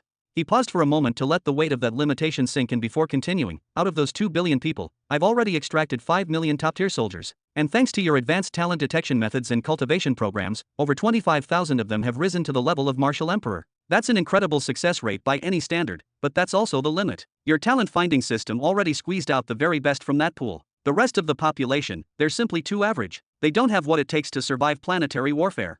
Then he lifted both of his hands in exasperation. Meanwhile, you have the Second Army, an entirely different beast. They're not a normal army, they're practically a biological plague, engineered for war and destruction. Every cub born among them enters the world already sharpened for combat, with a natural instinct to kill and conquer. And Sakaar and Amon, they waste no time. As soon as a cub can stand, it's fed, trained, and tossed straight into battle. He leaned forward, his voice hardening. Their short life cycles and massive birth rates make them ideal soldiers, brutal, numerous, and expendable. No one grieves when they fall. They're replaced almost instantly. The demon army surpassed us in numbers long ago, and they just keep growing. Every single time Sakaar breeds another batch of 300,000 young warriors, he sends them off immediately to launch an invasion on a new planet. Chapter 1266. And there's really no need to even mention the Third Army. Caesar barked with a mixture of exasperation and dark amusement, slamming his palm against his thigh. The sheer scale of their advantage is absurd. Just look at Nihari alone. That single planet holds tens of billions of mutants and hybrids. And when you factor in the populations of the other colonized worlds, it becomes clear that almost every planet in the system has some form of hybridized or mutated species living on it. It's like dealing with an unending swarm of ants. His tone turned sharper, frustration rising. Arrow, the commander of the Third Army, currently oversees a population that's approaching 1 trillion individuals. 1 trillion. And within that mind-boggling number lies an endless ocean of genetic diversity, hundreds of distinct species, each with unique capabilities, traits, and latent affinities he can exploit when choosing his soldiers. He closed his fist and leaned forward, voice low and intense. And let's not forget the most dangerous part. The man has 2 racial upgrade devices. Not 1, 2. Whenever he finds a race he deems valuable, whether due to their strength, speed, adaptability, or resistance, he doesn't just train them. No, he elevates them. He drowns them in bloodlines that complement their traits and forcibly evolves them into something monstrous. Caesar raised 2 fingers, slowly and with weight. 2 generations, that's all it takes. Just 2 full breeding cycles, and he can produce an elite army perfectly suited for planetary warfare. Offense, defense, intelligence gathering, infiltration, logistics, you name it, he can breed for it. I swear, Father, I'm starting to think you made the Third Army too powerful, and worse, I think you were right to give it to Arrow. I still don't know how he manages to maintain control over such a chaotic, volatile force without it imploding. A deep sigh escaped him. He looked away, muttering. In contrast, my First Army is just normal. My soldiers aren't disposable monsters like the demons in the Second Army, nor are they evolved mutants with natural affinity to heavenly laws. What natural advantage do I even have? He laughed dryly and shook his head. Maybe the only slight benefit I have is the Nihari humans. They've adapted to high gravity conditions, so their physiques are naturally tough, dense, durable. But what good is that when they're being vaporized in a blink by firestorms or swept away by oceanic floods? He gestured vaguely, tone laced with bitterness. Even in terms of gear, equipment, warships, artifact matrices, everything is distributed equally. No priority allocations, no special enhancements. I get the exact same resources the other armies receive. Robin blinked slowly, an amused smile playing on his lips. Oh, funny you mention that. I just handed out 3 merged laws to the Third Army earlier this month. One went directly to Arrow, and the other 2 were embedded within the army. Caesar's body went rigid. His mind stalled for half a second before his left eyelid began twitching violently. You did what? Tell me you've prepared something amazing for me, or I swear this entire throne room is going to end up in flames. Haha, of course I have. Robin burst into laughter, unable to hold it in any longer. He clutched his side and bent forward slightly, tears nearly welling in his eyes. Of all the people in this vast empire, above the earth or beneath the heavens, only Caesar had the gall and the freedom to speak to him like this. Not even Billy could do so. Once the laughter settled, Robin raised his head and gave Caesar a warm smile, his voice softening. So, what do you want first? Your personal gift, or the gift I prepared for your army? For me. Caesar blinked, suspicion flaring in his eyes. What could you possibly have for me? I already wield the flame of death, remember. I'll take that as your choice then. Robin chuckled again, but the humor quickly faded. His expression turned serious. Let me just confirm something first. You still intend to keep the flame of death, right? You're sure you don't want me to override it with something stronger? I could personally extract it and replace it with another powerful force. Something like the flame of time, perhaps. Forget it, Caesar said, waving his hand with a playful but firm gesture. You'd snatch it away from me right when I'm finally getting the hang of it? No chance. I'll hold on to the flame of death until the bitter end. Robin gazed deeply into his son's eyes for a few heavy seconds before reaching into the air and drawing out a large metallic tablet, thick, dark, and emanating a powerful aura. Without saying a word, he handed it to Caesar. What's this oppressive darkness?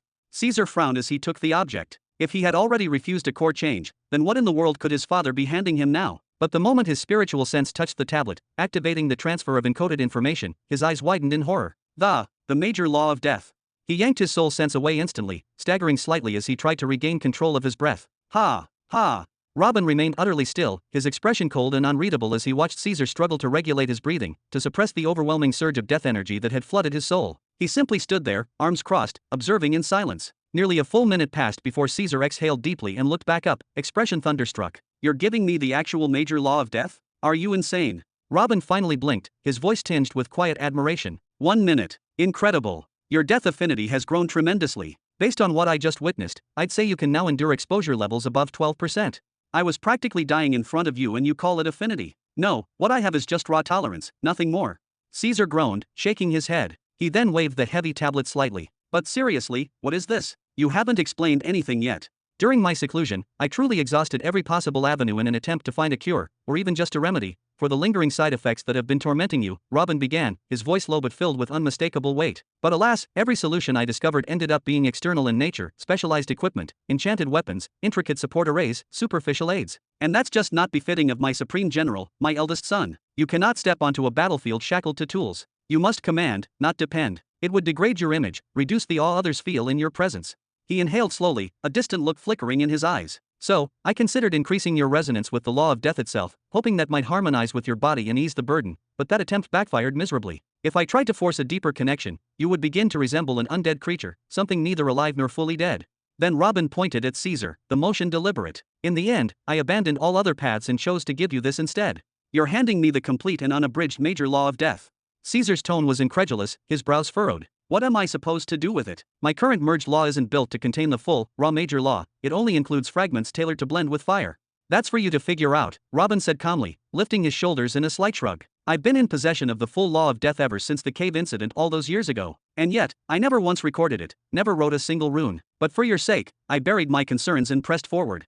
His eyes glinted with a rare, proud seriousness. It took me 7 full years to transcribe it all, just to the 4th stage. Robin gestured toward the dark metal tablet resting in Caesar's hands. Now it's yours. Take it. Immerse yourself in it. Let it challenge you. Let it devour you if it must, because in return, it might offer glimpses into something greater. Perhaps it will unlock new realms of techniques. Perhaps it will reshape your understanding of death and flame alike. Or maybe, just reading it enough times will allow your soul and body to better endure its pull. He let out a quiet sigh. I couldn't help you in the ways I wished to. So this is all I can offer now. You'll have to find your own way forward. Caesar stood silent for a long moment, his eyes fixed on the tablet. The pressure emanating from it made his soul quiver. Thank you, Father. I'll see what I can make of it. Robin gave a faint, satisfied nod. Good. He clapped once, breaking the tension. Then, from within his ring, he pulled forth 4 more metallic tablets, glowing faintly with restrained power. And these, Robin said, placing them carefully before Caesar, are for the first army. Caesar took them with reverence, both hands open. The moment his soul brushed the first slab, his breath caught. Eyes wide, he gasped. These 4 techniques, Robin said, voice deepening, will serve as the core for our army's elite special forces, a foundation for a new generation of warriors who can rival the monsters of the 2nd and 3rd armies. He pointed toward the first slab. The top one is called Gaseous Flame. It's rooted in the major law of fire, enhanced by a minor law from the path of wind. You combined it with a minor wind law. Caesar's brow arched. Not even the major law. Robin chuckled softly, then raised one hand, his index finger glowing faintly. Let me show you something. With a gentle flick, a white flame appeared on his fingertip, small, silent, and yet radiating immense pressure. This, he said, is merely the first stage of the major fire law, the weakest of it. Then, his expression sharpened. Now watch what happens when I merge in just a sliver of that minor wind law. Crackle, pop. The tiny white flame pulsed violently, then, shwoom. It burst into a howling red inferno, a concentrated stream of flaming energy erupting from Robin's fingertip like a cannon blast. It tore through the air like a dragon's breath, grazing Caesar's cheek before slamming into the wall behind him with an earth-shaking boom. What? Caesar spun around, stunned. This chamber wasn't ordinary, it had been forged with imperial-grade alloys, fortified by layered formations designed to withstand divine strikes. And yet, there was a scratch. A visible one. Chapter 1267. That minor wind law, that gaseous substance, it's not something one can simply find in nature. No, I synthesized it myself by combining several rare and volatile gases in a very precise manner until I finally managed to produce it, and after extensive effort, I was able to discern its underlying pattern. You could say that, in essence, it's a merged law in and of itself. When combined with the element of fire, this law significantly amplifies the capabilities of any flame user, empowering them to a degree that even the smallest attack, no matter how trivial or seemingly weak, becomes capable of inflicting devastating damage, as you witnessed yourself. Robin then laughed, his tone light yet carrying a faint menace. A small group, just a handful, of individuals who have mastered this law could reduce entire cities to ash, merely by spreading their flames over the landscape. And the best part? It would hardly cost them any significant amount of energy.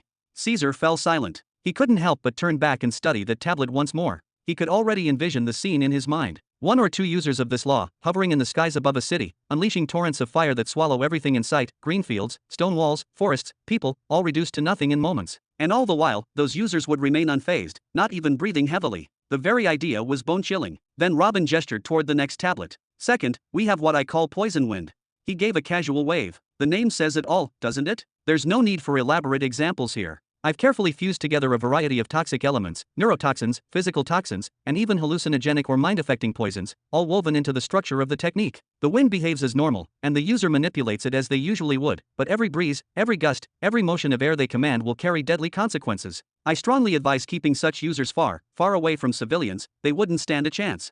Caesar's eyes darted toward the tablet again, alarm growing in his chest. Each and every attack would be laced with different types of poison? Combating enemies like that would be a nightmare. Against large-scale armies, it would be pure chaos. Just a few individuals like that could flood entire battlefields with invisible death. Even the most resilient soldiers, those with the highest levels of poison resistance, aren't immune. Resistance isn't immunity, it's never absolute. A slight weakening of their bodies, a moment of dizziness or hallucination, that alone could tip the scale of battle and doom them. Robin moved on, pointing with a slight arch of his brow. The third tablet holds what I've named the merged law of metallic plants.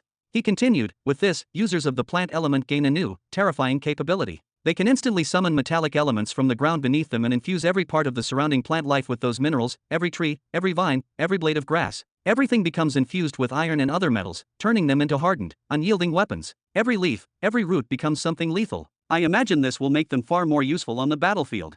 You imagine? Caesar's eyes flew open in disbelief. Even if he ignored the sheer destructive potential of someone wielding such a law on their own, that alone would be fearsome. The strategic value was immense. If an army had someone who could summon metallic plants at will, wouldn't that mean they could construct instant fortresses, walls, and defensive structures wherever they went? Entire camps or military strongholds could rise from the earth in mere moments. And finally, Robin said with a grin, moving to the last tablet, last but certainly not least, electric water. He gave a mischievous chuckle. This law is a direct fusion between the major law of water and a minor law of lightning. It was by far the most enjoyable one to work on. Watching what happens to people who come into contact with just a single drop of this water, well, it's quite the entertaining sight. Caesar narrowed his eyes. And where exactly did you see people get hit by it? Weren't you supposed to be in seclusion all this time? There were a lot of unsavory hunters lurking around. Let's not dive into unnecessary details. Robin deflected with a lazy wave. He then gestured toward the 4 floating tablets, eyes gleaming. In any case, I believe the First Army no longer has any excuse to complain. These 4 laws are to be granted exclusively to a special unit, an elite force. Each and every member must first recite a strict and binding oath, something as serious as the oath of the Shadow Swords, before receiving their assigned law. Understood. I still want to have mighty generals under me, like what the other armies have, Caesar said with a heavy sigh, his brows tightly knit. All of our generals, yes, they are military masterminds, no doubt. Their tactical genius is unmatched. But in terms of raw strength, there's simply not enough. Sakar has Amon, Sayer, and Pharaoh, while Arrow has Harrows, Servan, Kandal, and others. Tisk. I knew you'd say that. Robin clicked his tongue and smirked knowingly. Without further comment, he casually tossed his son 4 additional metallic tablets, each glowing faintly with engravings of great power. These, he said, pointing at them one by one, contain the same 4 laws I explained earlier. But these aren't the diluted versions you saw before. These are the originals, purer, more refined, and far more dangerous. The previous ones were like watered-down shadows compared to these.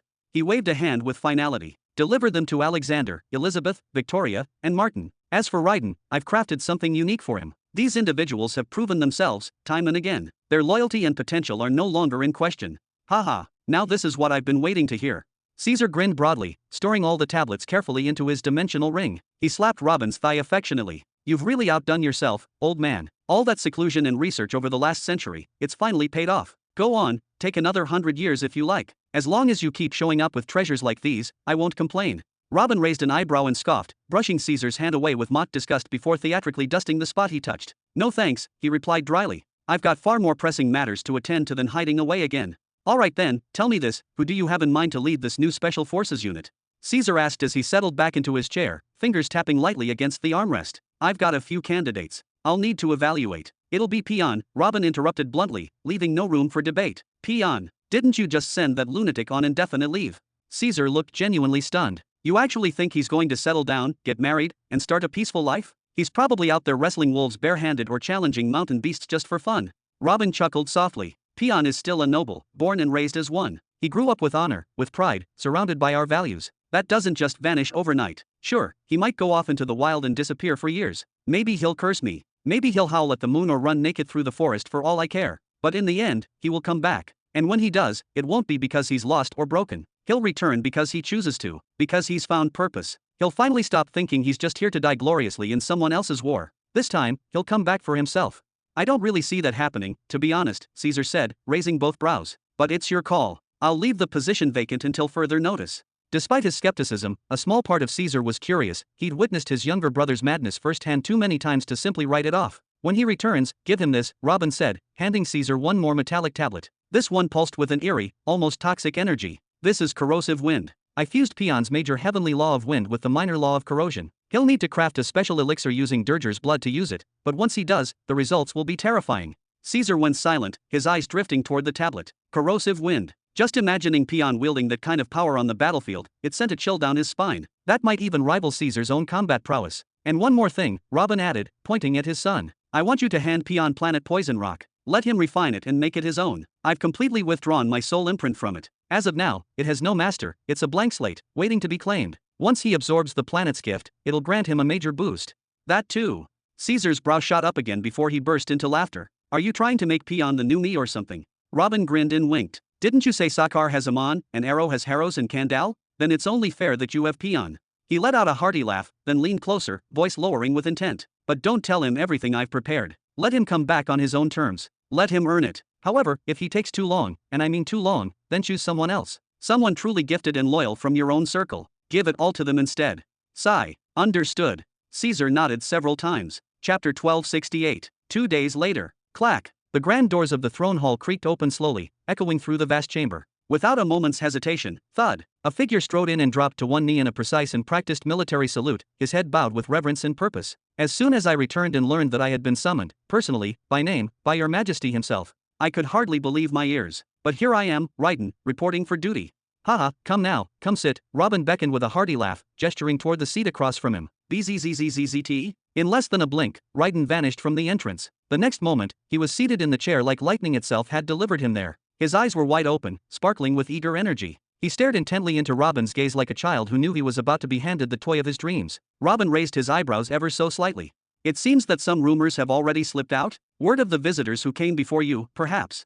Just a little, Raiden replied instantly, smiling innocently, but his eyes remained fixed on Robin, glowing with barely restrained anticipation. I wanted to ask you about the situation in the Middle Belt, the recent movements there, and the Robin began, trying to shift the topic, but he stopped himself halfway through the sentence. It was no use. The expression on Raiden's face, the way he leaned forward slightly, practically vibrating with excitement, he clearly wasn't thinking about military reports. Robin chuckled softly. All right, never mind that for now. Here, take this.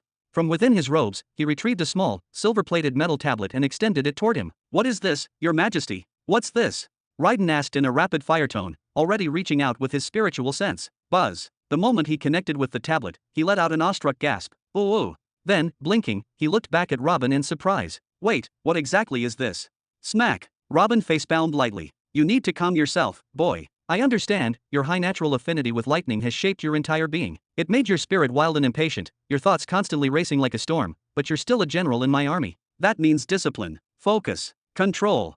He pointed to the metallic tablet in Raiden's hands. That's a tattoo. More precisely, an advanced, high-grade offensive tattoo. Truth be told, Raiden, Robin continued, his voice taking on a more thoughtful, reflective tone, had I thought too long about what to give you, especially near the end of my seclusion, I probably would have chosen to give you nothing at all. You, as you are right now, are already perfect. If I forced you to train in emerged law, I'd be undermining the unique trait that defines your body. And frankly, who am I to tamper with a living masterpiece?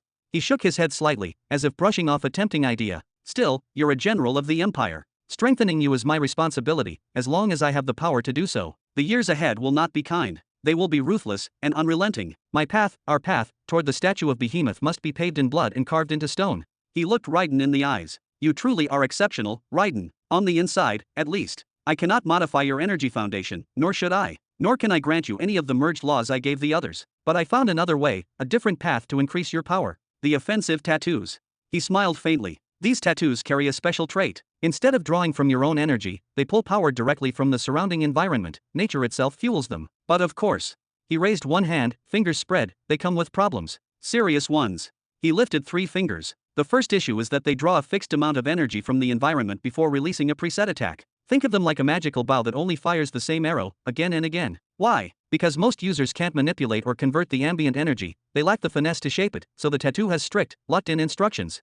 He then lowered one finger. That problem? I've solved it, for you. I've erased those limits. You, Raiden, possess an affinity with lightning so profound it borders on divine. I trust that you'll be able to control the ambient energy after it's gathered, molding it into lightning with ease.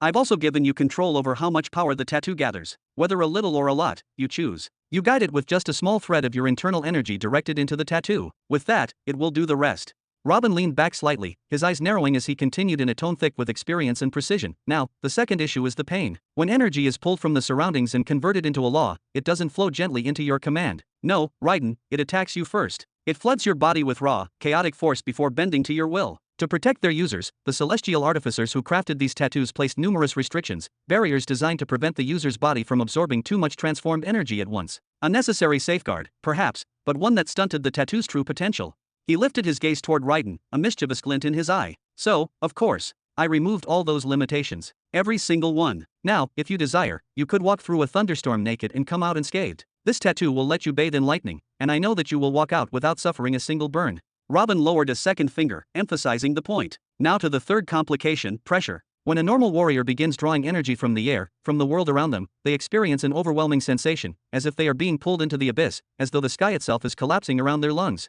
It's like being deep underwater, suffocating in unseen force, before the energy even transforms into its law state. He paused and raised his index and middle finger together for emphasis, then slowly continued, that feeling, the sense of drowning, causes hesitation, fear, panic. It robs fighters of their edge. That's why I modified the tattoo's internal structure. I embedded precise patterns based on the law of energy flow, ones designed to disperse the overwhelming pressure. Now, instead of gathering energy everywhere, your tattoo will filter the surrounding force and concentrate it only in the exact point you wish to strike. No more chaos. Only clean, lethal control. Robin's eyes twinkled with confidence. And as a final touch, I accelerated the conversion process. The moment energy is drawn in, it begins transforming into lightning almost immediately. You won't feel a delay, or a burden. Just speed. Pure, focused speed. Raiden stared down at the tablet, breath catching in his throat. His fingers ran gently across its surface, feeling the engravings etched by hands older than centuries. This is amazing, he muttered, his voice somewhere between awe and disbelief. Then he glanced up, brows raised, eyes wide. This is good, right? Robin couldn't help but laugh, low, pleased, and rich with pride. Hee. Oh, Raiden, you truly are a one-of-a-kind specimen. These modifications could only be made for someone like you, a being with perfect elemental affinity for lightning. There is no other.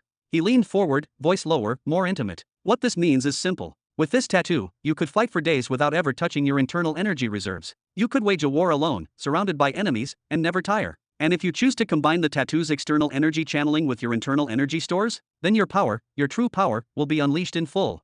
Robin's voice grew firmer with each word. Your strikes will carry the might of thunder gods. Your speed will become something no eye can follow. Your instincts, already sharp, will become instantaneous. Because you will no longer be fighting as a man, you will be moving through your natural environment, like a storm given form. That tattoo will transform the battlefield around you into a forbidden zone, a tempest where lightning obeys only you, and all others perish.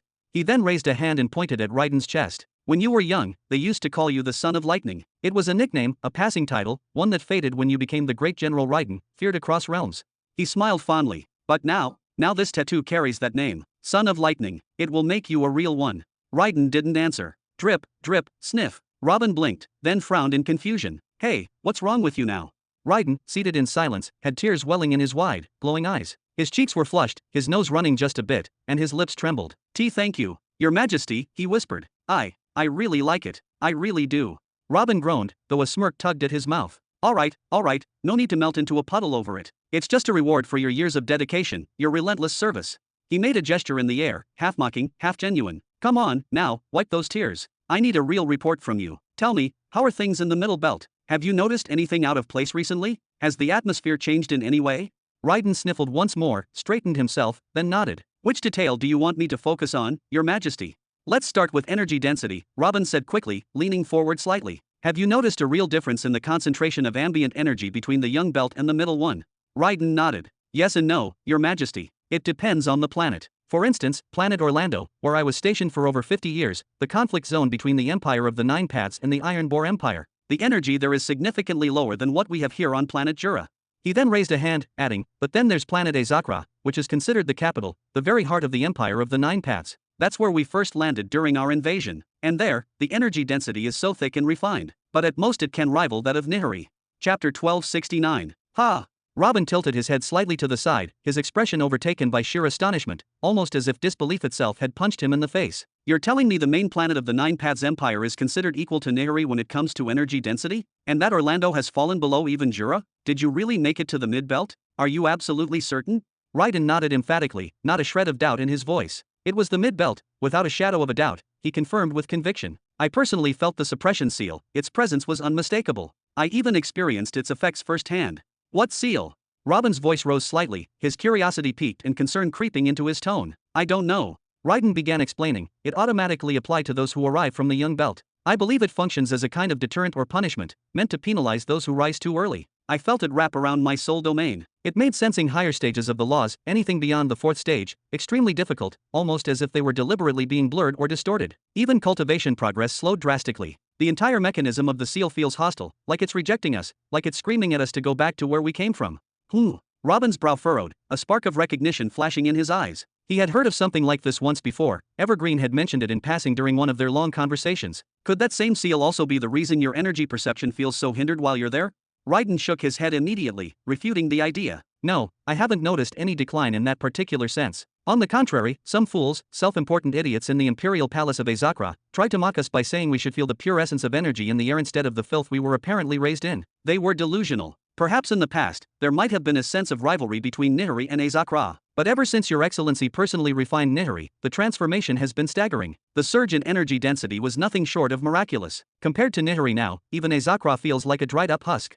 Robin leaned back into the cushioned chair behind him, his fingers slowly stroking his chin in thought. Fascinating, truly fascinating. Based on everything he knew, a planet typically experienced three major surges of cosmic energy throughout its natural lifetime. The first, when a cultivator finally appears and begins training in the laws for the very first time. The second, when the planet is officially claimed and bonded with an owner for the first time. The third, a monumental shift that occurs when the planet transitions from the young belt to the more powerful and dangerous mid-belt. Azakra, the central planet of the mighty Nine Paths Empire, had unquestionably gone through all three of these transformative awakenings. In contrast, Nihiri had only gone through two of them, and yet, somehow, Nihiri now surpassed Azakra in terms of energy density and spiritual vitality? This only further proved that Robin's title as a galaxy seed was far from hollow praise. It was being validated, day after day, by tangible results. Tell me more about this Orlando planet, Robin said as he pointed at Raiden several times, now fully invested in the discussion. Surely it has an owner, doesn't it?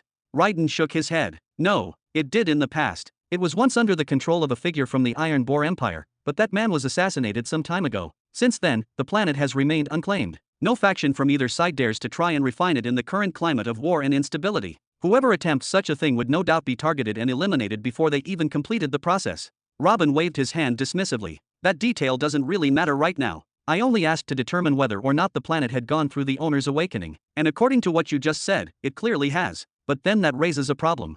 He frowned slightly, his sharp gaze cutting through the air. Why, then, is its energy density still lower than that of Jura, a planet that has only undergone two of the three awakenings? That makes absolutely no logical sense. Jura isn't special in any meaningful way. It's an ordinary planet in almost every sense. Raiden shrugged and raised his hands, his tone thoughtful but uncertain. I suspect the ongoing war has played a major role in that. When I first arrived on Orlando, around 50 years ago, its energy was just slightly weaker than Jura's current state. However, now that I've returned to Jura, I've discovered that there's a clear and noticeable difference. That suggests one thing to me: Orlando's natural energy density has declined over the past 50 years. It declined. Robin repeated, his voice sharp and incredulous. Why would a planet lose energy density? That shouldn't even be possible under normal conditions. He stared down at the ground for a moment, then raised his head again. Think, do you remember anything unusual happening during your time there? Some major event, a disruption, anything at all that happened, and after that, you felt, even the faintest, drop in the planet's energy. Raiden paused, his eyes narrowing as he dived deep into his memory, arms folded firmly across his chest like a shield guarding a storm of recollections. If I had to pinpoint one event that stood out above all others, I'd say it was the Battle of the World Cataclysms. It erupted during the 4th year after I first arrived on the planet. His voice dropped slightly, heavy with the weight of memory. I wasn't close enough to be caught in the chaos, but even from the distance at which I observed, I could feel it. The atmosphere changed. The planet itself seemed to tremble. It wasn't like the sheer devastation of the cataclysm sealing cubes, nor was it as soul-tearing as the shadow of the impatient woman who nearly split Nihiri apart with a single blow. But still, the battle had a kind of choking pressure. Like the planet couldn't breathe. Choking. Robin immediately leaned forward, his posture snapping into alertness. The movement was so sudden that his weight nearly slipped from the edge of his throne. What do you mean by choking, Raiden? Raiden's jaw tightened, his tone sharpening with grim reverence. It was the sheer magnitude of energy they wielded. Not just the raw force, but the frequency, how many times they could launch those kinds of attacks. Each blow felt like it could flatten cities. Each clash caused ripples in space itself. Even here, in the mid-belt where mature laws exist in abundance, the fight felt like something that did not belong in this realm. It was catastrophic, devastating beyond comprehension. He shook his head, shivering slightly despite himself. They called them world cataclysms for a reason, Your Majesty. That title wasn't handed to them lightly. If just one of them turned their focus on us, and we didn't have someone of the same caliber on our side, we'd be erased. No army, no defense, nothing would save us. That's the kind of terror they bring. Robin let out a long breath, his back sinking into the cushion of his throne as he reclined once more. A shadow passed through his eyes. I'll start preparations, he murmured. No wonder Renara was shocked by the energy levels on Jura when she first stepped foot there. It's becoming increasingly clear, the planets within the mid-belt that have been torn apart by warfare are in decline. They're bleeding energy. And now, perhaps I've finally stumbled upon the truth behind our overwhelming abundance of power. He paused, thoughts racing. Robin had pondered this mystery countless times before, the strange, inexplicable surge of energy that enveloped his planets. Back before the refinement process, the ambient energy in Jura and Greenland had been more than adequate for training. Even at their worst, cultivators could always rely on energy stones or auxiliary tools to make up for the lack. But after refinement, something had changed drastically. The air was no longer just rich with energy, it was saturated, overflowing, so much so that no one needed to rely on external sources anymore. In fact, if they have the current energy density, the average person wouldn't even notice a difference. And Nihiri had become a storm of spiritual power, its energy several times greater than even Jura's. Robin had asked himself repeatedly, why? Why was the universe being so generous with us? But now, after his exchange with Raiden, the puzzle began to form an image. If a single battle between world cataclysms could trigger such an aftermath, what would happen if a Nexus being was cultivating on the planet? Perhaps these planetary awakenings, the 3 energy surges he'd heard of, weren't meant for the planet residents in the first place. Maybe they were designed to prepare the environment for what is to come. So, what's the reason, Your Majesty? Raiden asked, clearly trying to draw more from Robin, though his tone suggested that it was curiosity for conversation's sake, not genuine thirst for knowledge. Forget it, Robin dismissed with a wave of his hand. His eyes still glowed faintly with thought. I heard about your escape. Did anyone obstruct your path as you traveled here? No, Raiden said with a confident nod. I left in silence. The orders from Central Command were clear, a full retreat. But I made a different choice. I left my battalion behind in a defensive stance. Had I brought them with me, the planet would have fallen in a matter of days. Our standing with the Nine Paths Empire would have crumbled, and your name would have been tarnished. I made that call alone. Was I wrong, Your Majesty? Robin was silent for a breath, then shook his head with a proud, solemn expression. No, Raiden, you did the right thing. You made a commander's call. Well done. Go now, have your tattoo engraved, and await new orders soon. He gestured toward the great gate at the far end of the chamber. Yes, Your Majesty. Raiden saluted sharply, then vanished through the doorway, leaving behind a subtle shift in the air as the doors closed with a deep, resonant thud. For a long moment, Robin sat there in silence. Then he let out a short, amused breath. The Nine Paths Empire, heh. He whispered under his breath, the corners of his lips curling upward into a slow, thoughtful smile. Chapter 1270. The following day. Knock knock knock. Father, may I come in? A soft, feminine voice drifted through the heavy doors of the grand hall, delicate yet filled with a warmth that instantly lit up the space like sunlight breaking through the clouds. Haha, my little princess, come in, come in. Robin's laughter echoed against the marble pillars as he stood from his throne, his arms spreading open wide in genuine joy. It had been some time since he'd heard that particular voice, and it never failed to fill him with both pride and bittersweet emotion. Hee, I see you're looking well today, father. And that hairstyle? Very regal. Zara giggled playfully as she made her way across the long hall with graceful, almost floating steps. In just a few seconds, she had crossed the space between the towering gate and the throne. She embraced her father warmly, albeit briefly, wrapping her arms around him with affection only a daughter could offer. Sorry I didn't come sooner.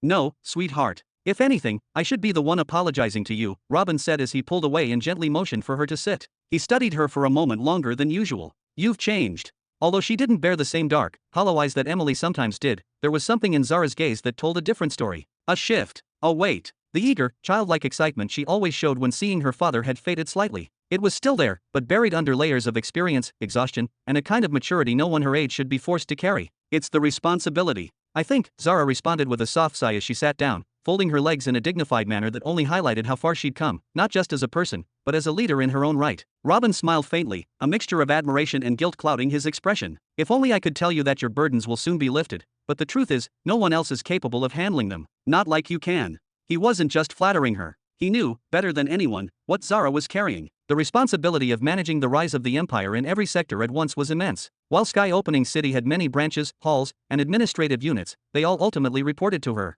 Every initiative passed through her scrutiny. Every budget, every deployment, every reform, they were her decisions. If something needed to be delayed, refined, or launched into motion, that too fell squarely on her shoulders. She had to appoint directors, remove slackers, and identify potential in people before they knew it themselves. She absorbed ideas from the populace, merged them with official strategy, coordinated entire departments to act as one, and monitored them day and night. Even if Zara didn't produce a single invention herself, the sheer position she held meant her mind was always in motion, always calculating, always responsible. Don't worry about me, father, she said with a grin that was both genuine and brave. She smiled widely, showing her flawless white teeth in a way that reminded Robin of the child she used to be. The law of life has no place on bloody battlefields, so I find joy in making a difference somewhere else, where it matters just as much. She leaned in slightly, her voice dropping to a mischievous whisper. Also, Sister Emily gave me a quick overview of those soul techniques you entrusted her with. They're going to be very useful. She then winked slyly. But I still want a few of those initial souls for myself, you know. Give me your hand.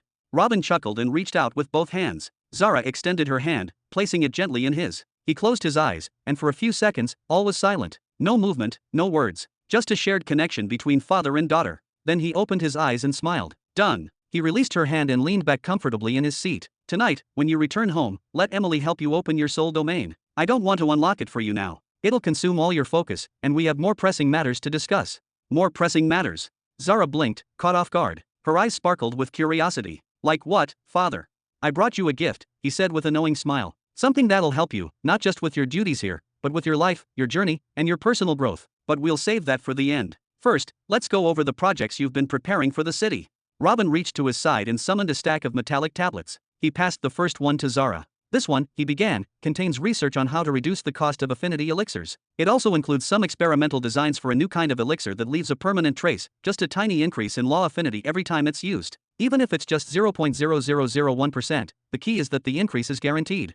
He glanced at her with a knowing look. Yes, I know that regular elixirs sometimes have similar effects, but this one is different. It ensures that gain, every single time. Zara's eyebrows lifted in visible surprise. The first set of research alone could save their treasury a massive amount of rare materials and time. But the second, if successful, had the potential to transform the Empire's strength forever. Robin handed her another slate. Here, you'll find formulas and ideas for pills and serums that lower the risks associated with the racial upgrading process.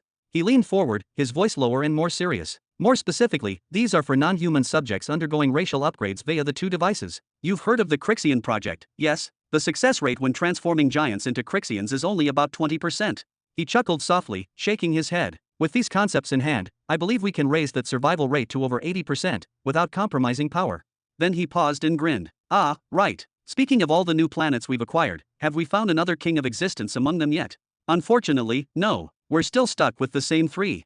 Zara responded with a soft, graceful laugh as she accepted the glowing slate from her father. But Arrow is utilizing their bloodlines with impressive efficiency. He's also leveraging your law regarding voluntary racial transformation with strategic brilliance. Over the past 100 years, we've seen a noticeable surge in the populations of the three major hybrid races, the Crixians, the Dorgrians, and the Devosians. Their numbers are rising rapidly. I think he'll be delighted once we begin integrating these new enhancement concepts into the process. Oh. Robin's brows rose slightly in curiosity. So it's true. Beast Kings are truly that rare. I was genuinely surprised when we found 3 across 13 planets. I'd assumed they were more common based on older records and scattered rumors. For a moment, a shadow passed through his eyes as thoughts stirred in the back of his mind, fragments of forgotten schemes, of hidden hands moving behind the curtains of fate. He recalled the mysterious foresight of the all-seeing god, the strategic unveiling of the great serpent empire on planet Gutta. No, could it be? Was it not just chance that brought Helen to discover the poison rock planet? Could the all-seeing god have orchestrated even that? Robin shook his head firmly, as if casting away intrusive thoughts that threatened to distract him. Now wasn't the time for tangled theories or philosophical pondering. He reached out and passed Zara another carefully inscribed slate, its faint glow pulsing with encoded brilliance. This one contains new concepts for upgrading what I still consider one of our most formidable military weapons to date. Ideas for enhancing the mothership.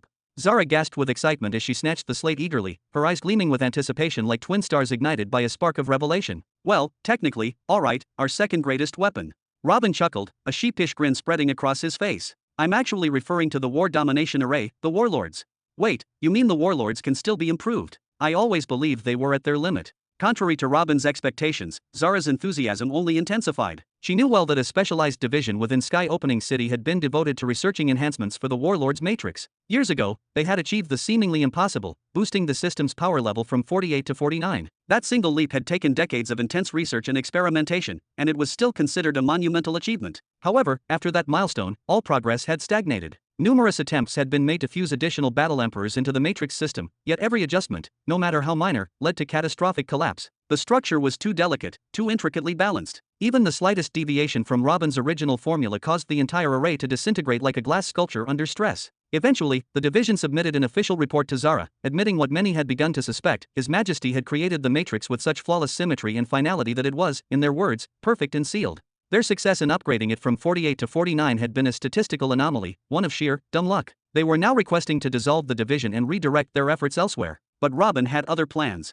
In this new iteration, he explained, his voice calm yet brimming with pride, I've expanded the array's architecture significantly. Instead of a single central array heart, there will now be 5, each one assigned to a separate faction or front. And, of course, a master core sits at the center, governing them all. He tapped the blueprint with a deliberate finger. During combat, these 5 hearts can function independently with tactical freedom. However, when necessary, they can voluntarily surrender control to any one of the other cores, centralizing command. Naturally, each core must be operated by a full-fledged battle emperor. With this layout, the new Warlord's configuration should easily breach level 50, perhaps even surpass the strength of a typical martial emperor at that level, depending on the synergy and power of the 5 commanders. Robin leaned back in his chair, his gaze softening slightly as he watched his daughter absorb the information. You'll also notice, he continued, gesturing toward the lower portion of the blueprint, that I've included optimizations to extend the operational duration of the Warlords during prolonged battles. But more importantly, this time, I haven't sealed the design. Every stroke, every rune, every formula I used is laid bare, complete with annotations and alternatives. I've written it all in such a way that even the youngest engineers in our academies can follow the structure, experiment with variations, and evolve the array as they want.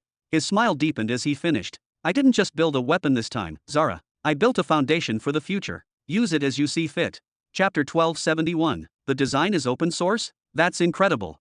Zara exclaimed with excitement, her voice echoing with awe. And level 50 warlords? That kind of power would surely tip the scales of any battlefield in our favor and bring swift victories. Her enthusiasm faded slightly as a shadow of doubt crossed her face. But, why limit it to just level 50? What do you mean by that?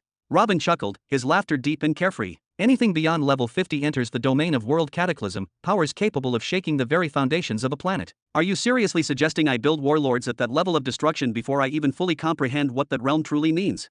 Before you comprehend? Zara tilted her head, her eyebrows furrowing in confusion. Father, don't tell me you still haven't discovered a path to breakthrough into the world cataclysm realm? It's not as simple as you think, Robin said, his tone shifting to something more grounded and thoughtful. What I've learned so far is that the foundational levels as we know them will be completely obliterated upon entry into that realm. I also understand that there must be an external catalyst, a foreign element powerful enough to convert an energy core into what we call a power nucleus. It's a profound transformation. I could easily spend centuries researching the various breakthrough theories, crafting a method from scratch, or I could simply observe existing ways and seize one when the time is right. He gave a confident shrug. And something tells me it won't be long before I'm holding such a method in my hands. You're thinking of acquiring one? Zara asked with concern. I inquired about it from the Nine Paths Empire. They told me such methods are rare and precious, treasures of immeasurable value. In return, they demanded literal tons of trade resources. I didn't dare proceed without speaking to you first. Her brows knitted with unease. Ignore them. Robin's voice turned sharp and clear. It's obvious they're trying to take advantage of us, knowing they currently hold a monopoly over our trade channels. He rubbed his chin in thought. Actually, I've been planning a little visit to the Middle Belt. What? Zara shouted, visibly shocked. When are you going? Who's accompanying you? Should I prepare Caesar and the others for deployment? And what would I need them for, to guard me? Robin laughed heartily, shaking his head. I have a mission, and I believe that venturing into the Middle Belt might accelerate my progress. Who knows what I'll find there? He waved a dismissive hand. But for now, let's stay focused on why I summoned you. He handed her another glowing tablet. Contained here are several advanced methodologies for upgrading the military's armor systems. Honestly, after seeing the equipment your Imperial Guard division developed, I hesitated to give you this. You're already exceeding expectations. Still, pass it on to your design teams. It might ignite new innovations for the future. And this one, Robin passed her another tablet, this time with greater care and gravity. This is, without a doubt, the most daring and ambitious concept I've conceived in recent years. Its realization will require significant cooperation from Sky Opening City and its resources. But if we succeed, I truly believe it will reshape the very structure of our empire. Zara accepted the tablet with both hands, her expression a mix of awe and unease. What exactly is this? She asked, already sensing the weight of its significance. Her father's ideas had a history of revolutionizing everything they touched. The Soul technologies with Emily alone were enough to redefine their entire civilization. This is a blueprint for a multiplanetary communication network, Robin declared, his voice steady and full of purpose. He pointed to the tablet with deliberate precision. If it's executed the way I envision, the need for physical messengers will vanish forever. Every citizen across the Empire's countless worlds will be able to communicate seamlessly. Emily will be able to conduct meetings with every general from the comfort of her office. No more distance. No more delays. Our empire will truly become one unified domain, one voice, one land. That's impossible. Zara gasped, her face overtaken by disbelief. We've been battling this problem for generations. Every attempt has failed. I even tried to purchase a solution from the Nine Paths Empire, and they mocked me. They told me that when we grow up, maybe we'd figure it out. Even they haven't solved it. Their only answer is that strange thing they call the Soul Society. Maybe they don't have a solution, but that's none of our concern, Robin said with calm certainty, his voice laced with the quiet confidence of someone who had thought long and deeply about the matter. Zara, however, appeared even more stunned than before. Her brow furrowed in disbelief, and she took a step closer, speaking slowly as if to make sense of her own thoughts. But how, father? Each planet is surrounded by its own protective atmosphere, a shield against a nearly endless list of cosmic threats. That includes the vacuum of space itself. Out there, in that vast emptiness, there's no air to carry sound, no medium through which fire can burn, and no soul frequency can travel unaided. And how long would it even take? Years? Centuries? Sadly, every planet is trapped within its own shell, cut off from the others. The only method we've ever had for interplanetary communication is through the use of space portals. As she spoke those final words, she noticed a peculiar smile slowly forming on Robin's face, the kind of smile he wore when someone unknowingly touched on a truth he had already mastered. Zara's eyes narrowed with suspicion. Wait a second, what are you thinking? Robin chuckled heartily, the kind of laughter that comes not from mockery, but from deep satisfaction. Ha! It seems your time spent as head of Sky Opening City is finally sharpening your thinking. Yes, my daughter, you're absolutely right. The secret lies in the space portals. Only through them can a stable path be formed between distant worlds, a tunnel through which sound and soul waves can travel without decay. Zara, still skeptical, shook her head slowly. But father, that idea isn't new. We've known that for generations. Whenever we need to send an urgent message, or even broadcast a live event, we open a portal that connects to the destination planet. But even then, there's still a delay, because the portals were never designed for communication in the first place. Besides, it's wildly impractical. Who can afford the energy cost of keeping space portals open around the clock just to send messages? That's why we prefer to send a shadow sword. Robin raised his hand and gestured toward the sleek metallic tablet once more, his expression now carrying the weight of revelation. And that, my dear Zara, is why you're holding that tablet right now. The core of the idea is this: to construct small, compact space portals, miniature versions, if you will, on every inhabited planet. Picture them about the size of a large fruit, no larger than that. These tiny portals would be powered not by pearls, but by simple energy stones, or in worst-case scenarios, the liquid essence will be enough. They'd be designed to remain continuously active, positioned securely in protected locations, always ready. His voice lowered slightly as he leaned forward, his eyes gleaming with both pride and anticipation. The space inside these mini-portals is formed using the fourth stage of the major law of space. While they can't transport living beings, they can transmit small parcels, data cores, and, most importantly, encoded soul signals. I've also embedded several layered inscriptions within the mini-portal structure, designed to isolate and amplify the soul resonance frequency of a bonded ring on another planet. The inscriptions gather the signal, enhance it, and launch it across the portal far faster than conventional methods. He leaned back with a playful grin. So, what do you think? Isn't it brilliant? Zara's eyes widened, not just from understanding but from awe. Seeing her father so animated, so driven by a new creation, stirred something deep in her. She smiled genuinely. Have you completed the entire design already? Robin scratched the back of his head sheepishly. Well, not entirely. What you have are the finalized schematics for the spatial component, along with the framework for the soul transmitter. What remains is up to your team. You'll need to find appropriate construction materials, calibrate the runes, and troubleshoot any issues that arise during deployment. But after everything you've built these past few years, I'm confident it's well within your reach. Zara nodded with increasing enthusiasm, her smile growing wider by the second. If the spatial rune element is already completed, then consider the rest done. We'll handle the engineering and testing. Father, this might be one of the most revolutionary things you've ever designed. Communicating across planets, instantly, effortlessly, and from the comfort of one's home, your citizens will feel as though they've stepped into a dream.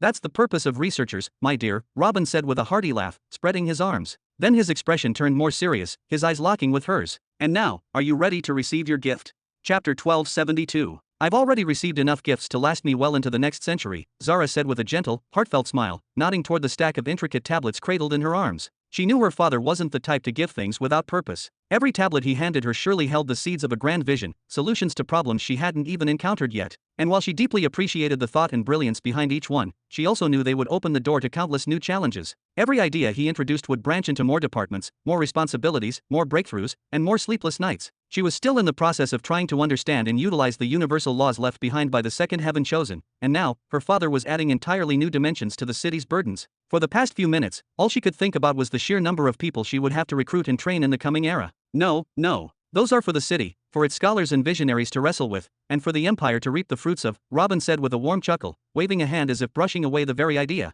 But you, my dear, you get something different, something truly your own. Otherwise, how could I live with myself? How could I look in the mirror knowing I've gifted all your siblings and left you out? His voice was teasing, but the affection beneath it was real. With a smile that hinted at pride and sentiment, Robin pulled out a single, gleaming tablet, more ornate than the others, and extended it toward her with both hands. Here, take it. Thank you, father, Zara replied, her voice filled with nobility, grace, and a flicker of anticipation. She accepted the tablet with both hands, her spiritual sense flowing into it in an instant. She expected perhaps a new mental cultivation technique, or maybe even a soul-based method crafted just for her. But what she found inside made her breath hitch. Her pupils dilated. Her heart skipped a beat. She looked up at her father, eyes wide, glowing like twin moons. Are you serious? The major law of shaping, Robin said with a satisfied nod, a proud grin spreading across his face as if he'd been waiting for this moment for years. The law of shaping? What even is that, father? I don't recall you ever mentioning it before, and why would you give it to me, of all people, as a gift? Zara asked, her brows furrowing in bewilderment. Robin lifted a single finger and tapped lightly on the side of his grand throne. Shum. With a soft mechanical hum, the front section of the throne shifted, slid, and opened. From within emerged something utterly unexpected, a miniature metallic figure, golden and radiant, barely the size of a fingertip, and crafted to look exactly like Zara. Zara's breath caught in her throat. This. Her brows drew together in sheer astonishment. She knew the throne's material, a hyperdense alloy that had taken them years to forge and mold. To see such a delicately detailed creation come from that. Robin turned to face her squarely, locking eyes with the daughter he admired so deeply. It's simple, Zara. Shaping is the exact opposite of destruction. It is a fundamental law, on par with life itself. With the major law of shaping, you can take any non-living material, no matter how hard, soft, brittle, or dense, and reshape it at will. It doesn't matter what it was before. It becomes a tool in your hands, a medium for your thoughts. You think it, and it becomes. Zara stood slowly, the tablet clutched between both hands like a sacred relic. Her feet began to move on their own as her mind raced. This is beyond incredible. I don't know how practical it would be in the heat of battle, but in every other domain, it's revolutionary. With this law, we could build entire megacities in weeks instead of decades. We could assemble complex warships instantly, just by understanding their design. We could produce experimental models of pills, constructs, and alloys without a single failed prototype.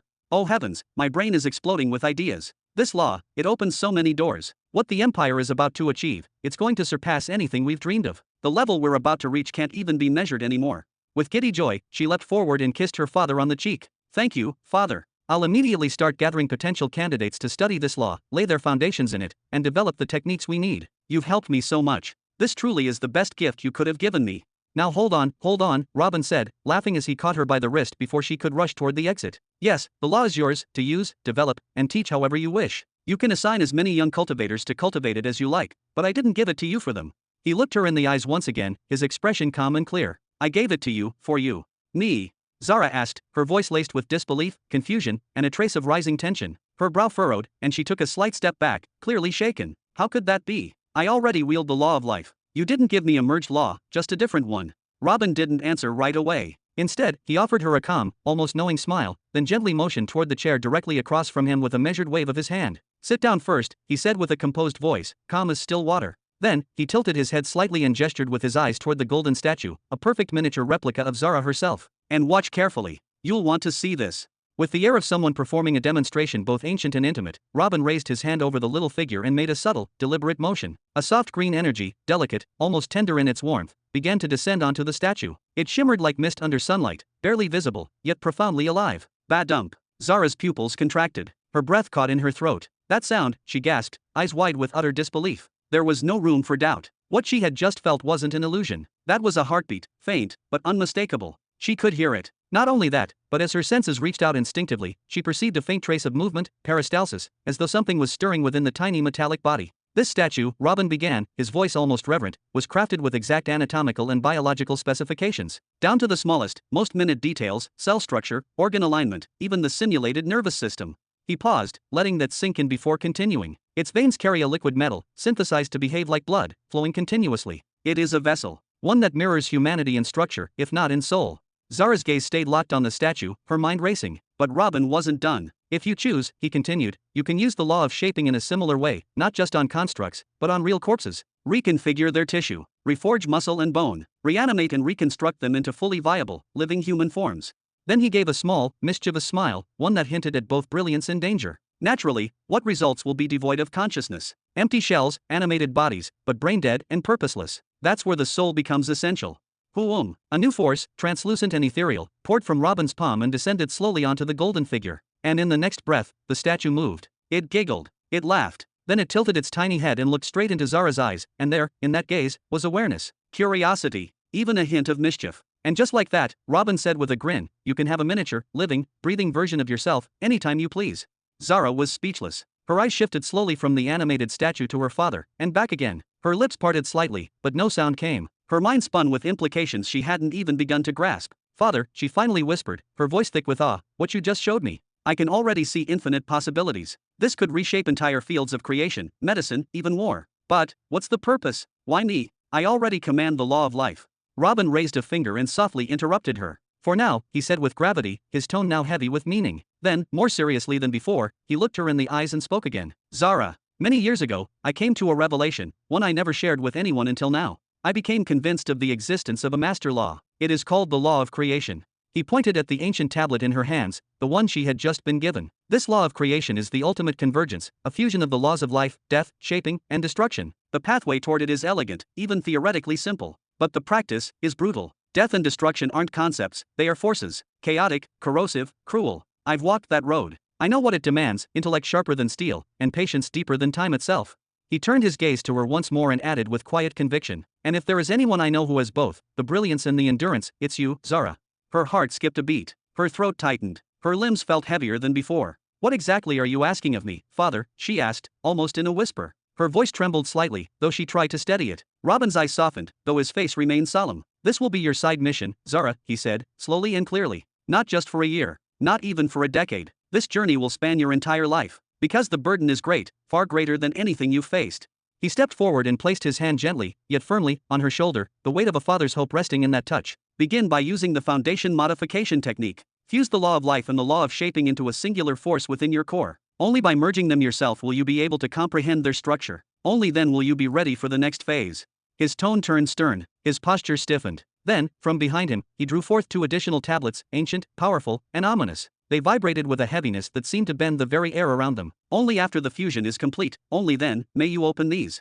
He placed them before her. Zara reached out with trembling fingers, her breath shallow. She hadn't even touched the tablets, but already, a creeping cold slithered into her bones. These are. Robin nodded slowly, grimly. The major law of death. And the major law of destruction. His next words came out like a command. Do not attempt to understand them yet. Do not connect with them. Complete the first fusion first. Let that fusion of life and shaping serve as your armor, your shield, before you face what lies beyond. Gulp. Zara slowly sat down again, as though gravity had tripled. The weight of her new responsibility pressed upon her chest, her thoughts, even her soul. She felt herself standing at the threshold of a journey no one had dared to attempt, one paved with uncertainty, sacrifice, and almost certain failure. Chapter 1273. 5 days later. Crack. Father. A calm and resolute male voice echoed through the grand throne hall, carrying the weight of presence and purpose. What an unexpected yet joyful surprise. You really should have informed us of your return beforehand. We would have prepared a proper welcoming ceremony befitting your status. Haha, perhaps, Robin chuckled lightly, his expression unreadable. If you had arrived just a bit earlier, I might have actually believed this surprise was joyful. He gestured toward the chair in front of him with a casual wave of his hand. I've been here for nearly 2 months, Richard. What took you so long? Richard let out a tired sigh, his shoulders relaxing as he stepped forward. Your empire is what delayed me. Managing the governance of all those S-class planets is turning into an increasingly difficult task by the day, especially as their number continues to grow rapidly. Ever since you signed that decree to Caesar, the demons surrendered a planet immediately, and Arrow is currently preparing to hand over one as well. I have faith that you'll sort everything out swiftly, Robin said with a subtle nod of admiration. I've witnessed your work firsthand, it's truly something that deserves genuine praise. A wry smile formed on his lips. I once uttered the wrong words in a local cafe in Jura, and I was almost arrested on the spot. This is an empire, not a republic where people elect their leaders, Richard replied, his tone pragmatic. No matter how much we try to satisfy them, there will always be those who disapprove. If peace is what we seek, then a firm hand is sometimes necessary. I don't disagree with that sentiment, Robin said thoughtfully. But tell me, how did you manage it? You're my son, and yet even I didn't realize this side of you existed. Can we set that topic aside, if you don't mind? Richard responded with a slightly awkward laugh. I'm simply fulfilling my duties. Nothing more, nothing less. Then, with a shift to a lighter tone, he added, word is you've been distributing some valuable gifts lately. I assume you brought something for me as well. Robin raised a single eyebrow, his gaze locked on Richard's face for several long seconds. Then he exhaled slowly, shaking his head. Don't get your hopes up too high.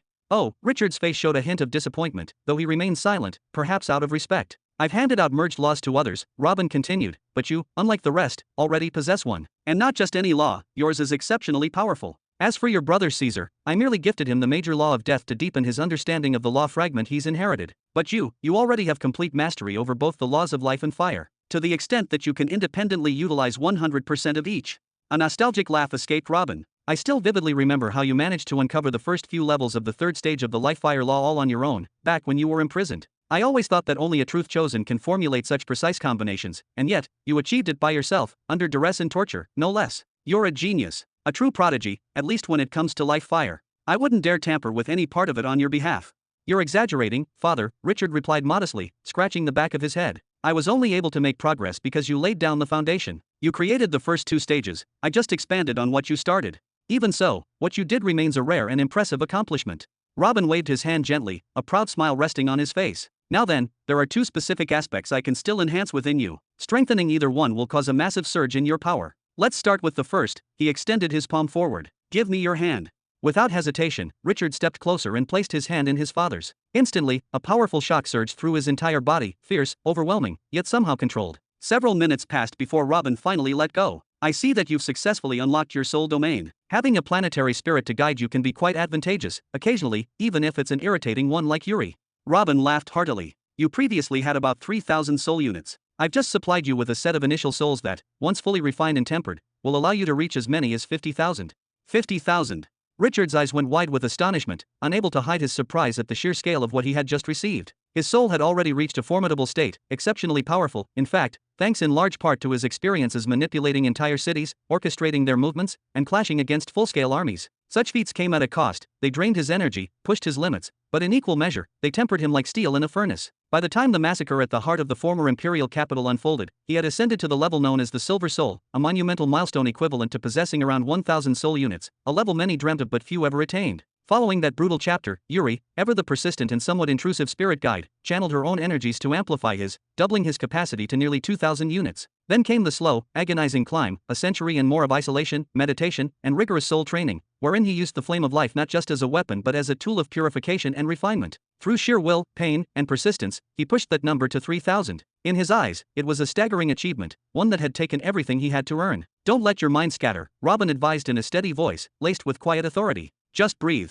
Center yourself. Use the soul-refining techniques I passed on to Emily. They were crafted for this exact purpose. There's no reason to rush. Those larger, initial souls, the truly volatile ones, save them for last. They require precision, not haste. Robin reached out and gave Richard's thigh a gentle tap, almost paternal in gesture. As your soul force grows, so too will your command over everything you breathe life into. The stronger your soul becomes, the clearer your perception, and the more efficient your use of life energy. It's not just a path, Richard, it's the backbone of everything you are. Don't ever underestimate it.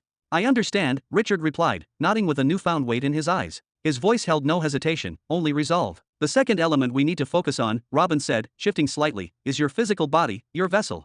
He motioned toward his son, as if outlining the shape of his form. The more powerful your body, the more life energy it can channel, hold, and manipulate without collapse. You won't constantly find yourself dancing on the edge of exhaustion. And more importantly, when your reservoir of life energy finally depletes, you won't be left utterly vulnerable. Your combat style thrives in close-quarters engagement, in direct confrontation. So tell me, why haven't you put more effort into refining your physical form yet? He continued, voice firm but not unkind. Begin the process of engraving the human tattoos, push through until you reach the fourth stage. Once you've achieved the physical strength of that of a martial emperor, I want you to make a journey to Sky Opening City. There, request the removal of excess structure and the transformation of your tattoos into those of the Nihari giant kin. Endure the pain. Let it shape you. And after a few years of adaptation, I want you to seek out Zara and her team. Ask them to craft for you a diluted version of the tattoo I entrusted to Halak. I think your body can take it. You refined it to the limits time and time again using life energy. Is everything clear?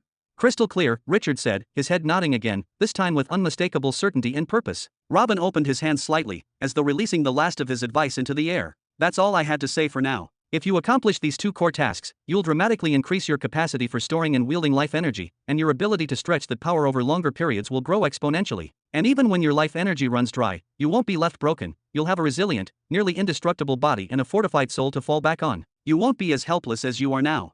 Then, with a half-smile tugging at his lips, he added softly, maybe that'll calm the storm of anger I sense still raging within you. What anger? Richard asked, arching a single brow in playful deflection. The one you keep hidden behind your composed face, Robin replied, eyes narrowing as he studied his son. The one that compels you to draw up schemes, systems, and iron-fisted policies to suppress entire populations. And frankly, he sighed, I don't even want to imagine what fate befalls those who refuse to bow before your rule. Are you still going on about that? Richard muttered, brushing a hand across his forehead, clearly trying to end the conversation. I'm not condemning your actions, Robin clarified, his tone even. But I am saying that I don't want my son, my blood, to become a man obsessed with torture, manipulation, and endless political games. That's not who you are, and it's not who you're meant to be. He stepped closer, the fire in his voice growing stronger. You should be striving for power. For absolute dominion through might and wisdom, not pettiness, not revenge. You're better than that, and you must act like it. This is starting to get annoying, Richard groaned, raising both hands in mock surrender. Then his expression shifted, softened slightly, as he added, well, would you care to join me on a brief trip? A trip? Robin raised an eyebrow, skepticism laced in his voice. You're trying to change the subject, aren't you? Just because I wasn't always around to teach you life lessons like a proper father doesn't mean you can just ignore every word I say. Just come with me, Richard said as he stood, brushing off his robe. Then, in a calm, deliberate voice, he called out, Yuri, open a path to that place. BZZZZZZZT. Chapter 1274. Buzz. Robin emerged from the spatial corridor, his hands calmly clasped behind his back, as though he were taking a casual stroll. The moment his feet touched solid ground, he let out a faint whistle, a low sound that echoed eerily in the confined space. I must admit, I had no idea planetary spirits were capable of feats such as this. It's nothing more than a minor trick, Richard replied in a measured tone, his voice calm but resolute. Yuri, my planetary spirit, can open spatial gates to virtually any location on or beneath the planet's surface. But, of course, she only does so under my direct command. And where exactly have you brought me? Robin asked, narrowing his eyes as he advanced with cautious curiosity. He quickly realized he was inside a narrow, suffocating passageway, its walls composed of dark volcanic rock and glowing veins of magma. The air shimmered with intense heat, so overwhelming that even someone of Robin's caliber could feel it pressing against his skin. The corridor descended steeply, spiraling downward like a tunnel to the underworld. Not a single source of natural light could be seen, leaving him to rely solely on his soul senses to feel his surroundings and move forward. We near the heart of the planet, Father, Richard answered with absolute seriousness. Then, raising one hand in a smooth, practiced motion, he gestured toward the end of the tunnel. A massive slab of black stone began to grind and shift with a deep rumble, slowly revealing a blinding crimson glow that pulsed like a living heartbeat. We've arrived. This is. Robin stepped forward. His posture remained regal and composed, hands still behind his back, but his eyes widened, and for a fleeting moment, a glimmer of genuine shock passed across his face. What lay beyond the stone was nothing less than a vision of torment incarnate. He now stood at the edge of an enormous underground cavern, the size of which dwarfed any natural cave he had ever encountered. Directly before him lay a precipice that overlooked a vast lake of molten lava, a sea of liquid fire that extended far beyond what the eye could see. The surface of the lava roiled and churned, erupting with violent bursts of molten fury. The searing heat and flashes of light provided just enough illumination to reveal the terrifying features of the chamber. From the ceiling above and the fiery lake below, jagged black stone spikes jutted out like the fangs of a monstrous beast. There was no sign of life, no creature, no presence, nothing that could possibly survive the sheer intensity of this inferno. Richard, what is this place? Robin asked, his voice lowered slightly, as if the sheer atmosphere demanded reverence. Why would you bring me to this? Before he could complete his sentence, something caught his eye.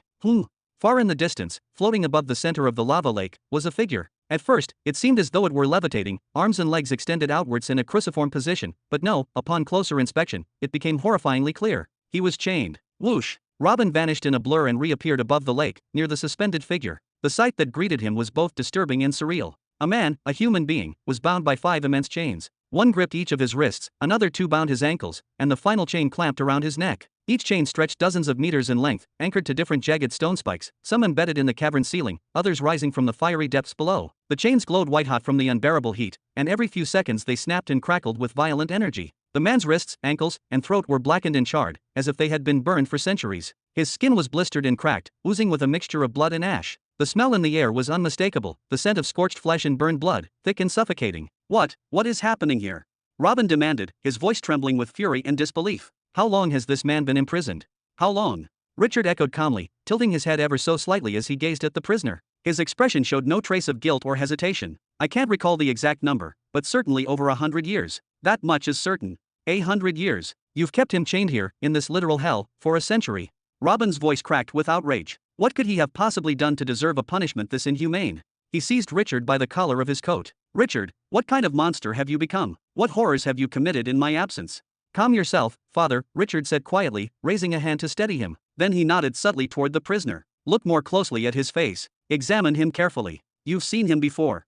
I've seen him. Robin stepped back, the anger on his face giving way to confusion and hesitation. He began to study the prisoner's face with greater focus. The man's features were mostly obscured by tangled, scorched hair, thick and unkempt, as though it had grown wild and been singed repeatedly by fire. His hair wasn't long. It had been burned away at the ends, leaving only a half-melted mess that clung to his head like a curse. Beneath the burnt hair, Robin began to make out fragments of a face, aged, worn, and hardened. The man appeared to be in his 50s, maybe older, though his suffering made it hard to judge. His face was gaunt, bones protruding under damaged skin, yet there was something there. Something disturbingly familiar. Wake up, you wretched sinner.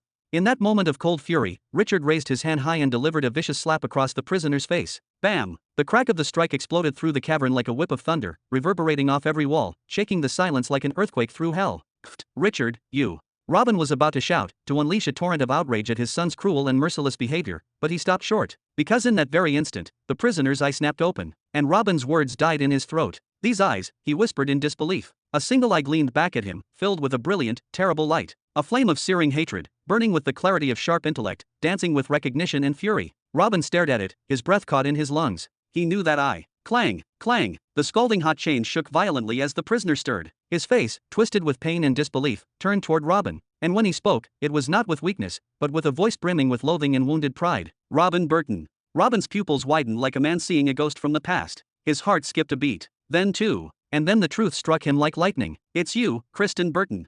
He took a step back in shock. Even after 100 years in hell, even after the fires had seared his skin and time had taken its toll, Robin recognized him with absolute certainty. Kristen, the son of Julia, daughter of Peter Burton. This man was his blood sister's child, his nephew, the very man who had ignited the flames of rebellion, the one who breathed life into the people's uprising and threw the empire into chaos. What the hell is going on here?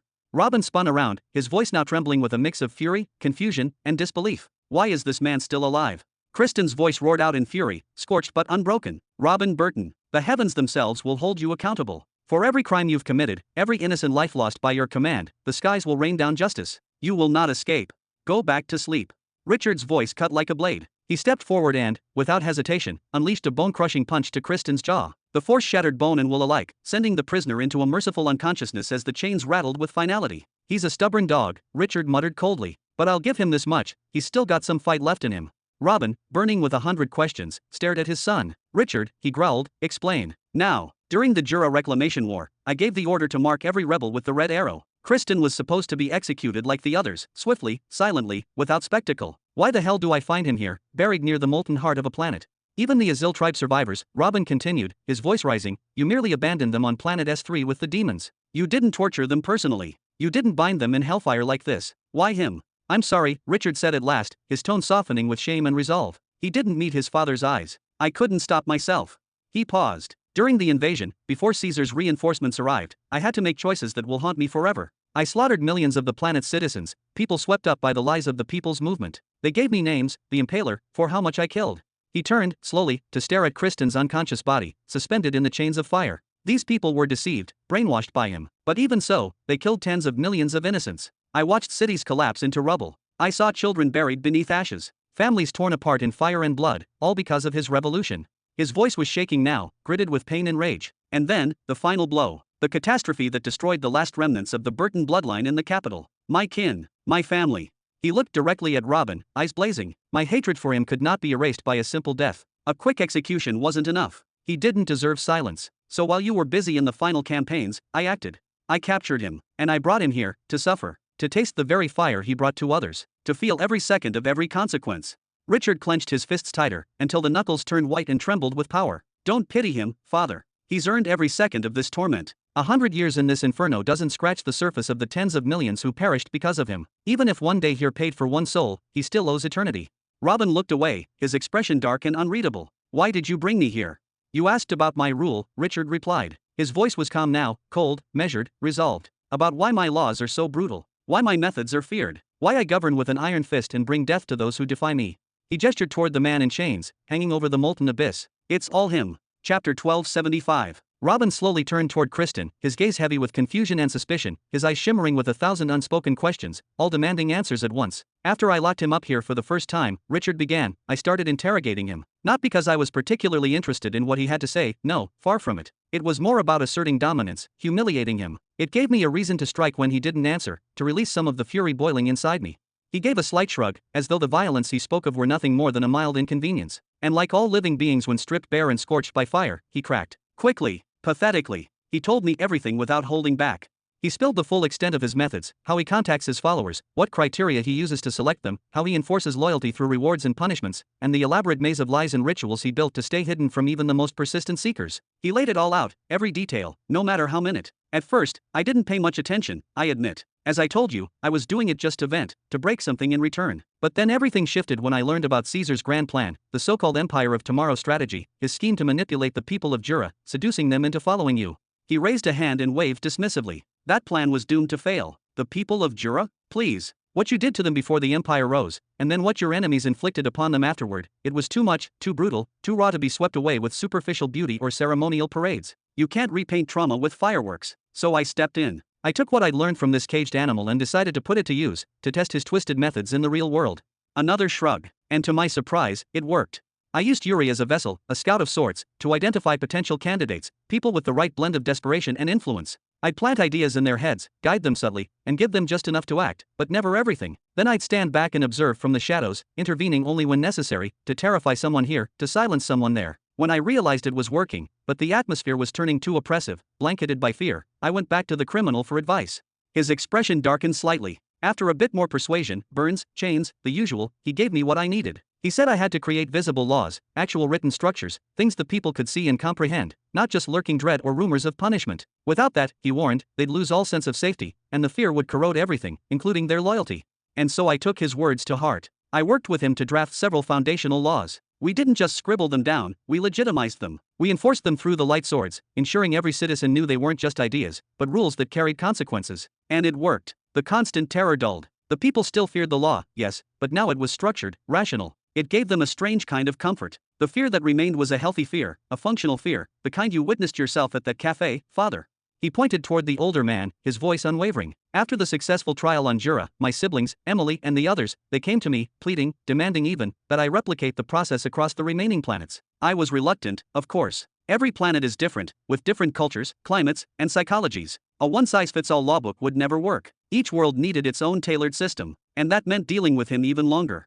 He glanced toward Kristen, his eyes narrowing, but in the end, I relented. For the sake of the Empire's long-term survival, I sacrificed my peace.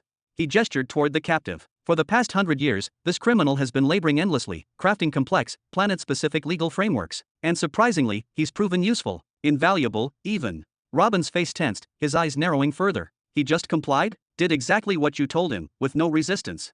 The memory of that hateful glare Kristen gave him earlier still burned behind his eyes. Well, Richard replied nonchalantly, a chilling smile curling his lips. Shoving a red-hot iron rod down someone's throat tends to encourage obedience. He waved his hand gently, as if brushing off the horror of the act. Also, I make sure he gets a decent meal whenever one of his ideas pans out. A little reward, a little punishment, it's all about balance. Robin remained silent. Between searing iron and a warm plate of food, he had no doubt which one motivated Kristen more. Then, his eyes sharpened. One of them began to glow, the golden light of power flickering to life, silent, but brimming with purpose. Robin's gaze roamed slowly, meticulously, up and down the figure before him. His eyes shimmered faintly, like gold behind glass. There's an unusual aura surrounding him, he murmured at last, his tone thick with intrigue. A presence that isn't borrowed, it's his. Entirely his. And what's strange is, he paused, his eyes narrowing, it's almost identical to the auras I once felt radiating from Raiden, and Helen too. His brow furrowed deeper, and the light in his eyes dimmed, like a dying ember. Odd. He clearly remains within the sagehood realm, so there should be nothing exceptional in him. And if he had a deep affinity with any heavenly law, it would have been discovered during his time cultivating at the Burton Academies. Their systems would have flagged it immediately. What are you rambling about, Father? Richard interjected, letting out an exasperated breath. He crossed his arms and scoffed. He's pathetic when it comes to cultivation. He couldn't care less about actual power. All that runs through his twisted mind is scheming and deceit. Robin tilted his head slightly, his expression unreadable. You know, I'm not convinced he sees himself as evil. In his mind, you and I might be the monsters in this story. And he would have a solid case. He turned away abruptly, reaching out with one hand. With a subtle twist of his wrist, space split apart with a high-pitched hum, trrrrrrrrr, revealing a flickering tear in the fabric of reality. He gestured for his son to follow. Come, let's finish this conversation somewhere where there are no more ears around. Atop the city wall, moments later, the portal opened again with a faint crackle, trrrrrrrrr. Robin stepped out first, landing softly on the stone wall that surrounded the imperial capital. The wind was cooler up here, brushing through his cloak as he turned to the startled guards. He smiled gently and raised a hand in greeting. You may take a break now. Go on. You've earned it. From WH. One of the guards began, but the rest of the sentence vanished the moment Richard emerged from the portal behind his father. The soldiers stiffened. Then, almost in unison, they dropped to one knee, slamming their fists against their chests. Our deepest apologies for the misunderstanding, Your Highness. They bowed, then retreated swiftly, vaulting from the wall to give them space. Heh. Robin chuckled softly as he watched them scatter. Looks like you're the emperor now. He smirked, clearly amused. Isn't that what you always wanted? Richard returned the smirk. An empire stable enough to run itself, while you disappeared into your research, your questions, your obsessions.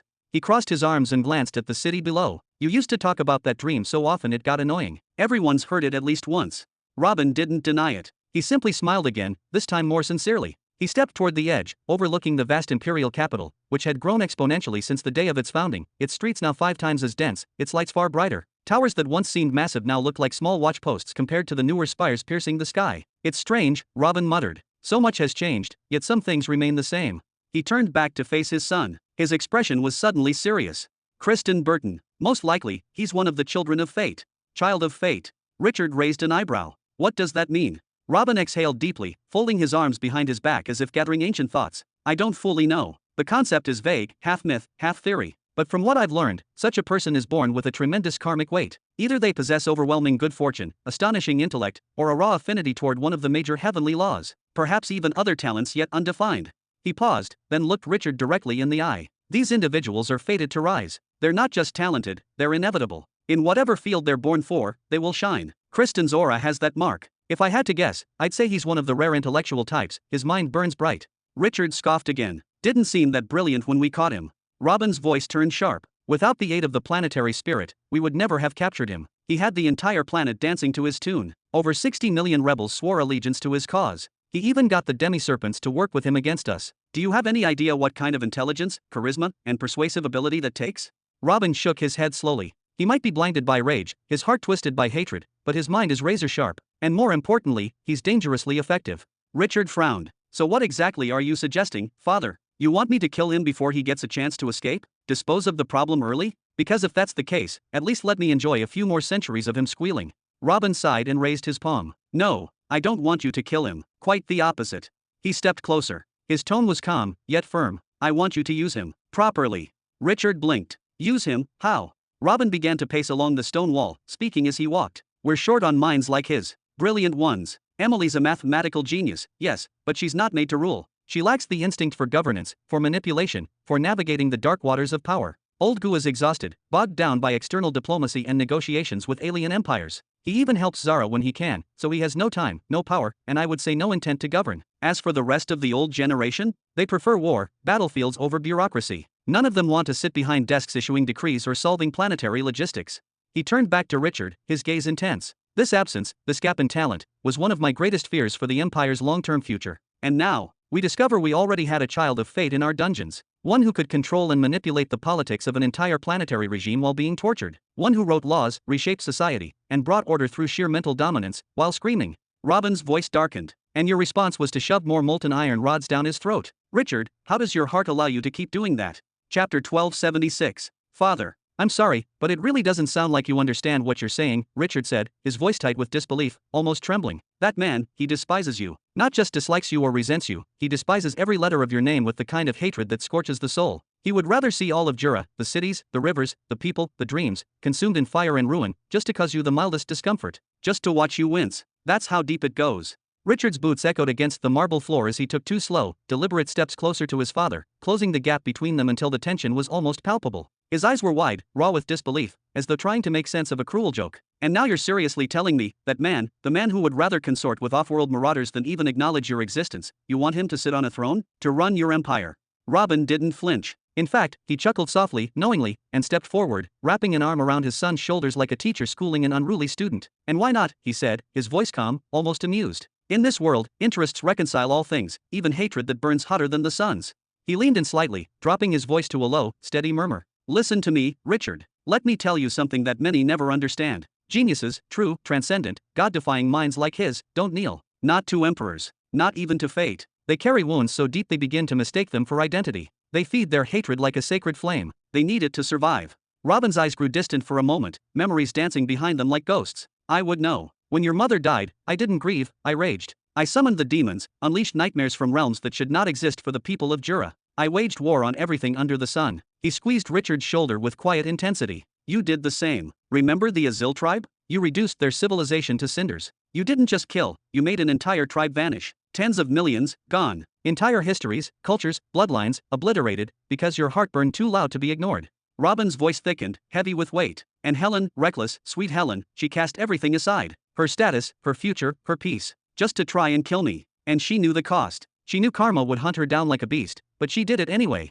He sighed and released Richard's shoulder, letting his hand fall. That's what we are. That's what people like us do. Every being who ever carved their name into the bones of time carries that madness, that fury. And so I ask you again, should we execute Kristen because he failed to overthrow us? No, I say he's already paid with interest. Richard's jaw tensed. He looked away, eyes narrowed, nostrils flaring. I don't see it that way, he muttered. You saw how he looked at you, like you were filth, like he'd spit fire just to scald your name. That wasn't rebellion, that was hatred, and it's still there. He hasn't changed, not one bit.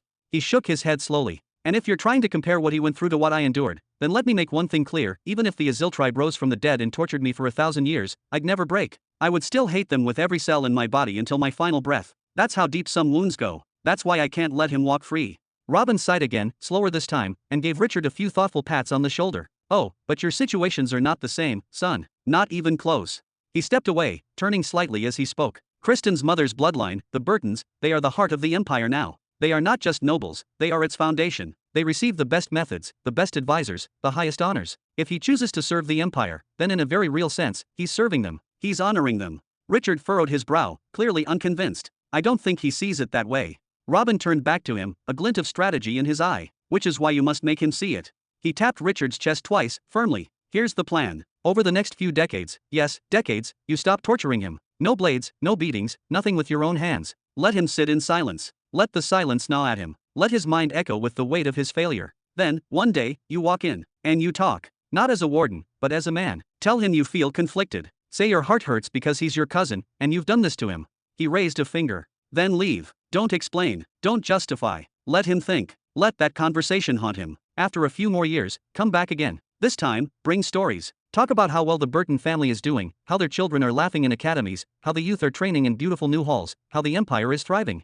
Robin's voice softened to a whisper. Show him what peace looks like, what healing looks like, what a future looks like. He smiled faintly, then disappear again, just long enough for him to ache for your return. And when you come back, he will beg. He will need to speak with you. He'll long for the warmth of those stories. He will ask for a chance to participate.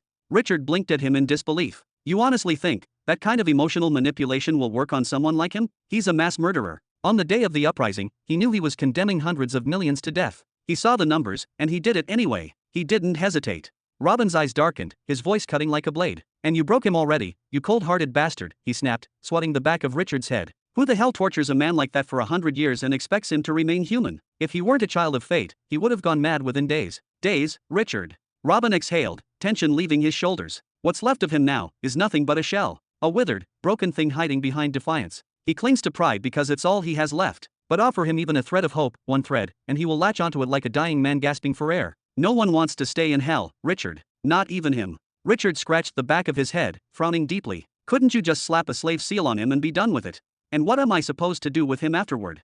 Richard snapped, his voice low but tight with frustration. A slave seal doesn't just compel obedience, it reshapes the very way a man thinks. Even the weakest of seals creates a dependency, a need to return to his master for every decision, every moment of uncertainty, every flicker of crisis. That's not what I want. I need someone who can solve problems, not a puppet waiting for orders. I need a mind that moves on its own, not one bound by strings. Robin gave a slow nod, his expression calm. I understand, and that's why I'm telling you, just follow the plan I gave you. Do it step by step. When the day comes, and it will come, when he himself asks you for a chance to cooperate, make him swear an oath. But not just any oath, use a reinforced oath tablet, something powerful and binding. Have Zara create it personally for you, and when that moment arrives, bring him back into the light. Announce his return as the new prime minister of the empire. Place him in the public eye, dress him with authority. Just be sure to keep him under your close watch at all times, and I promise you, everything will unfold as it should. Richard let out a heavy breath, then brought a hand to his forehead, fingers pressing hard into his skin as if trying to crush the very thought swirling in his mind. His jaw clenched so tightly that it seemed his teeth might shatter. But after a few seconds of silence, he let the tension drop from his shoulders. His voice, when it came, was flat, devoid of warmth, void of anger. As you wish. Robin smiled faintly and gave his son's shoulder a reassuring pat. Holding on to hatred, it won't give you anything of real value, my son. Trust me, I've lived longer than you, and I've walked down that same path more times than I care to count. Even when I sought vengeance for your mother, when I unleashed my wrath upon the people of Jura, I didn't destroy them all. I stopped after I had eliminated everyone ranked knight and above. I ended the bloodshed at that point. Then, I turned my thoughts toward rebuilding, toward peace, toward restoration. His tone softened. You must learn when to stop fighting, and when to forget. Only then will your heart begin to heal, and your mind find clarity. Only then will you discover who you are beyond your rage. He lifted his hand from Richard's shoulder. Well then, I leave it all in your hands now. Everything, our people, our empire, our legacy. It's time for me to go. Go. Richard blinked, momentarily stunned. Go where? To the mid-belt. Robin sighed deeply, as if a great weight pressed on his chest. I don't know for how long. It might be a few decades, or it might be centuries, but I suspect I'll be gone for quite some time. Richard's eyes widened again, this time in disbelief. But why? We have everything we need right here. Even if you cut ties with the Nine Paths Empire, we've become self-sufficient. We can stand on our own now. And you, with just a few more secluded cultivation sessions, you could ascend to any realm or state you desire. I heard about what you distributed to Sister Zara and the others. In just a single century, you've multiplied the power of this empire several times over. Why stop now? Why not keep going for a few more centuries? Robin looked at him with a sad, almost distant smile. It's not about what we can achieve anymore, Richard. It's about when we must achieve it. Timing is everything in this realm, and beyond it. He paused, then added, to speak plainly, within the next 900 years, we must ascend to the mid-belt. And when we do, we won't be facing rogue sects or scattered armies, we'll be going to war against world calamities. Against forces that threaten entire planets. Maybe even against entities who've touched the threshold of arrival. Tell me, what good will my inventions do against them? What? Richard took a step back, stunned. His voice was barely a whisper. Why 900 years? Why that number specifically? What's coming? I can't tell you that. But I know it's coming, Robin said, his eyes fixed on the horizon like he was watching something no one else could see. Everything I've given you all these days, the knowledge, the power, the cultivation methods, the technologies, they were just to prepare you for conventional warfare. So you could defend yourselves against the armies of this sector. So you could become unshakable, untouchable, even if the full military strength of every major empire came crashing down on you. His voice was laced with pride, but his next words were tinged with concern. But that level of strength won't help us against the giants. Against the ones who walk like myths and burn like stars. Against the ones whose very presence warps the laws of nature. Richard stared at him for a long moment. So what are you planning to do? Robin took a breath. The weight on his shoulders was almost visible now. I don't know, he admitted, his voice quieter. Then he looked back at his son with a small, weary laugh. But I've got to start somewhere, right? I'm coming with you, Richard said without hesitation, his brows furrowed, his voice resolute. Not yet. Robin placed a hand gently on his arm. When the stabilization movement no longer needs your constant presence, when Kristen Burton is no longer a problem, then come find me. If you can. He smirked. And when your siblings and the other commanders hear of this, they'll all want to come too. Tell them what I'm telling you now. If any of them believes their role has become meaningless, if they truly think their subordinates can handle everything in their absence, then they're free to follow me. But I doubt that day will come anytime soon. He laughed again, this time a little louder, a little sadder. Robin knew the truth. This answer wasn't just about planning. It was about soothing, calming Richard, and later, the others. Because each and every one of his children, every general he raised, was buried in responsibility. Even Hulak, the most carefree, the most indifferent among them, was now busy training the Imperial Guards with rare seriousness. This journey, Robin knew deep down, was destined to be long. And it would be walked alone. Chapter 1277. A few days later, somewhere deep within the untamed stretches of young Sector 100, a long, eternal silence. Through a narrow strait, barely a slit, hidden within the vast, immeasurable sea of the cosmic void, Robin floated. His body was frozen, locked in a posture of absolute stillness, as though time itself had abandoned him. It was as if he had been buried alive beneath glacial stars for 1,000,000 years. No heartbeat, no breath, no twitch of muscle. Every biological function within him had come to a complete stop. And yet, he could see. He saw everything, as if through a lens behind his closed eyelids. He saw the endless spirals of galaxies, and the flow of stellar winds like ethereal rivers. This was not the first time Robin had experienced such a state. This helpless, oppressive weight. This cruel imitation of death. This sensation of being conscious within a prison of flesh too paralyzed to even twitch a single muscle. He had tasted it before, once, when he had dared to journey to Nihiri for the first time. Again, when he had crossed into Greenland, leading his army through the Veil of Stars. It was a memory engraved in his bones. Yet this time, he did not panic. He did not even resist. Compared to the fourth stage, he murmured within the confines of his silent consciousness, the fifth stage of the law of space exists in an entirely different realm. If I could master it, I might truly be able to soar between nearby planets without ever needing a gate again. Even the mere thought filled him with reverence. But perhaps it was only natural. After all, the space gates used to cross the known universe, the famed constructs of metal and mystery, were etched with inscriptions that only drew upon the fifth and sixth stages of the law of space. That was their limit. That was the level that made travel possible across hundreds of light years. Back within the boundary of the youthful Belt's worlds, Robin had never once glimpsed anything higher than the fourth stage. Not because it was hidden. No, it simply was not there. He had wandered, observed, and even meditated beneath the looming skies of countless juvenile planets, and yet had seen only the gigantic runes shimmering in the distant heavens, massive, mesmerizing patterns that spoke of laws too complex to name. But now, here in the abyss between worlds, in this emptiness that only true travelers dared cross, everything had changed. The moment he left the gravitational cradle of his home system, he had begun to see things differently. He could now perceive the fifth stage. He could feel it humming all around him, like invisible threads woven into the very fabric of space itself. This was not his first time glimpsing such power, though. Once, during his long, lonely century of cultivation, he had felt the urge to look at something new, to break the monotony of training and seek wonder. He had chosen Nihiri once more. He had traveled to the molten shores of the Sea of Lava. He got near the abyss of echoing fire. And there, wrapped in solitude and ash, he had seen it, the fifth stage of the law of ashification. A pure and terrifying force. Just one glance at that law had accelerated his mastery of the destruction path by leaps and bounds. Still, something gnawed at him. This fifth stage is wondrous, but why can I even see it? Is this the natural power of the Eye of Truth? Or did the golden veil granted to me by the all-seeing God play a role? He recalled the words of Raiden, and before him, the quiet warnings of Evergreen. They had both spoken of the restrictions that awaited those who transitioned from the young belt into the middle belt. Raiden had described it as a strange suffocation, a hidden boundary, an invisible ceiling, a suppression that made cultivation harder, a fog that rendered it impossible to perceive any law above the fourth stage. Robin had long questioned the purpose behind such limits. Were not the belts and planetary soul systems supposed to nurture strength? Why, then, would they impose such shackles? But in time, the answer had dawned on him like a slow-burning sun. If those restrictions did not exist, if the middle belt offered no resistance, then its powerful factions would descend upon the young belt like scavengers, scooping up every prodigy like hunters collecting cubs of lions and tigers. The young belt would be bled dry. No genius would remain. No kingdom would rise. No star would dare shine on its own. But the suppression, it balanced the game. It made even the most talented individuals less useful in the middle belt, no different from common foot soldiers. And so the dominant strategy had shifted. Nurture the geniuses at home. Help them build nations. Strengthen their kin. And only when they were ready, truly ready, let them ascend. Moreover, if one of those talents somehow reached the threshold of a world cataclysm while still residing in the middle belt, the suppression would force their planet to rise immediately. But what if the rest of that world was still weak, still unprepared? Then that world would be devoured. Transformed into a farm, a colony of suffering. From any perspective, such chaos would only lead to the death of the young belt, and of every future empire it might ever birth. No, whoever designed this rule knew exactly what they were doing.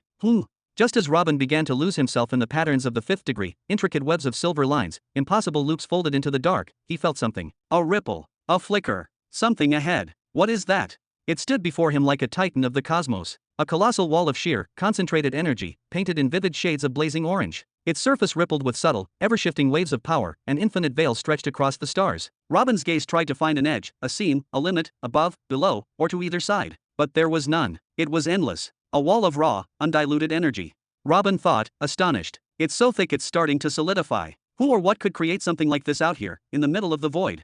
But before he could process the enormity of it, his heart skipped a beat. His frozen form, locked in that strange state between motion and stillness, was accelerating. He was headed directly toward the barrier. At blinding speed. And there was no way to stop. Oh no. No, no, no, no, no. No.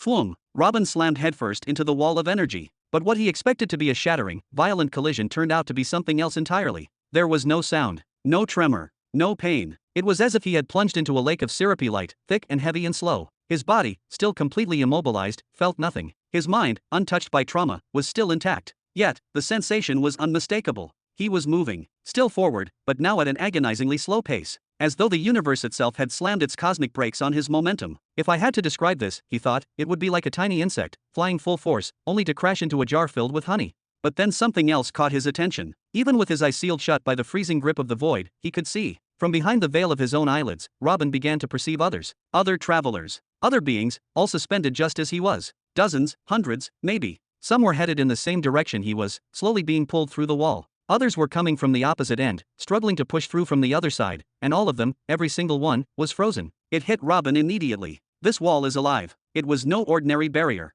It was thinking, watching, judging. Robin could feel it examining him, not his body, but his essence, his soul. And not just him. It was scanning everyone. He noticed something strange. After the initial impact, his forward motion had nearly stopped, but now, it was gradually increasing again. Yet others were not so lucky. Especially those from the other side, they were slowing down, some to the point of complete stillness. Trapped. Like bugs caught in amber. Shush. Days blurred by in silence, time seemed to flow differently here. A moment felt like a lifetime. And Robin watched it all. He saw person after person attempt the crossing, each frozen, each moving at different speeds. Some were pushed back by unseen forces. Others were seized by arcs of violent light, their bodies disintegrated without warning. It was not just people, either. He saw rings shatter, bracelets crumble, and enchanted items burn away into nothingness. The wall was purging, testing every fragment of power that passed through it, and destroying whatever did not meet its standards. Most of the destruction was inflicted on travelers coming from the other side, from the middle belt. But not all. Even some coming from the young belt were judged and stopped. This has to be it, Robin whispered internally, awestruck.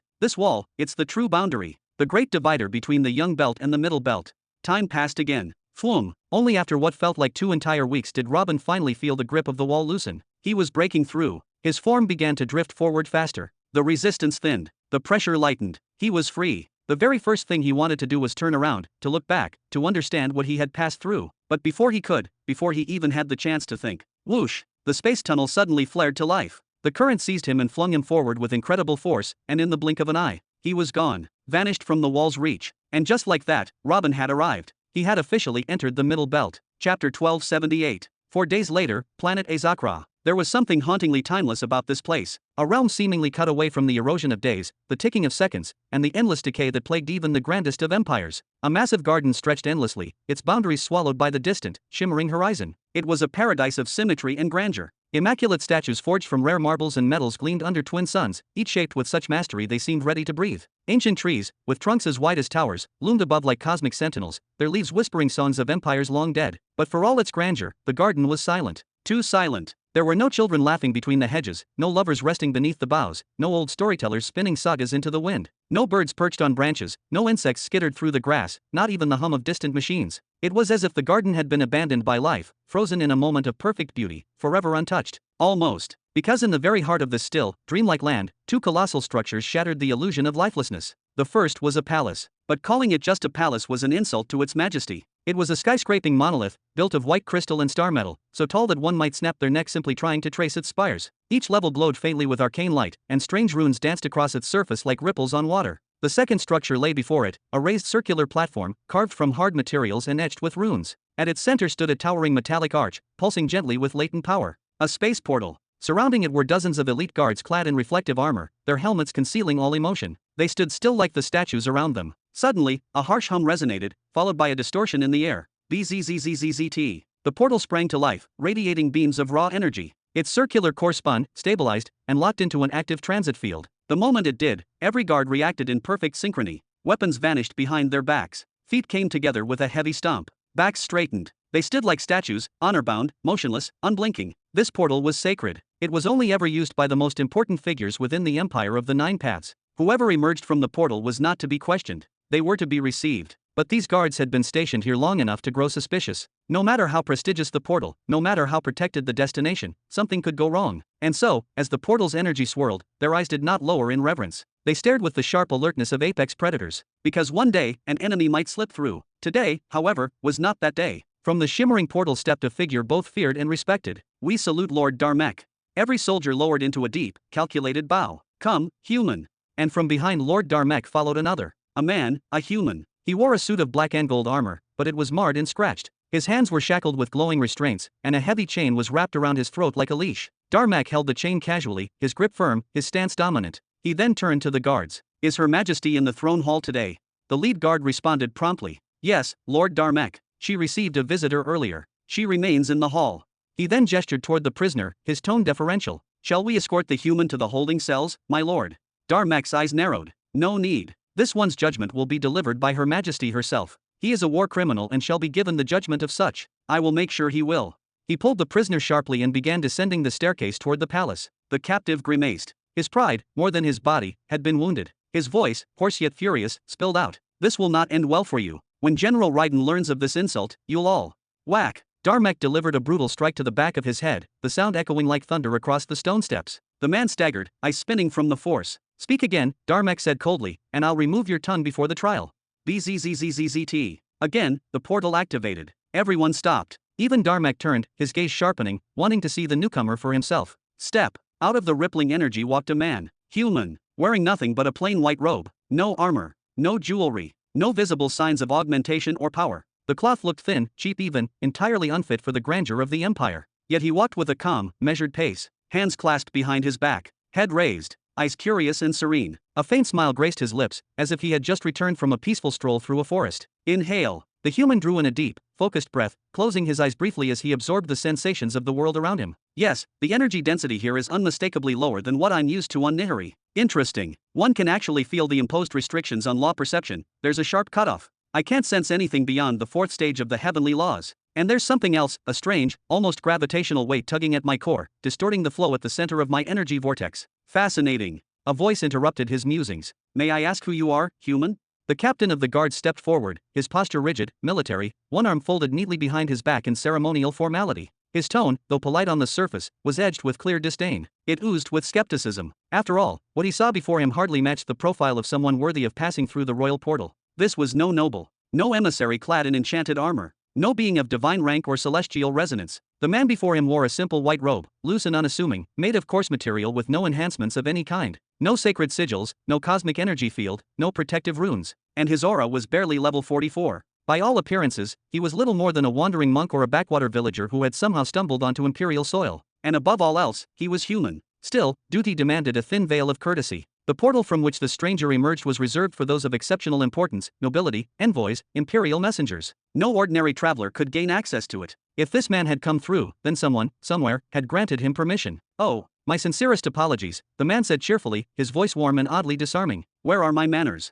He offered a light clap of the hands and bowed his head slightly. I've come from the young belt. I bring with me an item, a rather special one, in fact, for Lady Renera. Please, if it's not too much trouble, inform her that I've arrived. He then turned his gaze back to the scenery, eyes gleaming with an almost childlike curiosity. Of course, this was no other than Robin. He studied the surrounding trees, the air, the earth itself, as though each carried secrets whispered only to those who truly listened. Even if he couldn't yet directly feel the fully matured laws that governed this world, he could still deduce them, from the lifeforms, from the architecture, from the subtle energies that danced around every object. Lady Renera. The guard captain frowned deeply, his brows knitting together in clear irritation. Her Majesty does not entertain just anyone. Follow me. You'll be taken to the Department of Young Belt Affairs. They'll determine how to process your presence here.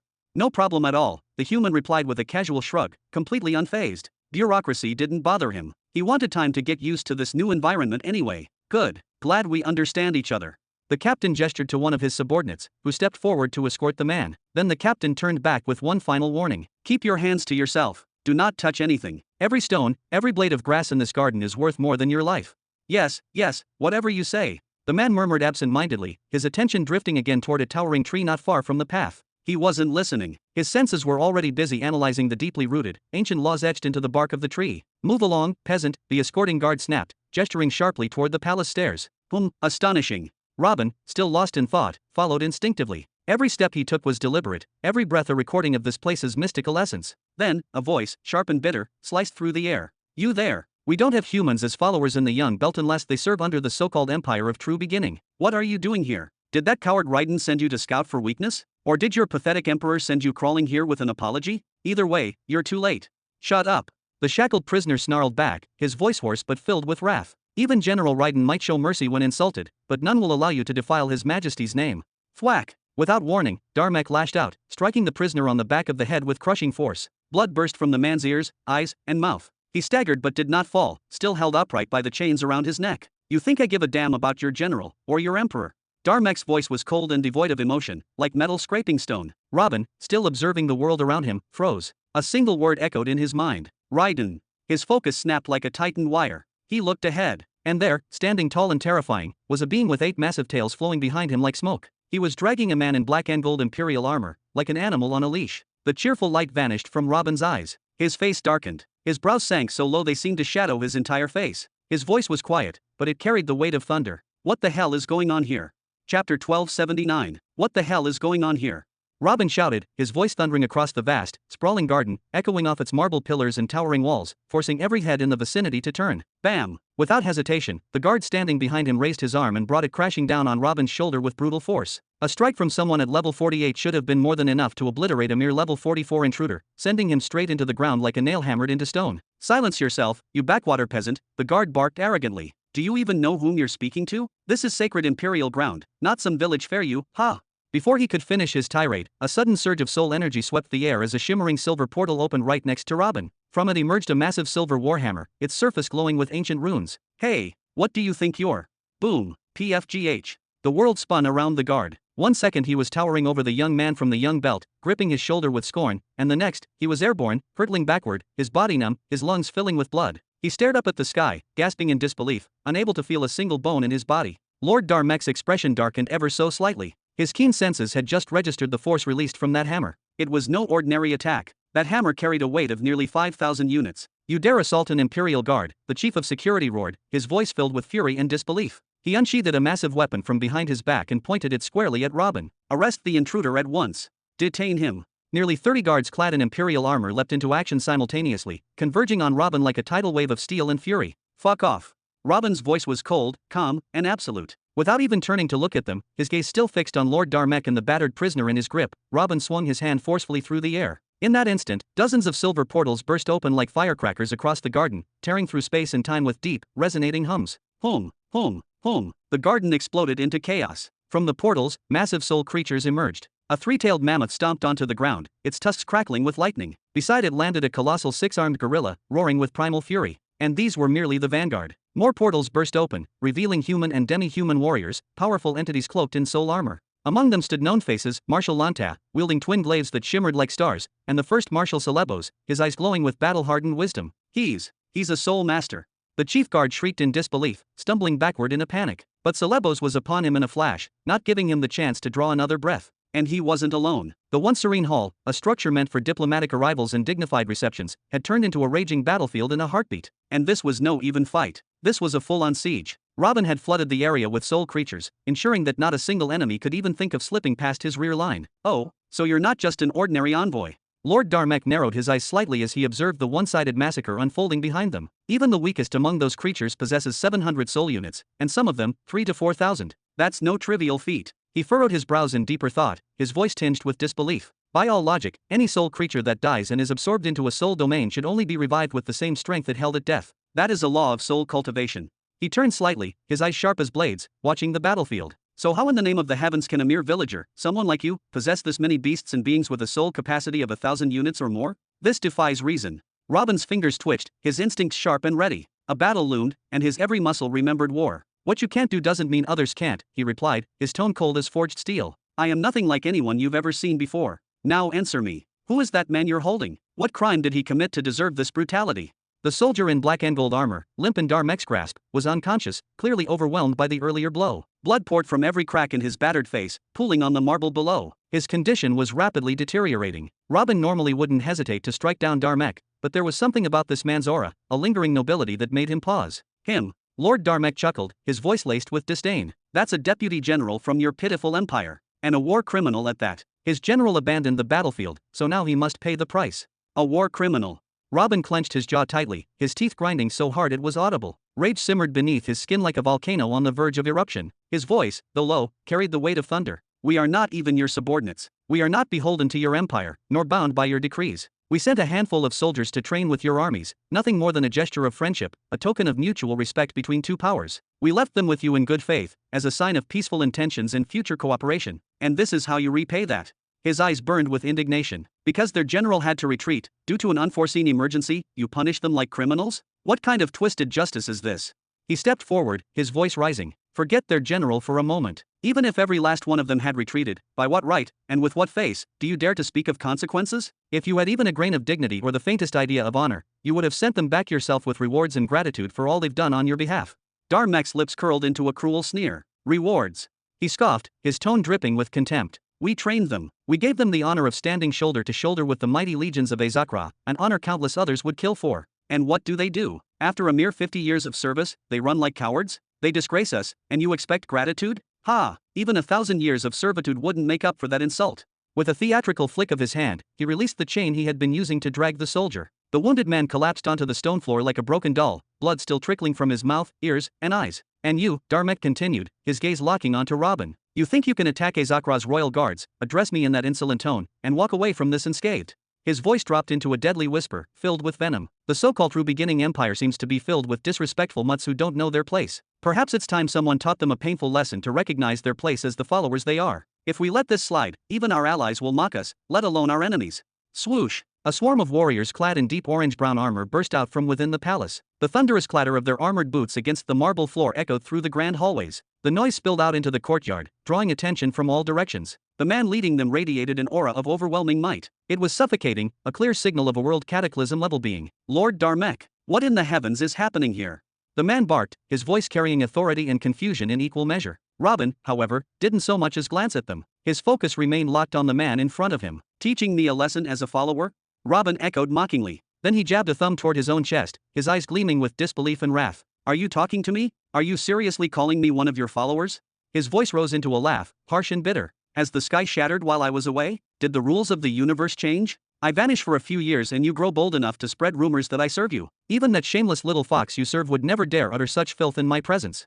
The shock hit like a wave. Darmek's mind reeled, momentarily going blank. The reinforcements behind him looked equally stunned. That shameless little fox he serves? Could he possibly mean? Well then. Robin stepped forward, slowly and deliberately. Let's settle this. Today, I, Robin Burton, will witness firsthand just how you intend to teach me to be a loyal, obedient servant.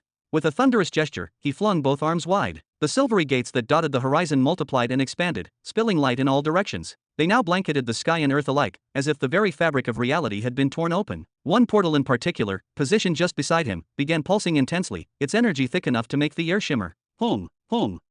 Then they began to emerge. This time, it wasn't a mere squad. It was an army. Hundreds, no, perhaps thousands, of soul creatures came pouring out of the gates. Gargantuan, otherworldly creatures filled the air and ground. Their howls, growls, and roars blended into a symphony of chaos. The earth trembled under their feet. The wind howled with their arrival. Damn it! The newly arrived reinforcements barely had time to orient themselves before they were swallowed in a flood of soul beasts. Beasts of all shapes and sizes descended like a divine punishment, and accompanying them were soldiers, many of them humanoid, others not, each one carrying soul pressure rivaling that of a mid-tier emperor or higher. It wasn't just a battle. It was an invasion, an overwhelming storm of soul-forged wrath. Hold formation. Follow standard Soul Master defense protocol. The palace head guard bellowed as he brandished a massive spiked warhammer, pulling it from his spatial ring in a flash of light. We hold the line. Don't try to win, just defend long enough for me to take his head. His words were filled with conviction. He stepped toward Robin, confidence in every motion, as though he were about to carry out a mundane execution. But then, he froze. Something had shifted. Ha! Home. The blinding silver gate beside Robin opened wider. From its depths emerged a leg, thick and scaled. Then another. Out stepped a monstrous figure, towering well above 3 meters. Its body was covered in deep, shimmering scales. Its hair writhed like a cluster of small, living serpents. Its eyes, cold, sharp, unblinking, locked immediately onto the palace guard with a predator's focus. A silence fell. A dangerous, poised silence. Robin didn't even blink. He simply raised one finger and pointed. Pythor, he said, his voice calm like the stillness before a storm. Take his head. Why yes, master. Chapter 1280. Yes, master, the soul creature Pythor muttered in a guttural, hollow voice, barely more than a whisper, yet it carried the weight of cold inevitability. Without haste or hesitation, he began to step forward, each movement deliberate, each step reverberating like the toll of a distant war drum. What the hell is this? The palace guard commander recoiled in horror, eyes wide, his heart seizing in a sudden grip of dread. A talking soul creature? That's impossible. How did a mere level 44 martial emperor obtain a talking soul creature? To anyone with true understanding of the soul arts, the implications were terrifying. Talking soul creatures were not like the rest. They were rare, legendary existences, souls of world cataclysms who, even after death, retain portions of their minds, their intelligence, their instincts. Even when transformed into soul creatures under the domain of a summoner, they could act independently, speak, analyze, strategize, and kill, without needing to be guided like puppets. And that wasn't even the most disturbing part. For one to bind such a spirit into their domain, let alone summon it to the material world, the cost was enormous. The summoner would need to wield soul force exceeding 50,000 soul units, an amount that only true titans among soul masters could hope to channel. And this peasant, this backwater-born martial emperor, was controlling one of them? Plus, Pythor wasn't alone. All around the battlefield, soul beasts roamed, hundreds strong, each carrying immense soul signatures. The air shimmered with ethereal force. It didn't add up. It didn't make sense. And that was when it hit him. A great soul master, the commander gasped, the words barely escaping his dry throat. His breath hitched. His knees threatened to buckle. His instincts screamed at him to retreat. In all his years of war, training, and battle, if there was one class of enemy he never wished to meet on the battlefield, it was great soul masters, those rare few whose might allowed them to turn the tide of wars with a single thought. Still walking calmly, Pythor extended his arms. He pointed toward nearby soul beasts who willingly responded. Whoosh! In a flash, their bodies disintegrated into raw, luminous soul force. Streams of power, pure and radiant, flowed into Pythor's outstretched hands, spiraling and compressing until they solidified into two massive crescent blades. Each blade pulsed with intensity, each forged from 15,000 soul units of condensed might. With these, Pythor's total power surged to an overwhelming 90,000 units. A pressure filled the air, pressing down like the heavens themselves had bent toward the ground. He raised one blade, then pointed it toward the commander, eyes locked, his voice deep and resonant like the toll of a death bell. "Give me your head. Don't get cocky, you rotting specter," the commander bellowed in rage, lifting his spiked warhammer with both hands. He charged forward with practiced fury, years of experience in every movement. His hammer swung with tremendous force. Bam! The impact struck both crescent blades at once. Sparks flew. Pythor staggered slightly, but held firm. His grin widened as he growled through clenched teeth, absorbing the momentum. "What?" the commander gasped. But he had no time to process what just happened. Shoom! In a blink, Pythor disappeared from view, then reappeared above him, descending like a meteor with both blades drawn. Boom! The earth itself cracked as the commander was slammed down into the marble walkway like a comet crashing from the heavens. The blast tore through stone and steel alike. That sacred path, the Imperial Garden's central walkway, shattered. This walkway had stood for over 700,000 years, rebuilt in the First Restoration era and maintained as a monument to the Empire's enduring stability. Its every stone symbolized power, order, legacy. And now, it was rubble. And it wasn't alone. Bam! Crash! All around the impact, massive statues, each a relic of myth, carved from immortal stone, toppled like toy soldiers. Ancient trees, whose roots ran deeper than memory, burst into flame. The carefully manicured garden, meant to represent harmony and balance, was now a battlefield of monsters and calamities. And it had only just begun. From the sky to the soil, soul shockwaves erupted in all directions. The clash of titanic beings tore reality apart. Nothing could withstand it. And then it came. Rumble. A low, monstrous quake. The foundation beneath the space portal, the very shrine built to stabilize dimensional travel, cracked. 3 out of 8 supporting pillars, forged with star steel and runed to last in eternity, collapsed in on themselves. "No!" The portal commander screamed, his voice breaking. This was the greatest failure of his life, of his entire lineage. He had inherited this post with honor, guarding the gateway between worlds, preserving the integrity of this imperial site. And now, all of it was crumbling around him, brought low by a human. A mere human from the young belt. Even if he were to be executed 1,000 times over for today's disaster, it wouldn't even begin to repay the loss he had just witnessed. Lord Dharmic turned slowly. He looked not at the soldiers, nor the shattered portal, nor the ruined walkway. He looked at everything, and in his eyes burned a rage so deep it chilled the soul. His voice came cold, calculated. "I sincerely hope you comprehend what you've done today, human. The entire true beginning empire, all its armies, its cities, its legacy, they aren't worth even one of the statues you just destroyed. Your so-called empire of the 9 paths isn't even worth a single technique, one single divine technique, created by him." Robin raised his head with unwavering pride, golden light shimmering in his gaze like the glare of the sun. "I don't know what kind of delusion or arrogance made you think you could lay a hand on a young warrior bearing the armor of my empire. But whatever gave you that confidence, it ends today. Why, your majesty?" The chained soldier's bruised, bleeding eyes widened, a tremble running through his broken frame. He had endured unspeakable torment, beatings, humiliation, endless days of pain, yet he never once gave in. But hearing those words, hearing this voice, the Emperor's voice, pierced the air like divine thunder, brought him to his knees. His vision blurred with tears. He's facing an entire mid-belt planetary empire, for me. "Oh, your majesty, is it?" Lord Dharmic let out a scoffing laugh, his voice dripping with sarcasm. He looked Robin up and down like he was inspecting a piece of rotten fruit. "So you're the so-called emperor of the true beginning empire? That explains everything. If the leader is a madman like you, what can one possibly expect from the rest of your pitiful followers?" "A madman." Robin's expression didn't change, he simply lifted one brow. Shining light flared. In that moment, a divine golden tattoo began to materialize across his body, starting at his brow and fingertips and racing inward like rivers of fire. The white robe he wore could no longer conceal the holy glow surging from beneath. Swoosh! Swoosh! 2 massive, black spears forged from the essence of stars and shadows burst into existence, one in each of his hands. His eyes shone gold, burning with an intensity so fierce that even space around him seemed to shimmer. What are you planning to do with those primitive sticks?" Lord Dharmic chuckled darkly, placing a hand on his forehead, tilting his head back, and laughing like he had heard the world's greatest joke. "Do you honestly think you can face me in direct combat? I stand at the very peak of the world cataclysm realm, you deluded little insect. And what of these soul gates you've opened? Do you truly believe yourself to be a great soul master?" He stepped forward, his every footstep causing ripples in space, disdain etched into every movement. "Truly, you people of the so-called true beginning empire are in dire need of education, and I shall be your teacher. I will make an example of you for the ages. Let the stars witness this day, as I crucify your emperor for all to see."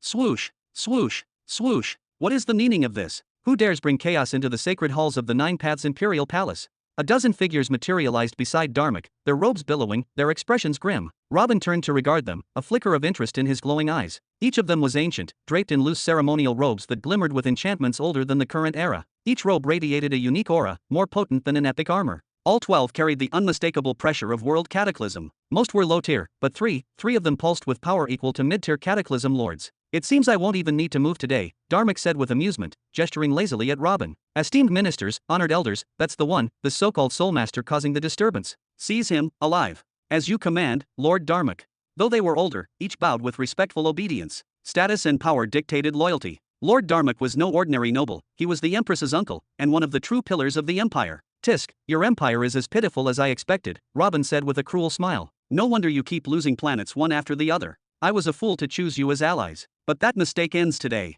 I'll correct it myself, with my own hands.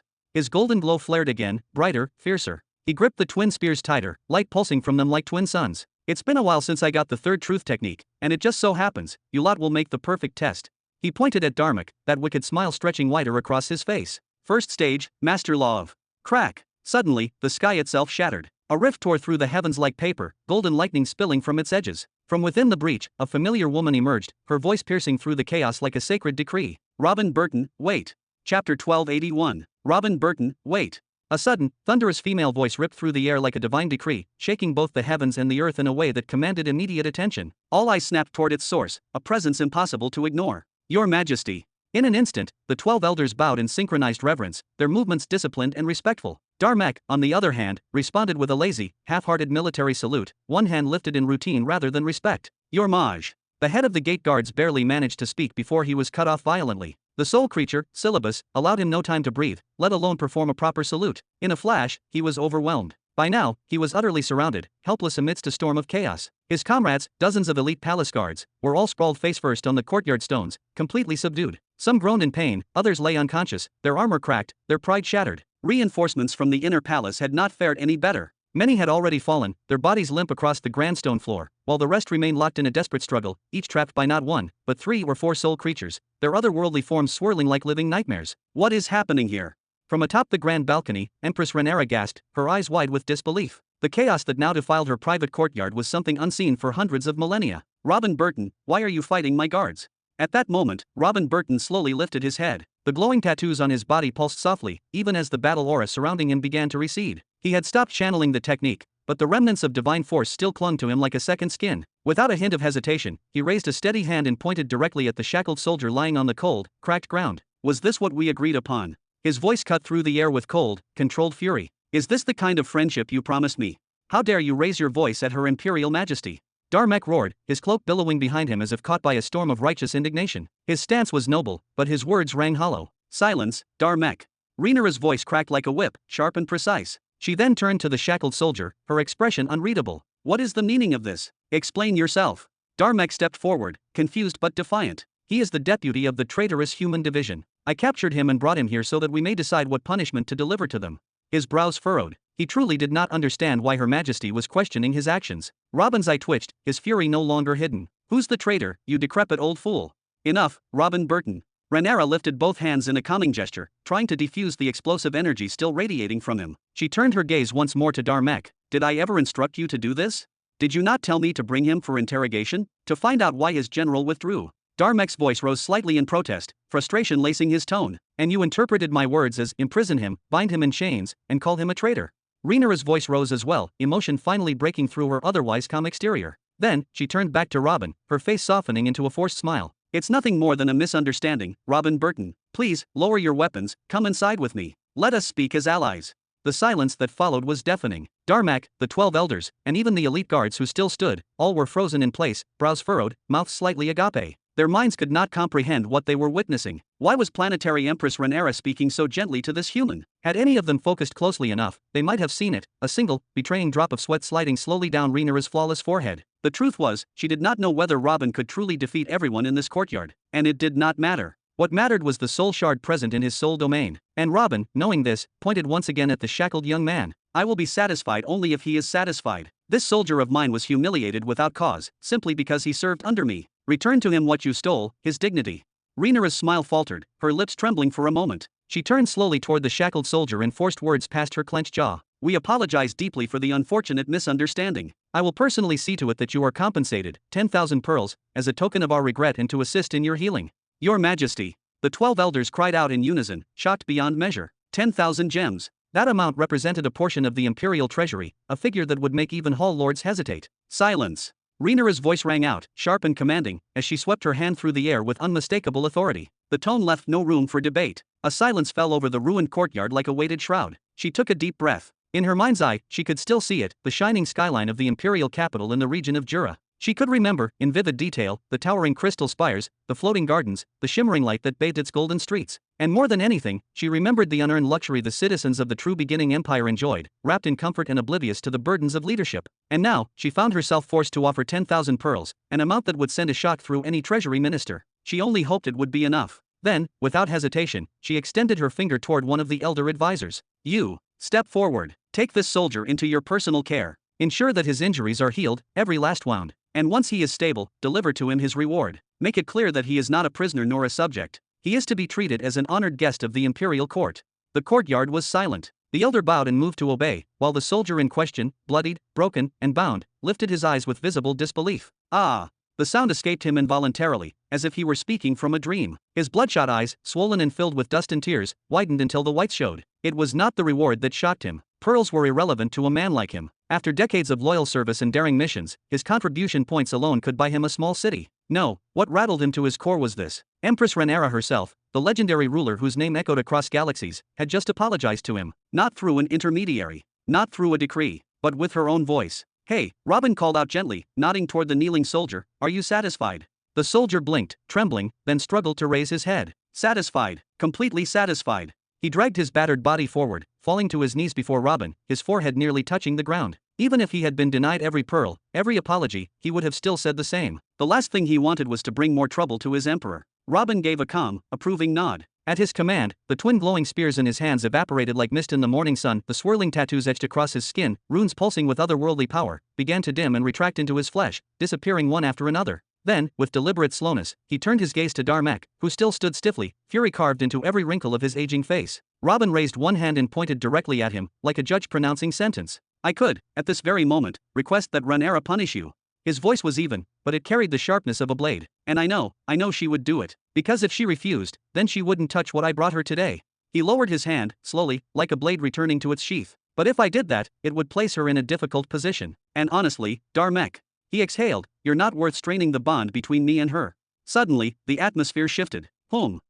Tens of portals opened haphazardly around the courtyard. They crackled with raw force as the soul creatures began their return, one by one, their hulls fading into his soul domain once more. Bam! The head of the palace guard, a warrior reputed to be in the world cataclysm realm, collapsed to one knee the moment his adversary vanished. His body trembled violently, lungs desperate for breath, blood pouring from his mouth in steady streams. His armor was shredded, his pride destroyed. It had been too close. One more minute, and he might have been lost forever. Rhaenyra took in the sight with a heavy gaze. Her eyes swept across the destruction like a queen appraising a battlefield. Deep cracks marred the courtyard's polished tiles. Statues were reduced to rubble. The once beautiful garden was charred and trampled. Her heart sank. This level of damage, caused in mere minutes, would take years to repair. The resources it would consume were astronomical. But worse than the cost in materials was the cost in perception. The Empire had looked vulnerable today. Meanwhile, Robin did not even glance at the guards sprawled in agony. He did not offer pity. He did not offer help. He simply raised his arms wide and declared loudly, like a herald of judgment, "Let it be known, by the high and the low, by the emperors and the peasants, that the empire of true beginning is not a follower to anyone. We are allies to whom I choose. We are enemies to whom I will." There was a terrible finality in his tone, one that carried across realms. "That's enough now. Come with me." With a subtle flick of her fingers, Rhaenyra invoked a silent technique. In an instant, she and Robin vanished, dissolving into light, leaving behind only the chaos and silence. In their wake, more than 100 palace guards, 12 elders, and Darmek himself stood frozen in place. Sweat beaded down their faces. Their jaws were clenched tight. Their eyes remained locked on the spot where Robin had stood. And in their hearts, one single, terrifying thought echoed. Were we just threatened by someone at only level 44? And right in front of the Empress. Chapter 1282. Inside one of the sealed halls. Whoosh! Rhaenyra materialized in a swirl of wind and authority, the long silken folds of her robes fluttering slightly from the residual momentum. Behind her appeared Robin, stepping out of thin air with a calm that bordered on arrogance. "Could you perhaps show a modicum of respect in front of my court, Robin Burton?" Her tone was sharp, yet controlled, like a blade sheathed in velvet. How dare you utter my name so casually, stripped of title or honorific, in front of all my elders and palace guards? Robin merely folded his arms across his chest, one eyebrow raised in what could only be described as amused contempt. You're offended that I speak your name without ceremony, yet you let your followers drag my soldiers in chains across your courtyard like criminals? The irony is rich. Rhaenyra's eyes narrowed as she pointed back toward the shattered gates. It was a simple misunderstanding, she said with clipped words. You could have requested my presence, or, at the very least, waited for our scheduled meeting before launching a full assault on my people and leveling the courtyard of my palace. Robin's jaw tightened for a moment before he replied. Did you wait for a meeting, or offer the courtesy of a warning, when you showed up uninvited on my lands attacking my sons? He uncrossed his arms and wandered leisurely over to a chair, slumping into it like he owned the room. Back then, you attacked first with the intention to send a message. And now, so did I. A message received, I hope. Rhaenyra paused for a beat, visibly trying to keep her composure. You seem to be comparing yourself to me in every phrase. No need to feel flattered, ha. Robin let out a short, confident laugh, dripping with irreverence. He gestured at the seat across from him. Come on now, let's put the theatrics aside. Have a seat. Under normal circumstances, she would have struck down any fourth-stage law user who dared speak to her like this, but these were no ordinary circumstances. The all-seeing God's soul shard, revealed not long ago, had shaken the very foundations of her beliefs. Without another word, Rhaenyra walked forward, her every step elegant and deliberate. She took her seat with grace, her posture impeccable, one hand resting over the other in her lap. Very well. I am seated, Robin Burton. Speak, what is it that you've brought for me? Exactly what we agreed upon. With a relaxed smirk, Robin produced a small, rectangular metal tablet and held it out to her. I trust that, after all these years, you've finally familiarized yourself with our tablet technology. Her eyes widened instantly, shimmering with disbelief. The Frost Permanence Law, it's complete. She snatched the tablet from his hand with a tremor of excitement, her fingers already channeling spiritual essence into it. A surge of knowledge flowed into her mind. Moments passed. Her lips parted in awe. This is extraordinary. It's authentic. Without a doubt, it's the real thing. Naturally. Robin threw his arms wide with pride, grinning like a showman on stage. What do you take me for? He leaned forward slightly, eyes gleaming with triumph. So, with this, the largest and most ambitious trade between our empires comes to an end, 7 fully equipped stellar scout vessels in return for the merged Frost Permanence Law up to the 4th stage. Are there any concerns, Empress? Rhaenyra couldn't contain her smile. Her imagination was already running wild, foreseeing generations of cultivators transformed by this law. None whatsoever. It's beyond satisfactory. Good. Robin's smile faded just a fraction, a touch of seriousness returning to his voice. Have there been any updates on the planetary displacement tool we discussed? Rhaenyra's gaze turned more somber. She slowly shook her head. In the past century, only one unit has been found, 1st grade. But as we both know, you require a unit of at least 3rd grade for your purposes. Robin's expression hardened, surprise flashing across his eyes. Only one? That's disappointing. How much did it go for? 37 million energy pearls, she replied, her tone laced with frustration. That's the current average when it comes to any survival-based gear. 37 million. Robin nearly shot out of his seat. Even he, a ruler of one of the most resourceful domains, hesitated to burn that much wealth. He rubbed his forehead in frustration. That's robbery, even for a 1st-grade unit. He exhaled deeply, then looked up, hope flickering in his gaze. What about the curse of eternal stillness? Any leads, any solution at all? I must apologize, Rhaenyra said after a moment's hesitation, her voice calm yet heavy with subtle regret. She drew in a breath, her golden eyes flickering faintly. I haven't had either the time or the necessary resources lately to investigate the whereabouts of a royal-ranked soulmaster. However, she continued, adjusting her posture as she clasped her hands gracefully in her lap, a major event for soul masters will be held soon, an unprecedented summit that will draw the most powerful ones across the sector. There is a strong chance that one of the royal class masters may offer their services, for the right price, of course. If so, we may be able to secure what we need then. Robin nodded slowly, silently absorbing her words, then responded with a faint smirk curling at the edge of his lips. Ah, I see. He said thoughtfully, tilting his head slightly. Well, that won't be necessary anymore. He shifted his weight and stood up with practiced ease, maintaining a composed yet confident demeanor. I've decided to take matters into my own hands. I'll search for a solution personally. You, he added with a faint gesture toward her, should return your focus to the ever-growing mountain of issues plaguing your empire. Rhaenyra raised a finely arched brow, her curiosity piqued. Leaving so quickly? Just like that, she asked, folding her arms lightly. Did you really travel all the way here merely to deliver a single tablet? You, of all people, could have easily entrusted it to one of your elite subordinates. Robin gave a dry chuckle, but the humor in it was razor-sharp. If only it were that simple. He replied, his tone growing colder, more biting.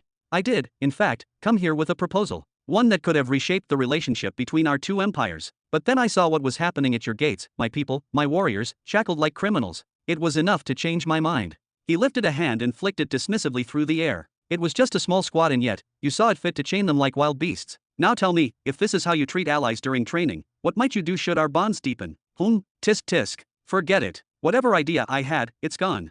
Rhaenyra sighed softly and motioned for him to sit again. Her voice, however, now bore a firmer edge. I was about to speak to you about that exact matter.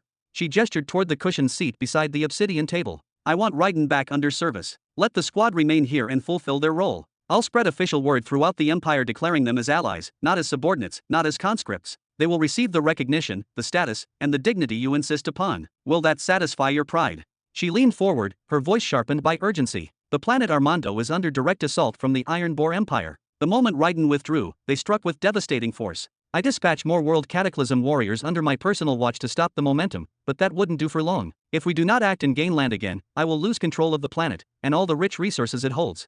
Robin narrowed his eyes slightly, then raised a single brow. Then let's be clear. They must be paid, monthly. His voice turned steely, devoid of any room for negotiation. These men are no longer trainees. If they fight, bleed, and possibly die for your banner, then you bear the burden of their daily sustenance. He lifted one finger and added, after each major engagement, they are entitled to a substantial bonus. And the families of the fallen? They deserve double. No arguments. Rhaenyra's lips tightened. I will treat them as I treat my soldiers, she stated, not without firmness. Robin scoffed lightly, pulling a scroll from a glimmering ring on his hand. That's not even close to acceptable, he replied coldly. Unrolling the parchment, he began jotting down numbers, terms, and clauses, the ink glowing faintly with magical verification runes. After a few moments, he slid the document across the table. These are their wages. Rhaenyra leaned forward to examine it, and her eyes widened. Are you mad? She blurted, taken aback. Who in their right mind pays their soldiers this much? These are outrageous sums. You will, Robin said plainly, tapping the scroll with the back of his stylus. Use the mineral wealth of Armando if you don't have enough energy pearls on hand. Give them raw resources, they'll trade them back home when the time comes. Simple economics. He allowed himself a small smile. Not sure if you know this or not, but I'm in the middle of a high-stakes territorial race in the Young Belt. I need every fighter I can spare. I'm not lending them to you out of charity. If they're going to fight for a foreign power, even one as mighty as yours, they will be compensated accordingly. Rhaenyra clenched her fist slightly, her jaw tightening. She closed her eyes for a few seconds, then exhaled slowly. Fine. I will redirect a portion of the planetary tithe from Orlando to fund their upkeep and rewards. She opened her eyes again and leaned back with a weary sigh. Was this the great proposal you came here for? Robin grinned broadly. Of course not. Paying troops, mercenary or not, is standard business. He leaned forward once more, his voice growing more serious. Here's what I truly want. I want ownership over a few planets within the Middle Belt. Chapter 1283. Excuse me. Rhaenyra's expression briefly adopted a serious tone, her features tightening in thought, but only for a moment. Then, a smile spread across her face, and she gently placed her hand over her lips, as if trying to suppress an oncoming laugh. A quiet chuckle escaped her, muffled and amused. What's so funny about what I said? Robin bared his teeth in a grin, half annoyed, half amused. Come on, share the joke with me. I apologize, she said with a soft shake of her head, her eyes still gleaming with amusement. But a statement like that shouldn't be coming out of the mouth of a planetary emperor, even one from the Young Belt like you. She took a breath and continued, you're talking about owning planets in the Mid-Belt, and I have to ask, with what forces exactly? General Raiden and his troops? They're impressive, Robin Burton, no doubt about that. But they're not that impressive. Then she gestured dismissively, her voice calm and composed. Your General Raiden and his forces are indeed valiant and capable. However, they operate under constant protection from at least one world cataclysm, someone who ensures they aren't harmed by sudden attacks from other world cataclysms. And when the true battles erupt and more world cataclysms are dispatched, then the role of the ground armies diminishes even more. She lifted a single finger to emphasize her point. If we were to compare the battles of the Mid-Belt to a grand game of chess, then law users from the first to the fourth stages would merely be pawns, expendable, replaceable, and weak. The real power, the knights, the rooks, the bishops, those are the world cataclysms. Then she pointed toward Robin lightly, her gaze sharpening. Can you imagine a chessboard where one player only has pawns, and the other side possesses a full set of pieces, each with power and range? That wouldn't be called a battle. That would be called a farce, a complete and utter slaughter. I'm not so naive as to believe I can conquer mid-belt planets without the presence of world cataclysms, Robin replied, waving a hand in dismissal. Let alone maintain control of them after the conquest. Without world cataclysms, I wouldn't even get through the front gates. So you do understand. Rhaenyra's brows knit slightly, her tone still cautious. That's where you come in. Robin raised his hand and pointed directly at her, his eyes gleaming with mischievous intent. You're the one who's going to provide me with the world cataclysms I need. Rhaenyra stared at him in disbelief, then slowly leaned forward, extended her hand, and gently touched Robin's forehead. Her hand lingered there for a moment. No signs of fever. Are you sure you're all right? Oh, so even the mighty Rhaenyra has a playful side. Robin laughed and shook his head in mock surprise. I was just about to ask you the same question, she replied dryly. You expect to borrow the world cataclysms from the Empire of the Nine Paths to wage war and conquer planets for your own benefit? Robin Burton, ambition is admirable, but even ambition has limits. She let out a breath and shook her head again. And even if I were willing to entertain your absurd proposal, which I'm not, my followers are already deeply involved in several ongoing wars. Every world cataclysm I command is currently committed to critical operations. And let's say, hypothetically, you succeed in conquering those planets. What then? Do you expect my world cataclysms to stay there and defend them for you, too? Well, of course. How else do you expect me to hold those planets with just my personal army? Robin raised an eyebrow in mock indignation. Sure, my army's undefeated so far. But I'm still short on world cataclysms, something you seem to have an abundance of. Those old monsters I saw earlier? They'd be perfect for the job. Renara locked eyes with Robin, her expression unreadable. She stared for a long moment, as if trying to determine whether he was joking, delusional, or simply reckless. But eventually, she gave up, pointing toward the exit with clear finality. Thank you for delivering the technology. Weren't you saying you wanted to leave a moment ago? Hold on, just give me a minute and hear me out. Robin leaned forward, his smile returning as he perched at the edge of his seat. That battle on planet Orlando tells me something important. It tells me that you're currently fighting on multiple fronts. Am I right? Indeed, that's something not even worth hiding. It's practically common knowledge at this point, Renara responded with a composed nod, her tone calm yet weary. At this very moment, we are locked in conflict on 6 separate warfronts, each demanding a significant portion of our attention and strength. The most perilous among them is the front against the Twilight Phantom Centennial Empire, a ruthless faction that has managed to seize 6 of our planets over the course of the past 100 years. This is precisely why I cannot offer you any form of support right now. My forces and my resources are stretched thin. 6 planets. Robin nearly choked on his breath, his eyes widening in genuine shock and disbelief. Even after you spent a fortune purchasing all those high-tier weapons and fortified array systems from us? You even took the Warlord array. He leaned back slightly, exhaling in astonishment. Wow, your situation is even more desperate than I had anticipated. That's borderline catastrophic. Robin Burton. Renara's voice snapped like a whip as her brows furrowed sharply. Did you come here today with the sole intention of rubbing salt into my wounds? Are you enjoying this? Of course not. Robin raised both hands defensively. Why on earth would I want to belittle or mock my own ally? He gave a half-grin, dismissing the idea with a casual wave of his hand before quickly returning to his enthusiastic tone. Listen, just hear me out before you judge. Alongside your current battle with the Empire of the Twilight Phantom Centennial Empire, I want you to select one more adversary, just one, from the list of your enemies. That chosen faction will become my declared enemy as well. It will be my designated battlefield in the Mid-Belt region. He leaned forward now, his voice dropping into a more serious register. I'll deploy entire legions from both my 1st and 3rd armies, fully equipped, battle-hardened, and supported by some of the most brilliant generals under my command. You'll have access to their strength. Your responsibility will be to accompany that force with a strategic layer of your world cataclysms, to provide them cover and prevent catastrophic counterstrikes from the enemy's side. Robin leaned in even closer, almost toppling off the edge of his seat in his eagerness. I'm telling you now, within the next 3 to 5 decades, my 1st and 3rd armies will evolve into nearly invincible forces. They will contain newly developed elite units that are still being refined, but when completed, they will be unmatched in combat. So there's no need to worry about long-term viability. All you need to do is help us neutralize the enemy's top threats, world cataclysms and Nexus state beings, and we will handle everything else. Renara tilted her head slightly and raised a single eyebrow, her interest piqued. Go on. I'm listening. Here's the breakdown. Robin gestured with both hands as if painting a picture in the air. Any planet that we manage to conquer from that empire will be officially registered under your name. On paper, you'll be the sovereign ruler. But in reality, behind the curtain, the planet will belong to me. All of it, its natural resources, its energy veins, its civilian administration, and strategic military value, it will all be under my command. He tapped his chest confidently. And naturally, I won't insult your intelligence by pretending you don't see the massive benefits that come with that setup. Oh, no, please do, Renara replied, her voice laced with sarcasm as she crossed her arms and offered a mocking smile. I'd love to hear about the treasures I'm supposedly receiving. Very well, Robin chuckled, undeterred. He raised a finger. First of all, you get to eliminate a constant source of stress and conflict. One of your enemy empires will be obliterated, and an entire warfront will disappear from your strategic board. And you won't need to invest any additional resources to make that happen. The world cataclysms who are already stationed there will simply transition to working alongside my forces instead. He raised a second finger. Secondly, this creates a powerful illusion. Your other enemies will look at the invading force and assume it belongs entirely to you. They'll perceive it as a dramatic surge in your military power. Fear will creep in. They'll hesitate to act rashly. And as a result, the remaining 5 warfronts you're dealing with might quiet down significantly, or even halt their offensives entirely, if they're scared enough. Then he raised a third finger, his grin widening. Third, I'll personally take full responsibility for the world cataclysms tasked with overseeing those planets. That means you're free from the financial burden of paying them, and I know how steep those fees are.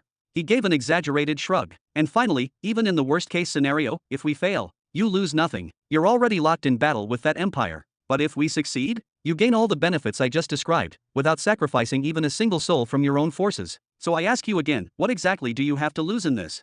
There was a pause. And what do you stand to gain from these planets, Robin? Renara asked after a moment, her tone softer, more cautious now. Her eyes flickered with a subtle unease. Deep inside, she could feel that his proposal had stirred something in her, some dangerous mix of hope and suspicion. Would you truly be content with them bearing my name? That doesn't sound anything like the Robin Burton I've come to know. Chapter 1284. I have my reasons, Robin began, his tone calm but firm. First of all, I want a base of operations located in the mid-belt. A place where I can act freely, do what I want, when I want, without oversight. My men can't remain under your constant surveillance forever. It's unhealthy. He leaned back in his chair, letting the weight of his words settle in the air. I also want the citizens of Sky Opening City to gain deeper insights into the planets scattered across the mid-belt, their environments, resources, and strategic weaknesses. With that knowledge, they'll be able to craft far more devastating weapons, tools worthy of the wars to come. He paused for a moment, then added with a subtle smirk, besides, before I made my way here, I had a lot of idle time. Time I used to read through numerous reports, some of them, interestingly, authored by Raiden himself. Robin's eyes narrowed slightly as he continued. He wrote about the sheer volume of resources being extracted from planet Orlando, along with detailed specifications on some of them. Even though that planet has been ravaged by war and is severely lacking in energy, it still holds an astonishing density of rare and valuable minerals. That alone makes the mid-belt planets a prime target for me, especially with the arms race escalating between my 3 military divisions. He scratched his forehead, his tone shifting slightly. Now, as for why I've allowed you to manage those planets publicly, it's because I simply don't yet have the strength to protect them myself. Not at this stage. I can't just proclaim myself as the new ruler of the mid-belt, only to immediately beg the Empire of the 9 Paths for protection. That would utterly destroy my image, undermine everything I'm building. No, I'll only step into the spotlight when the time is right, when I can stand tall and defend what's mine, without leaning on anyone. Oh. Renara raised an eyebrow and leaned her elbows onto the table, resting her chin on her hands. And when exactly do you think that will be? Do you even realize how many years it takes to nurture a one-world cataclysm? You might be away for millenniums. Looks like I'll be the image ruler of those planets for quite a long while. Robin chuckled. Then I guess I'll be paying you for protection for quite a long while too. You won't be losing anything in the process, haha. He spread his arms wide in a grand, theatrical gesture. So, tell me, what do you think of this arrangement? Renara held his gaze in silence for a few seconds. Then, at last, a smile crept onto her lips. I don't see any reason to refuse. Ha, that's the answer I was hoping for. Robin clapped his hands together in satisfaction, the sound echoing through the room. He quickly pulled out a scroll and a pen from his coat, then began writing at a brisk pace. Once done, he sealed the scroll with his personal sigil and handed it to Renara with great care. Please send this with one of Raiden's followers to the Empire of True Beginning. Once they read it, they'll understand exactly what they need to do. Renara accepted the scroll lightly, her fingers brushing against the parchment. She looked back into Robin's eyes, studying him. And what about you? Don't you want to stop by and check in on your forces stationed on planet Orlando? No, Robin replied with a shake of his head. I have other plans in motion. He tapped his thigh and stood up with deliberate intent. I'm thinking of touring Sector 100 of the mid-belt. It's about time I broadened my horizons. Renara's brows furrowed with concern. Is that really wise? The mid-belt is unstable. You know it's not safe to wander through it on your own. Would you like me to assign a few elite guards to accompany you? Robin laughed heartily, his voice filled with confidence. If I, an esteemed Grand Soul Master, were to die out there, then I'd have no one to blame but myself. He gave her a respectful nod. Let's hope that next time we meet, the circumstances will be better. He turned and began walking toward the door. Do you at least know where you're going? Renara called after him. I was planning to ask the portal operator to send me to planet Orlando. From there, I'd find my way to other planets, maybe sneak onto a vessel, or kidnap a commander and force him to give me planetary coordinates. He paused, scratching the back of his head. There's no need for all that, Renara said with a light laugh. Just tell the portal guards to transport you to Planet Surin. Planet Surin? Huh? Thanks for the tip. Robin gave her a quick wink over his shoulder, then swung open the door and walked out without hesitation. At the back of the room, a faint, knowing smile crept onto Renara's lips. That arrogant little fool, he hadn't even asked what kind of planet Surin was. He just accepted it and left, bold, reckless, and infuriatingly unbothered. Typical. Step. A few quiet seconds passed before another figure emerged into the dimly lit room. This one was a woman, elegant, radiant, and unmistakably captivating. So that's the man you were once considering as a suitor for me, dear elder sister, the woman said, her voice dripping with playful sarcasm. Arrogant, insolent, full of dreams and self-importance, I must say, not bad at all. Eleanor, Renara responded with a sigh, not bothering to hide the fatigue in her voice. You really shouldn't reduce him to just that. There's so much more beneath the surface. That soul shard he carries. She trailed off, her eyes falling shut as she recalled the overwhelming sensation of locking eyes with the golden soul shard, an artifact of unimaginable power and origin.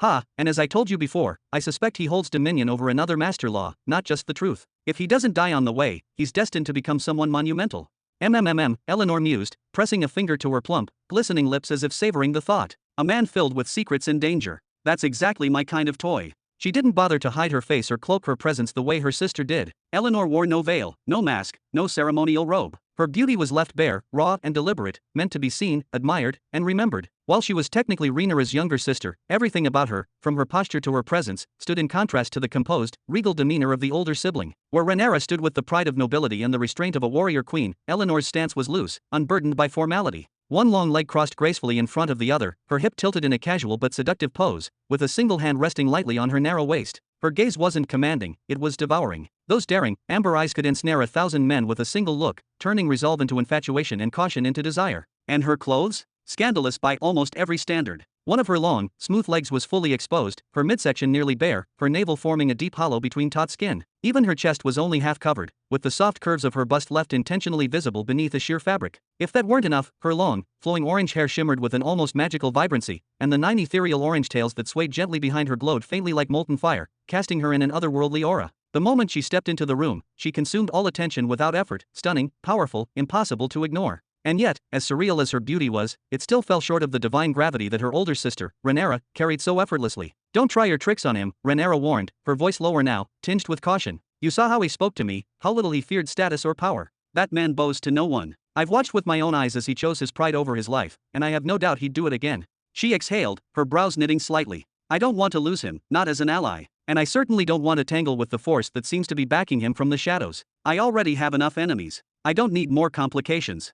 He, all right, Eleanor chuckled, waving one hand dismissively as if brushing away her sister's tension like dust. "I get it. I'll try to behave. Although it's not like I have much time for games these days, anyway. Ever since Luciander revealed himself as a royal soulmaster, you people haven't left me a moment to breathe." "We do what we must," Rhaenyra said solemnly, lowering her gaze to the cold marble floor. "For what our father built, and for the legacy left behind by our grandfather. We've already lost too much. We can't afford to keep letting our heritage slip through our fingers." Yeah.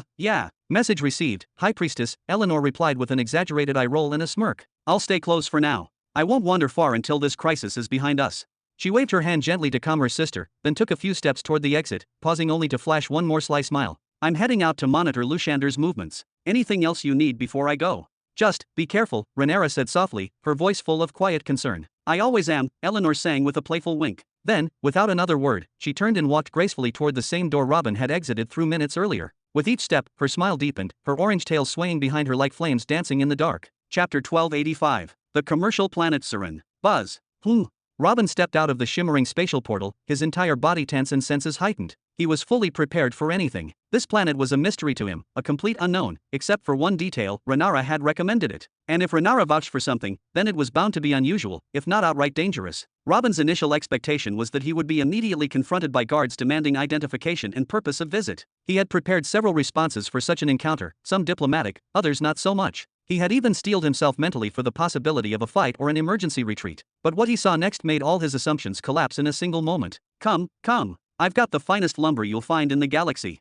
"Thief! Stop that thief! Someone catch him! You, over there. Yes, you. I've got a beautiful wife for you, fresh and strong." Robin blinked in disbelief. Before him stretched a sprawling market, a chaotic carnival of colors, noise, and life. The gate he had exited was perched atop a raised stone platform, standing several meters above ground level. Wide steps descended from the platform, and from the final step extended a broad street that stretched endlessly toward the horizon, teeming with countless stalls, vendors, and beings of every imaginable shape and form. "Hey, are you planning to stand there all day, or will you let others pass? The portal's not just for you, you know." The portal operator, a strange creature with octopus-like tentacles dangling from his face and a fishy stench that could knock out a small beast, placed a hand on Robin's shoulder. Robin's expression darkened, and his eyes narrowed. He turned his head slowly, glaring at the source of the offending touch. With cold precision, he removed the operator's hand.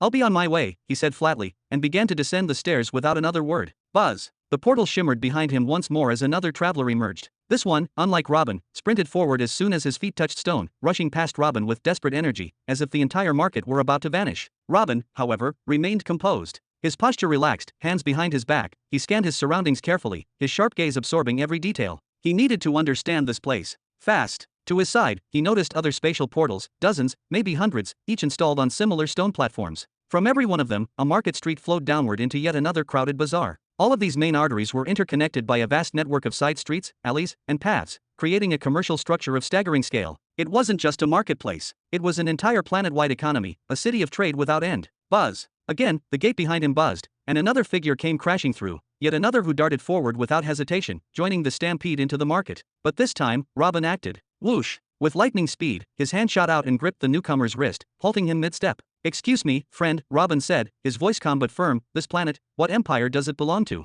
The young man, who looked to be part rat or at least bore a resemblance to that volatile species, yanked his arm free and barked back in irritation. "Empire? Are you mad? This is a free commercial planet. No rulers, no flags, just commerce."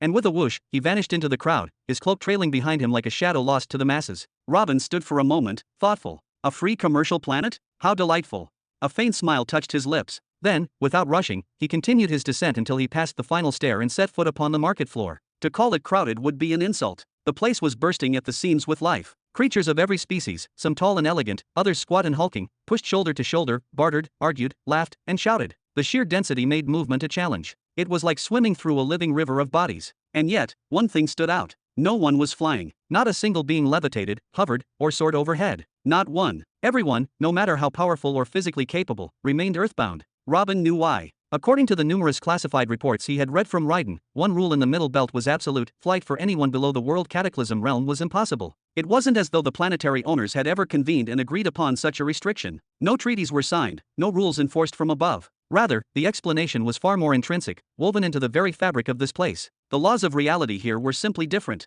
The same principles that allowed a mere level 21 saint to soar through the skies in the Young Belt without resistance were rendered almost useless on this planet. At least, that was the case for conventional flight, the kind where cultivators enveloped themselves in an aura of energy, allowing them to ride the atmospheric currents as if they had become one with energy itself. Here, such techniques would be met with utter failure. Robin's gaze slowly lifted upward, curiosity flickering in his eyes. Far above, integrated into the towering architecture, was what appeared to be a specialized aerial dock, a skyward platform made for arrivals and departures that didn't touch the ground. Upon it hovered several sleek vessels, uniform in their minimalist design. They were compact, clearly engineered for short-range transport within the confines of the planet's atmosphere. Each could seat no more than 2 or 3 passengers, at most. More intriguingly, they all bore the same emblem, a swirling spiral with twin wings extending outward. "Oh, interesting," Robin murmured to himself, narrowing his eyes in thought. "They look like commercial crafts, perhaps rentals? But those markings, they're not space runes. More like local transport seals. Must be meant for traveling across the planet itself, not into orbit." Beyond the modest shuttles, Robin caught sight of something far more eye-catching, a handful of grander, more luxurious ships, larger in size, gleaming with decorative trim, and clearly customized for VIP clientele. These floated elegantly at a separate, more secluded dock that shimmered with magical wards and dimensional anchors. A detail that didn't escape his notice: each of these vessels was guarded, flanked by a squad of armored figures standing in disciplined formation. Robin raised an eyebrow, a flicker of amusement playing at the corner of his mouth. What do we have here? He wondered aloud. Ships for nobles? Or maybe high-end merchants? But before he could study the situation further, the BZZZT of the spatial portal roared behind him once more, activating with a familiar surge of energy. From within the shimmering portal stepped another traveler, but unlike the others before him, this one did not rush down the stairs into the bustling chaos below. No, he moved with purpose and confidence, turning immediately to his right and heading straight for the private docks. Robin watched as the luxury ship's guard straightened to attention and, upon the traveler's approach, bowed deeply and deferentially. With no hesitation, they escorted him aboard. Within moments, the vessel detached from the platform and began to glide smoothly above the massive market, disappearing into the skyline like a phantom, silent and swift. Private airships for the rich and powerful, I suppose, Robin mused, nodding to himself. Can't blame them, really. The market below looks more like a battlefield than a bazaar. Should I rent one too? He scratched the back of his head, thinking for a moment, then smiled faintly. Nah, maybe another day. Step right up, ladies and gentlemen. I've got ancient treasures from forgotten worlds. Make one purchase and you'll be swimming in wealth by morning. One gem, just one, could change your destiny forever. Try changing your own fate first, you crusty old scammer. I have in my possession the complete skeleton of a newborn dragon. Drink bone soup made from this, and you'll never suffer a single day of illness, and your manhood will never fail you again. Only 10 cups of energy essence, who's brave enough to claim it? Robin smiled subtly as he advanced into the chaos. The street wasn't merely busy, it was a living storm of motion and noise, a wild ecosystem of barter, bluff, and chance. It was what he would call organized madness. To his left and right, there were proper establishments, large, solid buildings with ornate entrances and clean, glowing signs. Inside, behind enchanted glass, rare artifacts and high-grade items were displayed in neat arrangements. The stores were protected by sophisticated formation arrays, likely deterrents against thieves, intruders, or magical interference. And yet, they were almost completely empty. The crowd wasn't gathering there. Instead, all the commotion was centered around the streets outside these shops, where the real game was being played. Dozens upon dozens of street vendors had laid down carpets, unfolded tables, or simply knelt behind makeshift stalls. Their wares ranged from bizarre to unbelievable: shimmering stones, coiled scrolls, bones, weapons, metallic spheres, and things Robin couldn't even begin to classify. They all yelled over each other, voices colliding in a wave of desperate persuasion. It was obvious to Robin that most of what was being sold here was fake, cheap knockoffs, illusion-covered junk. Who would genuinely sell a legendary dragon's bones for 10 cups of energy essence? Absurd. Ridiculous. And yet, maybe one of them was telling the truth. That was the magic, and the danger, of this place. One lucky purchase could turn a beggar into a baron. One sharp eye, one bold gamble, and everything could change. It was all a matter of timing, intuition, skill, and sheer, blinding luck. Hey, you there. Yeah, you, human, a raspy voice called out from somewhere to Robin's right. Come over here. I've got the deal of a lifetime waiting just for you. Chapter 1286. You there. The human standing like a statue. Come here, come closer. I've got a deal that will change your fate forever. Robin turned his head slowly toward the voice that rang out over the bustling noise of the marketplace. Sitting cross-legged behind a splintered wooden table was a peculiar vendor with unnaturally long ears that drooped all the way to his belly. The man had a ragged vest, mismatched shoes, and a suspiciously enthusiastic grin plastered across his face. In front of him were several large clay jars, old and dusty, arranged like sacred relics. The vendor was looking straight at Robin, his hand gesturing wildly with theatrical flair. Robin looked around, left and right, scanning the thick crowd pressing through the marketplace, as if trying to confirm whether the shout had truly been meant for him. Then, lifting an eyebrow, he pointed silently to himself. Yes, you, the vendor repeated with exaggerated exasperation. How many other humans do you see walking around here? You think I'm talking to the guy with 6 eyes and a tail? Don't be shy, friend. Come closer, fortune favors the bold. Amused, Robin chuckled under his breath and walked forward, weaving smoothly through the chaotic movement of passers-by. The vendor had made a valid point. So far, Robin hadn't seen a single fully human individual since stepping onto this planet. Not one with untainted blood, anyway. And what exactly is this deal of a lifetime you're offering? Robin asked, his voice light and curious, one hand tucked calmly behind his back. As he stepped closer, he let his eyes wander over the assortment of jars lined up on the table. Ahahaha, the vendor let out a dramatic laugh, rubbing his hands together like a man unveiling a treasure. This, my friend, is not just a deal for your lifetime, it's a deal for your entire lineage. Your children, your grandchildren, and even your 50th descendant will whisper your name with reverence every night before they sleep. This is what you were born for. With a theatrical motion, the vendor removed the lid from the largest jar placed at the center. A faint red mist curled upward like incense smoke, glinting under the ambient light. Go ahead, he said with awe, take a long, hard look. What you're seeing right now is your destiny in liquid form. Robin leaned forward slightly, peering into the jar. As he had expected, it was filled with a thick, shimmering crimson liquid, undoubtedly blood. A knowing smile curled across his face. The moment the vendor had called him out for being human, Robin already had a strong suspicion that he was about to be offered something linked to soul or blood. When he saw the jars, he immediately assumed blood, and he was right. This is what's supposed to make my descendants proud of me, he asked, raising an eyebrow as he looked up at the vendor. But of course, the vendor exclaimed, his eyes gleaming like polished gems. You're not looking at just any blood. This, my dear human friend, is the blood of the polar unicorn, the ancient king of beasts who single-handedly laid waste to planet Bitvour. Entire planetary coalitions launched expeditions to slay it, but all failed, for over 100,000 years. He leaned forward conspiratorially, cupping his hands around his mouth as if to whisper, though his voice grew louder instead. It was from this very blood that the dynasty of the Four Poles was born. The rulers of 2 planets traced their lineage to this beast's power. What? Are you saying this is the same blood that runs through the veins of the Four Poles dynasty?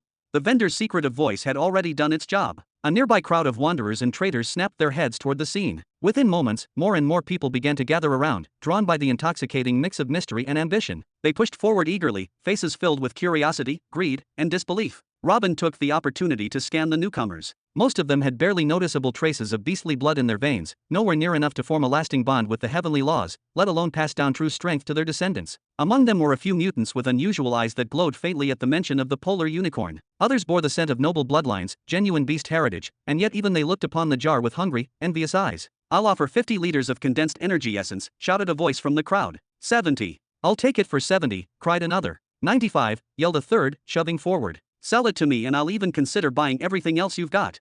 The air was electric now. The bidding war had begun, and the once empty vendor stall was now the eye of a storm of gold-eyed opportunists. Robin sighed quietly, casting one final glance toward the swelling crowd before shaking his head and starting to push his way gently through them. He moved with a fluid grace, avoiding the pressing shoulders and eager hands, his expression calm and detached. But the vendor, who was now almost trembling with excitement from the rising prices, noticed Robin slipping away. And he didn't like it. Hey, you, human, he called out, desperate not to lose the centerpiece of his performance. Don't walk away now. Don't you see what this is? Your ancestors will send blessings from the stars, and your descendants will sing songs in your honor for 1,000 generations.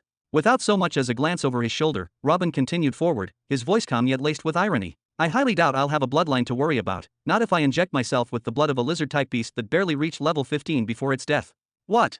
The vendor's eyes bulged as if about to leap out of their sockets, his jaw slack in disbelief. But he quickly regained his composure, throwing his hands in the air and laughing nervously. Ahaha, see? Humans. Always so short-sighted. Don't waste your time looking at him, everyone. You, sir over there, did you say 95 liters?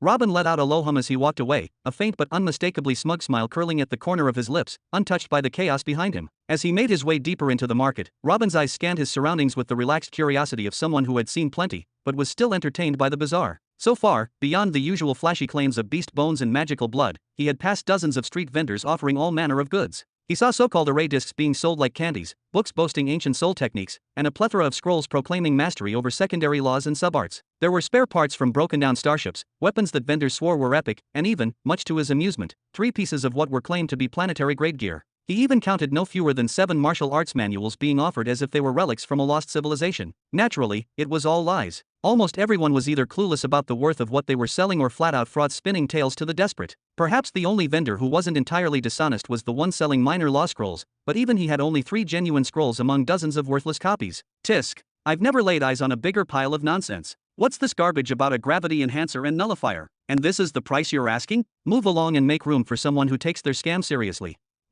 The sharp comment caught Robin's attention. He turned his head and spotted the speaker, a figure with a serpentine crown, storming away from a vendor, his hands slicing the air in frustration. Robin's gaze shifted slowly toward the vendor, and his expression changed. He was human. An elderly man, impossibly frail and worn down by age, sat silently behind a makeshift stall. His head was completely bald, and not a single strand of hair graced his face. Toothless and sunken, his cheeks hugged the bones of his skull. His ribcage jutted out against his robes, a testament to years of physical decay. The old man sat cross-legged on a piece of cloth so dirty and ancient it looked like it had been unearthed from a forgotten ruin. His gray robe was tattered and clung to him like the last memory of dignity. Over his eyes, he had tied a strip of the same fabric, covering his hollow sockets. He had clearly lost his sight long ago, perhaps in a past that had long since faded from memory. In front of him, lying neatly on the frayed cloth, was a modest bundle of paper tied together with that same gray material. There were no glowing runes, no aura of mystic energy, just plain, dusty pages. Scrawled across the top in rough, old handwriting were the words, "A comprehensive study on gravity enhancer and nullifier. Price, 10 energy pearls." Robin arched an eyebrow and smirked. Well now, what a catchy title.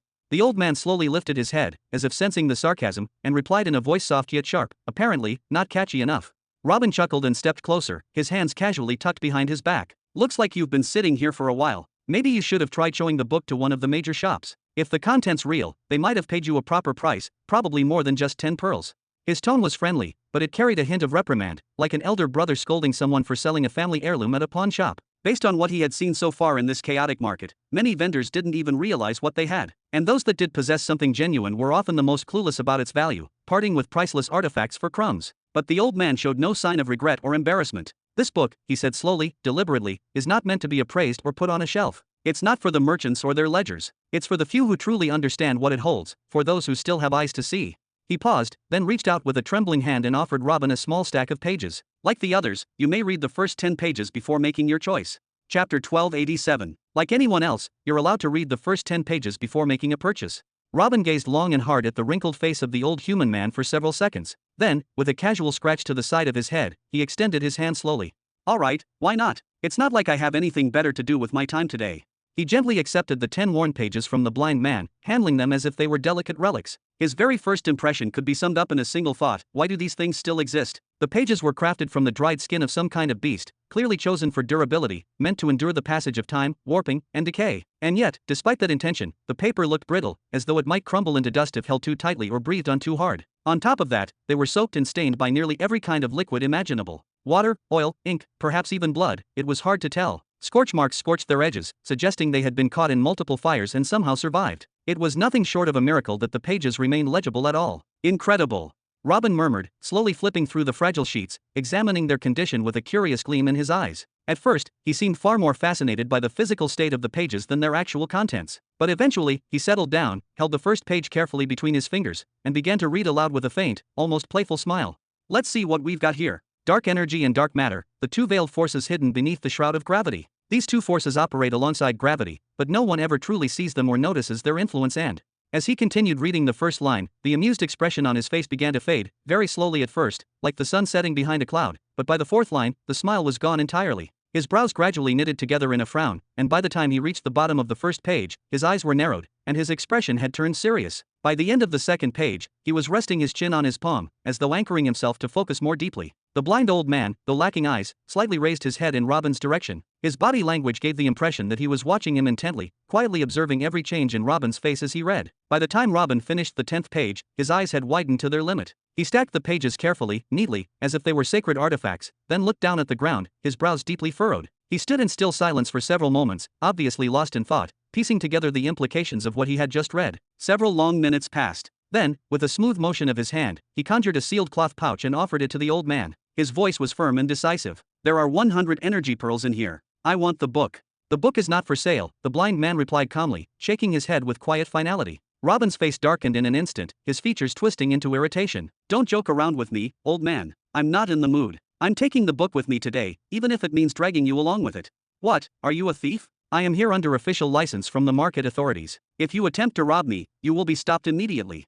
The old man gestured to the side with a slow nod of his head. Robin turned to look in the indicated direction. There, several guards were patrolling the marketplace. They wore mismatched pieces of armor, nothing ceremonial or unified, but their movements were efficient, alert, and deliberate. They blended into the scenery until you really looked. They weren't there for show. They were watching everything, and they were ready. Robin had, admittedly, wondered before how theft, violence, or scams were kept in check in such a place, a chaotic market known for deception and danger. Now, the answer was clear. Someone was always watching. But this was not the time for Robin to admire their security system. He turned back to the old man, annoyed and confused. "What is wrong with you exactly? Why are you sitting here in a vendor's seat with a price on the book if you never actually intended to sell it? Is this some kind of twisted hobby of yours?"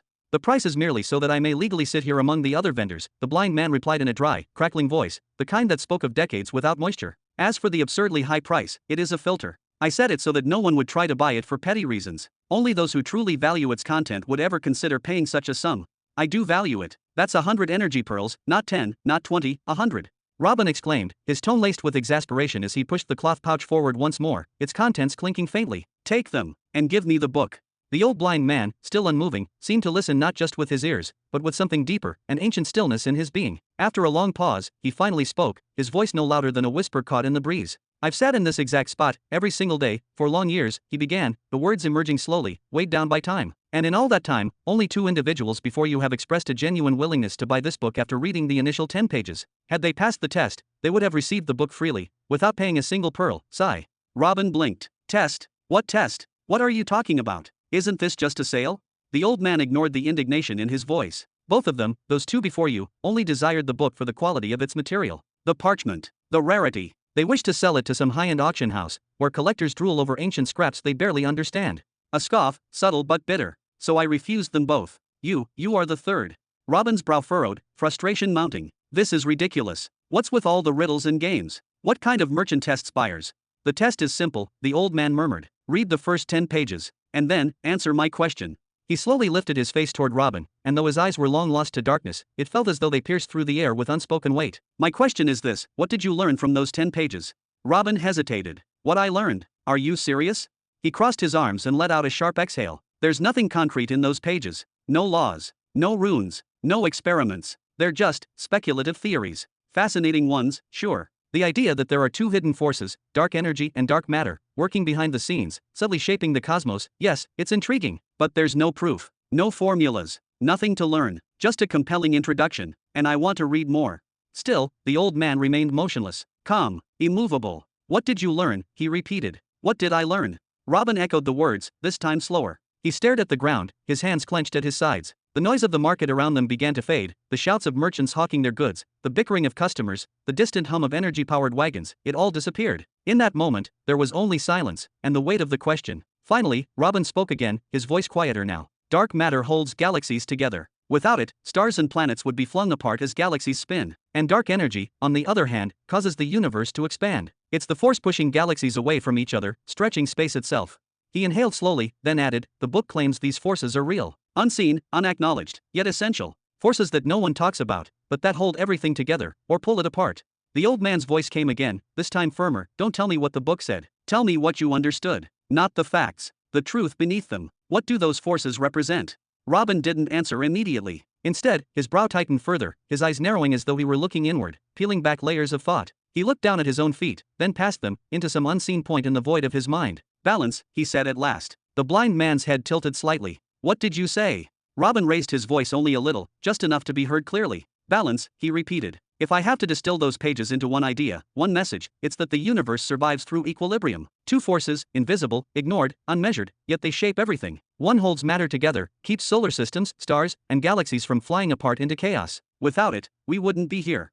He lifted his gaze slowly, as though seeing something not before his eyes, but within his understanding. The other force does the opposite. It pushes outward, creates space, makes room for new stars, new planets, new possibilities. None of it could exist without expansion. So while one anchors the present, the other prepares the future. And though they are opposites, they don't fight. They don't cancel each other out. He extended both arms in front of him, palms facing upward, as though weighing the unseen. They balance each other perfectly. A cosmic dance of opposition and harmony. Dark matter protects the now. Dark energy protects the yet to come. Opposing, complementary, intertwined, balanced. He finally raised his eyes to meet the empty space where the old man had been. Is that the answer you were hoping for, old man? Robin froze. His eyes widened. There was no one there. The blind man was gone. The cloth he had sat on vanished. The walking stick gone. The strange aura that had surrounded the place dispersed. Only one thing remained. The ancient book, resting silently on the ground. Ownerless. Waiting. Chapter 1288. Wah! Robin whipped his head around frantically, eyes wide, heart pounding.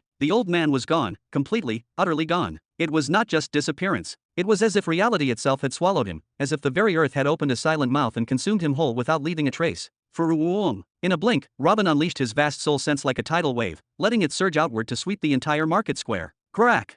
But only a moment later, he gasped in pain and pulled it back violently, grabbing both elbows as a sharp, burning sensation flooded his arms and shoulders. His soul sense, one he had refined to a near-perfect level over countless hours of cultivation and battle, had been attacked, assaulted by unseen forces before it could even cover a few meters. He turned again, scanning the bustling merchant sector, but this time with suspicion and disbelief. The shops, those dozens of colorful, exotic stalls, they were not as simple as they appeared. They were shielded. No, armed. Each one cloaked in dense, ancient formations, runic arrays of alarming strength that responded violently to his spiritual touch. They had struck back instantly, with ruthless precision. Damn it all! Robin looked back down at the empty space where the blind old man had been. How did this happen? How did he vanish right in front of me without me feeling even the faintest ripple? I've pushed my soul force to over 470,000 units, and I can't use it to find someone? What am I doing with all that power? Feeding it to pigs.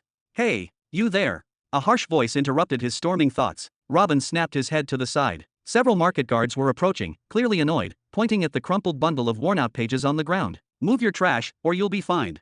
No need. Robin took a breath, lowered his head slightly, and bent down to retrieve the book. I'll take it.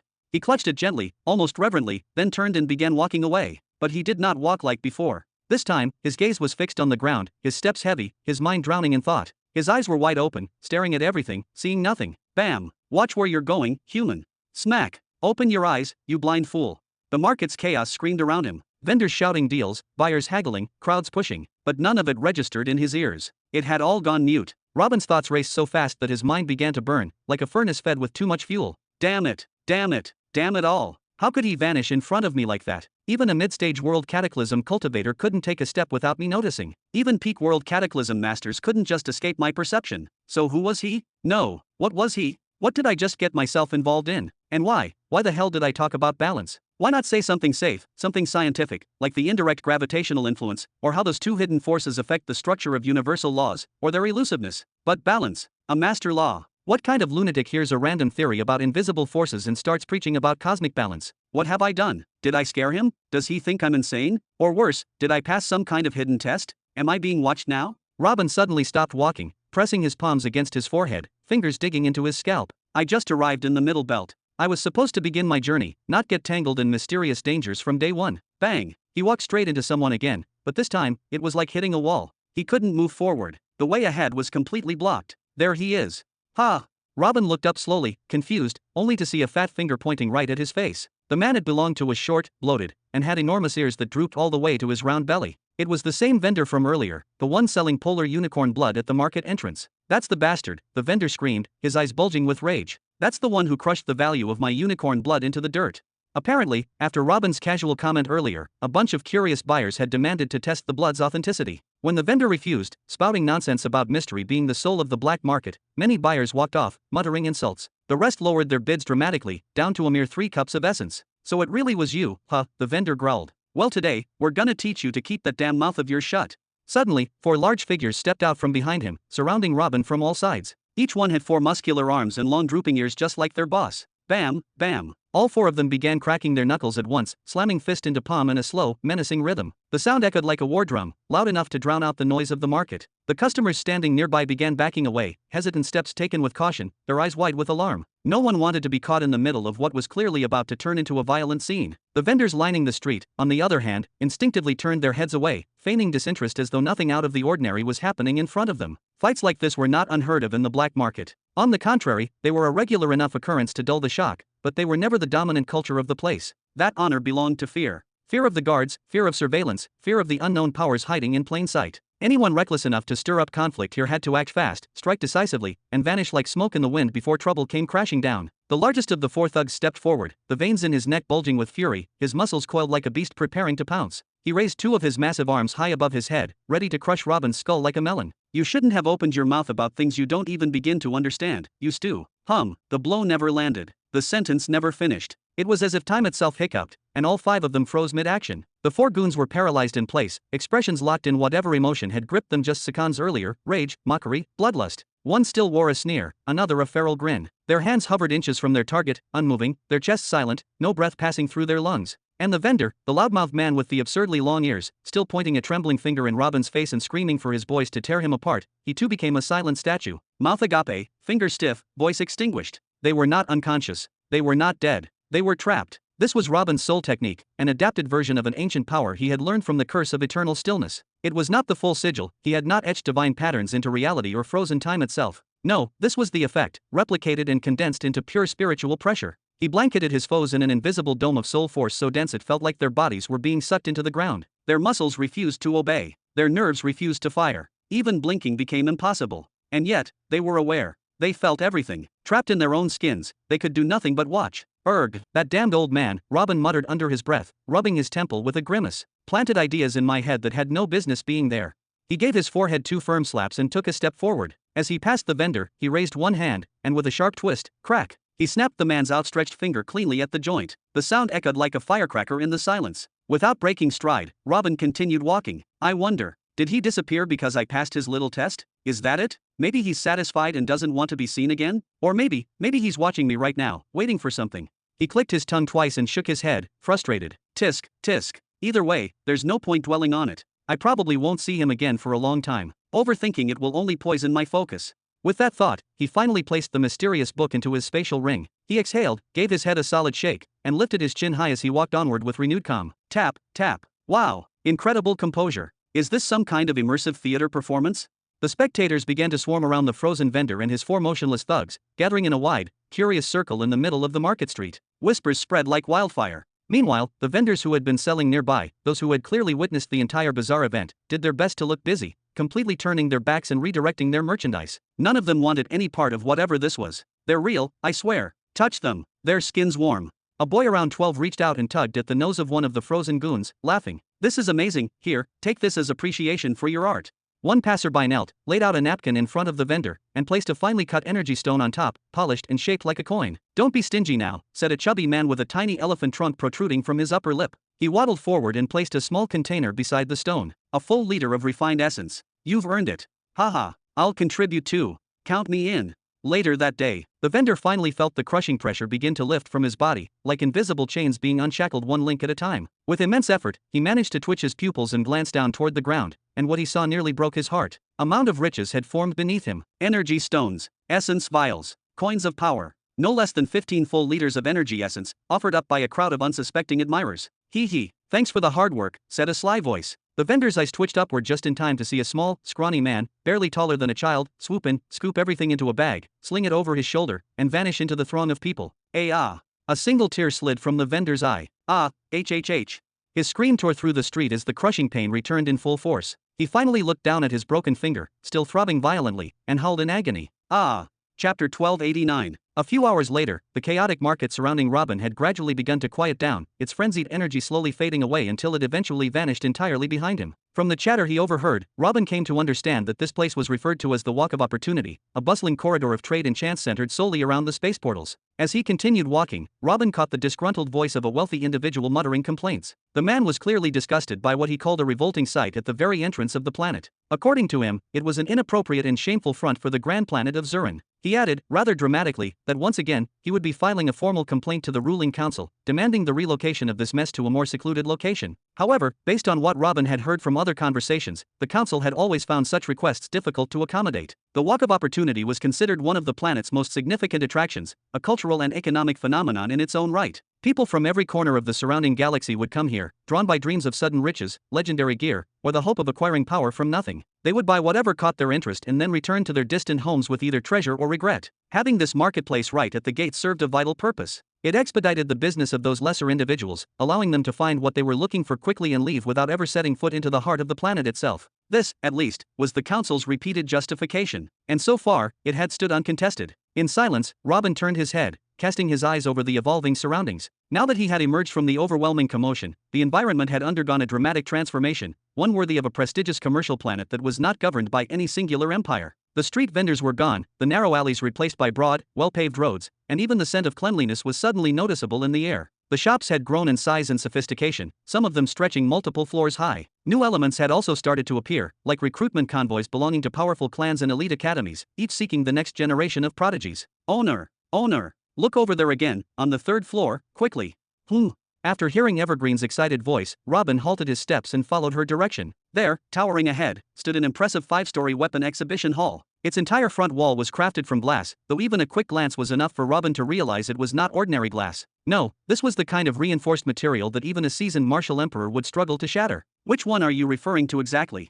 Robin raised his eyebrows and gestured toward the third floor with his chin. There, displayed in a sleek and elegant formation, were 7 distinct pieces of equipment. Each item sat on its own illuminated pedestal, with a digital plaque or booklet beneath it explaining its features. With just one glance, Robin could already tell that each of those pieces was of low epic tier quality, a rare and powerful grade not easily found even in major empires. Isn't it obvious? That goggle set right there. Evergreen began bouncing in mid-air, pointing enthusiastically toward the third display. Robin turned his attention to it immediately. What she referred to as goggles was actually a sleek, silver accessory, entirely metallic, with no visible lenses at all. In fact, it resembled a headband or crown more than a traditional pair of eyewear. The description here says it's a supplementary armor component. It increases resistance to spiritual or soul-based attacks by 20%. That's quite fascinating. He narrowed his eyes as he scanned the next line. The price, 950 pearls. Robin's first reaction was pure astonishment. For a piece of equipment graded as epic, even if low-tier, the price seemed shockingly affordable. But then his thoughts drifted to something else, the armor sets worn by martial emperors within the true Genesis Empire. Each of those sets was composed of 16 unique pieces,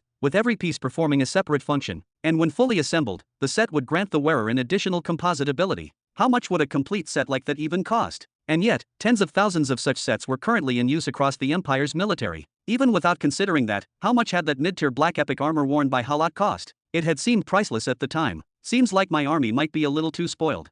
Robin chuckled softly, scratching his chin in amusement. Then he turned his attention back to Evergreen. Anyway, why exactly do you want me to buy these goggles? They don't look very practical. I mean, I can't even tell if the wearer would be able to see anything through them. Who cares? Evergreen huffed with theatrical flair, her arms flailing as if waving away invisible concerns. With the eye of truth, you can see clearly through even the most opaque of barriers, even if they completely obscure vision. Not that such a thing could stop it anyway. Her voice carried a playful tone, but there was a sharp edge to it, a warning dressed in jest. She pointed insistently at the silver goggles inside the glass display. You have to get them, right now. No delays. No second thoughts. Before some cosmic disaster decides to stroll right into your lap.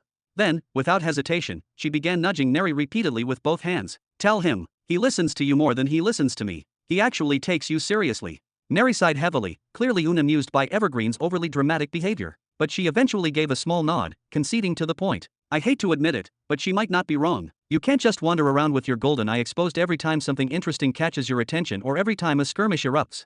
Her voice became lower, more serious. Even if the people around you don't notice, there's a bigger risk, the spirit of the planet might. Robin blinked, eyebrows furrowing as a thoughtful expression crossed his face. Oh, he murmured, the weight of her words slowly settling on him like a shadow. He paused, scratching his head in contemplation. I hadn't considered that. I assumed Evergreen was just being her usual self, loud, excitable, and overreacting. Then he glanced sideways at Neri, still processing. But come on, isn't it a bit unlikely, he asked, his tone somewhere between genuine curiosity and denial. From what I understand, a planetary spirit doesn't observe everything constantly. It doesn't have eyes on every corner, every person, every moment. Even if I use the eye of truth here and now, it probably won't notice. I mean, why would it care about someone like me?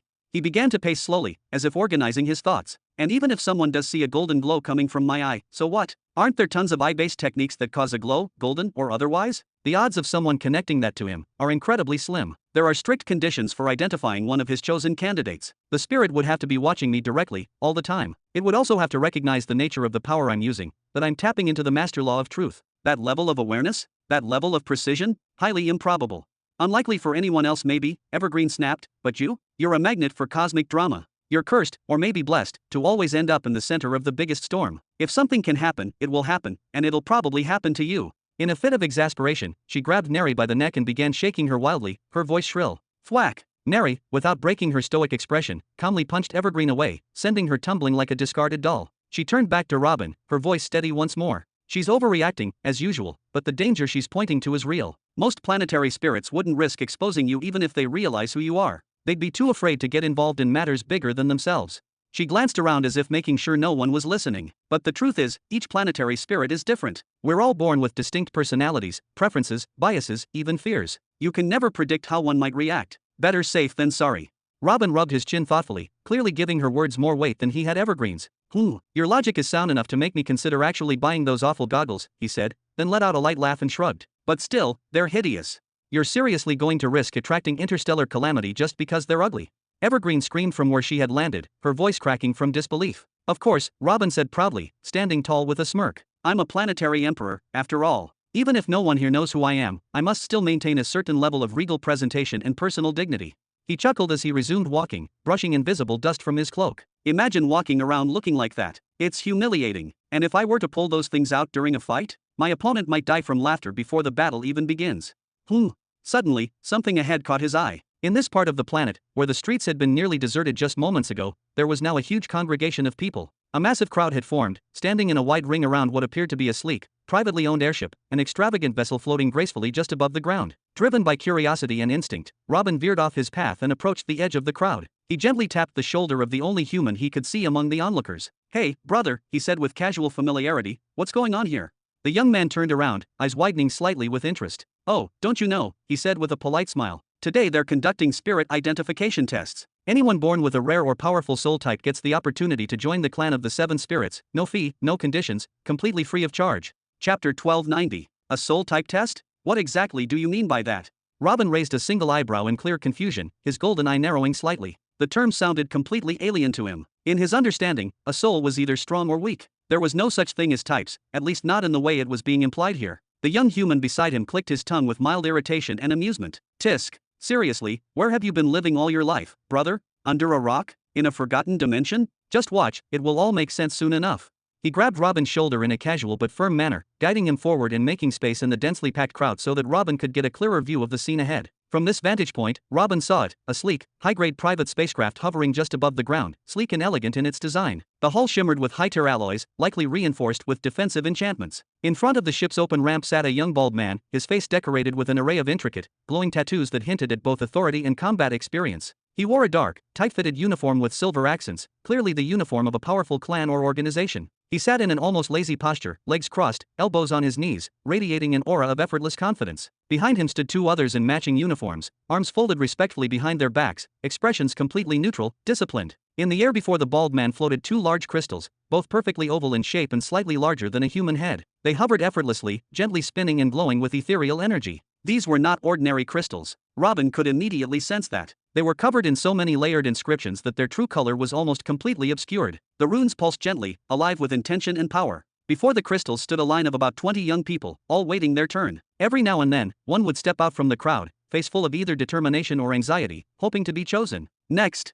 The bald man's voice rang out, low and bored, as though he had repeated that same command 100 times today, and likely would 100 more. Whoa. The next to step forward was a young woman with uniquely long eyebrows that curved dramatically down the sides of her face. She took a deep breath, gathering her courage, and walked toward the crystal. Once she stood before it, she raised her hand and gently placed her palm against its surface. Then she closed her eyes and consciously dropped her soul defenses, leaving herself completely open to the test. To Robin's surprise, and that of many others, the crystal began to glow softly, resonating with her touch even though she had not poured any soul force into it. It was as if the crystal responded to something deeper, something innate. PFFF. Just as quickly, however, the glow vanished, leaving the crystal inert and dull once more. The bald man furrowed his brows slightly and gave a dismissive shake of the head. No detectable soul traits. Step aside. Wait. Please, just give me a chance, the girl cried out, stepping forward desperately. I swear I will be useful to the clan. I have cultivated 270 soul units already. She pointed to herself emphatically, her voice trembling. The bald man rolled his eyes and smacked the table in front of him with a sharp thud that echoed ominously. And what am I supposed to do with 270 soul units when your physical body is over 700 years old? Next. The tone in his voice carried finality, and the girl, eyes brimming with tears, retreated, utterly defeated. The next candidate stepped forward, but the crystal only glowed faintly before fading once more. Poof, poof, poof. One failure followed another in a disappointing sequence. Well, this does not look promising, Robin muttered with a quiet chuckle, amused by the growing frustration of the examiner. That's normal, the young human beside him sighed, clearly used to this display. Not everyone is born with a distinguished soul type. Most of us are just average. It's rare to see someone actually qualify. I even tried it once myself. Turns out, my soul's nothing special either. Robin raised an eyebrow again, pondering. Born with it, he repeated under his breath. The idea intrigued him, but he said nothing more. After yet another string of failures, the bald examiner groaned and pressed his fingers to his forehead, his patience obviously running thin. Then he bellowed loudly across the crowd. Stop wasting my time, you clueless peasants. Only those who truly believe they have talent should come forward. Is that really so difficult to understand? The next person who steps up without a clear gift will receive 20 lashes. Ki. Several people still waiting in line flinched in fear and backed away quickly, some almost tripping over themselves. Now, only 2 candidates remained. One of them was a slender girl dressed in flowing robes with sleeves that brushed the ground as she moved. Her steps were light, almost weightless, and her eyes held a glimmer of confidence that none of the others before her had shown. Without hesitation, she approached the crystal, raised her hand, and placed her palm gently against it. She closed her eyes as if falling into meditation. The crystal responded, but this time, it did not fade. Oh. Robin's golden eye shimmered slightly as he widened his gaze. All around him, murmurs of awe spread among the spectators. The crystal was glowing brightly, and this time, patches of deep red light bloomed across its surface, forming intricate soul constellations. The bald man leaned forward, finally intrigued. A small smile tugged at the corner of his lips as he rested his chin on his palm. Finally, we are getting somewhere. You possess the trait of the piercing meteor. Your initial soul has the ability to unleash an incredibly powerful burst attack at moments of extreme need, even without the use of techniques. He nodded to himself with approval. If you are willing to join, we can immediately accept you into the military division of our clan. No entrance fees. No trials. Just say the word. Ooh.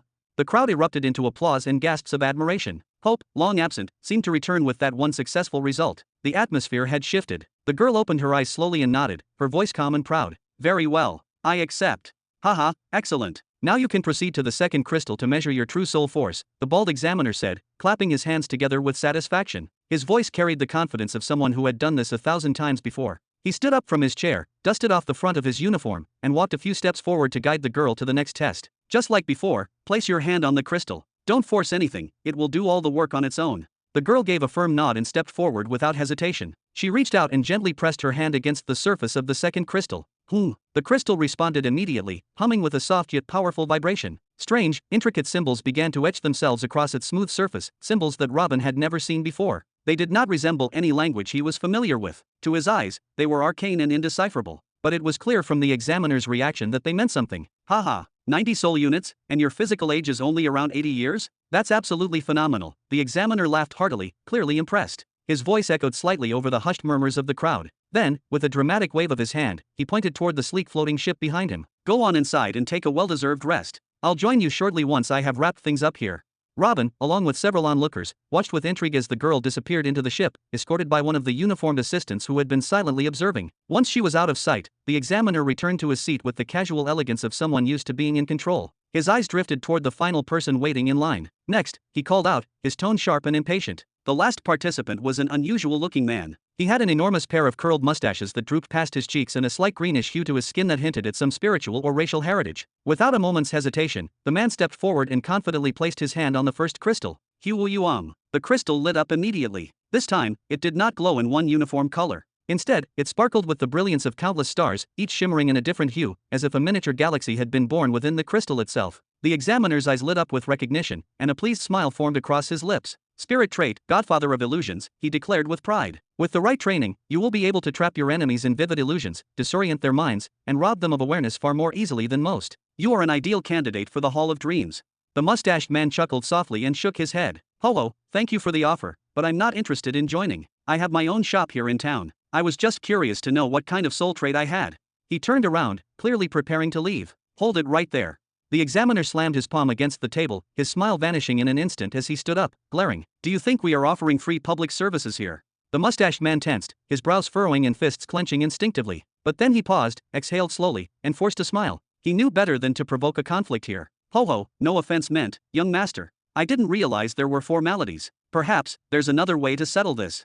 You can pay a usage fee of 100 liters of energy essence, the examiner said bluntly. Then, with a more amiable tone, he reached down beside his chair and pulled out a small green booklet. Or, you can purchase the soul cultivation technique, perfectly tailored to your trait, for just 100 energy pearls. 100 pearls.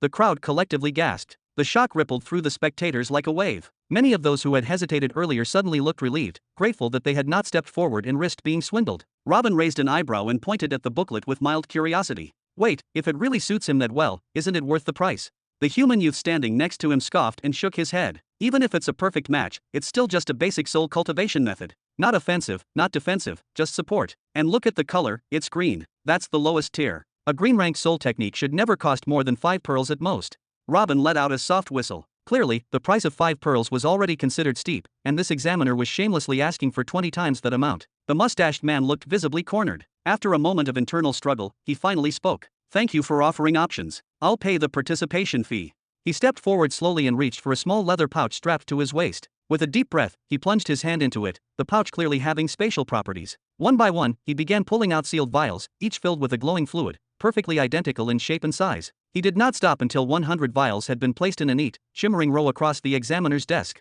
Haha, excellent. You may go now, the examiner said, nodding in satisfaction. He leaned back into his chair with a smug grin, watching the vials with hungry eyes. There had never been a real fee, of course. All that essence would be pocketed directly. Then, turning to the crowd with theatrical flair, the examiner threw his arms wide open. This is the final chance for the year. If anyone else wants to uncover their soul trait, step forward now, or wait until next year. Chapter 1291. Whoever wishes to test their soul trait, step forward now, or prepare to wait until next year. The bald examiner spread his arms wide, his voice slicing through the air like a blade. He scanned the crowd with a sharp, calculating gaze that betrayed both weariness and disappointment. After a moment, he clicked his tongue in irritation and muttered, "Tisk. Only 3 traits in this entire expedition? Has the once proud land of Zurin truly become so barren of talent?" With a sigh, he gave a casual shrug and turned away, his excitement clearly drained. Step by step, he walked back to the wooden table and began methodically gathering the crystal vials of refined essence scattered across its surface. Though this task was officially labeled as a voluntary service, something noble for the good of the clan, everyone knew he would be generously rewarded for it. And today? Today, he had made a small fortune collecting all those so-called crystal usage fees. His mood had improved significantly. Just as he reached for the final vial, a voice rang out. "Excuse me, I'd like to try." The bald youth turned his head slowly, lifting one eyebrow in surprise. His sharp eyes landed on a figure stepping forward from the crowd. "A young man. A human." "A human," he murmured, then nodded with indifference. "Very well. Come forth." But his tone changed, growing colder, sharper. "But if this is just a waste of my time, don't expect mercy. You'll have no one to blame but yourself." Though spirit cultivation was known to be the most compatible path for humans, especially those seeking to preserve their frail physiques, that didn't mean they were ideal candidates. They were rare among the gifted. In fact, since this recruitment expedition began nearly a week ago, this examiner had tested only 3 humans. None of them had been remarkable. None had passed. "Haha, no need to worry," the young man replied, stepping forward with a calm confidence that turned more than a few heads. "I don't know exactly what kind of result I'll get, but I'm sure there will be one. I just have a feeling." There was something in his voice, something light, yet unwavering. The people around him murmured. Surprise, curiosity, concern. "Brother, are you sure about this?" A fellow human beside him suddenly grabbed his arm, desperation on his face. "That examiner, he's mad. He whipped 2 people yesterday just because they failed. Please, don't do this."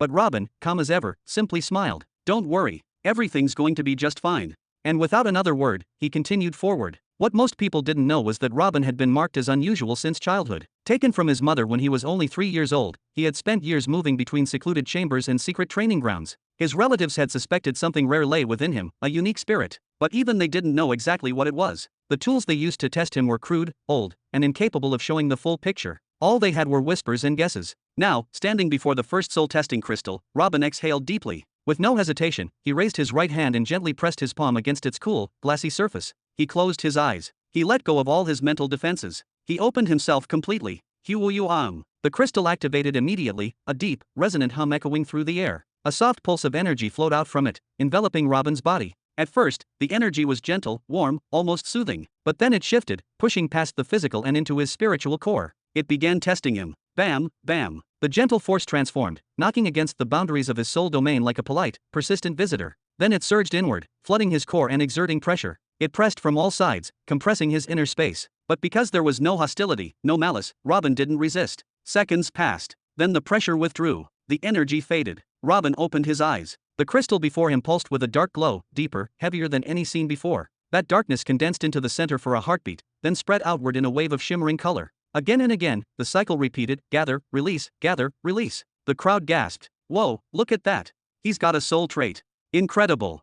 Excitement rippled through the crowd. For many, seeing a soul trait revealed was a moment of joy and inspiration, even if it wasn't their own. Haha. Well done, brother, the human youth among the crowd called out enthusiastically. Robin gave a lopsided grin and scratched his head. Well, no stars, no comets, but at least it's not blank. Looks like I'll be going home unwhipped today. Hee hee. The bald examiner stepped forward, examining the crystal's glow with a thoughtful expression. Then he turned his eyes back to Robin and nodded with approval. Not bad, for a human, he said with a dry smirk. Your soul trait is called Elastic Domain. You've passed. You may join the clan, and you'll be assigned to the guard hall. Elastic Domain. Robin blinked, eyes gleaming with curiosity. What does that mean? The Elastic Domain trait, just as the name suggests, grants your soul domain the ability to expand and contract at need, within certain limits, without suffering internal damage. The bald examiner spoke clearly, his tone suddenly more respectful. He even offered a faint, approving smile. Now, while this trait might not be as flashy or awe-inspiring as some of the rare celestial ones, it's far from useless. In fact, for someone seeking to build a solid foundation in the art of defense, this trait is a blessing.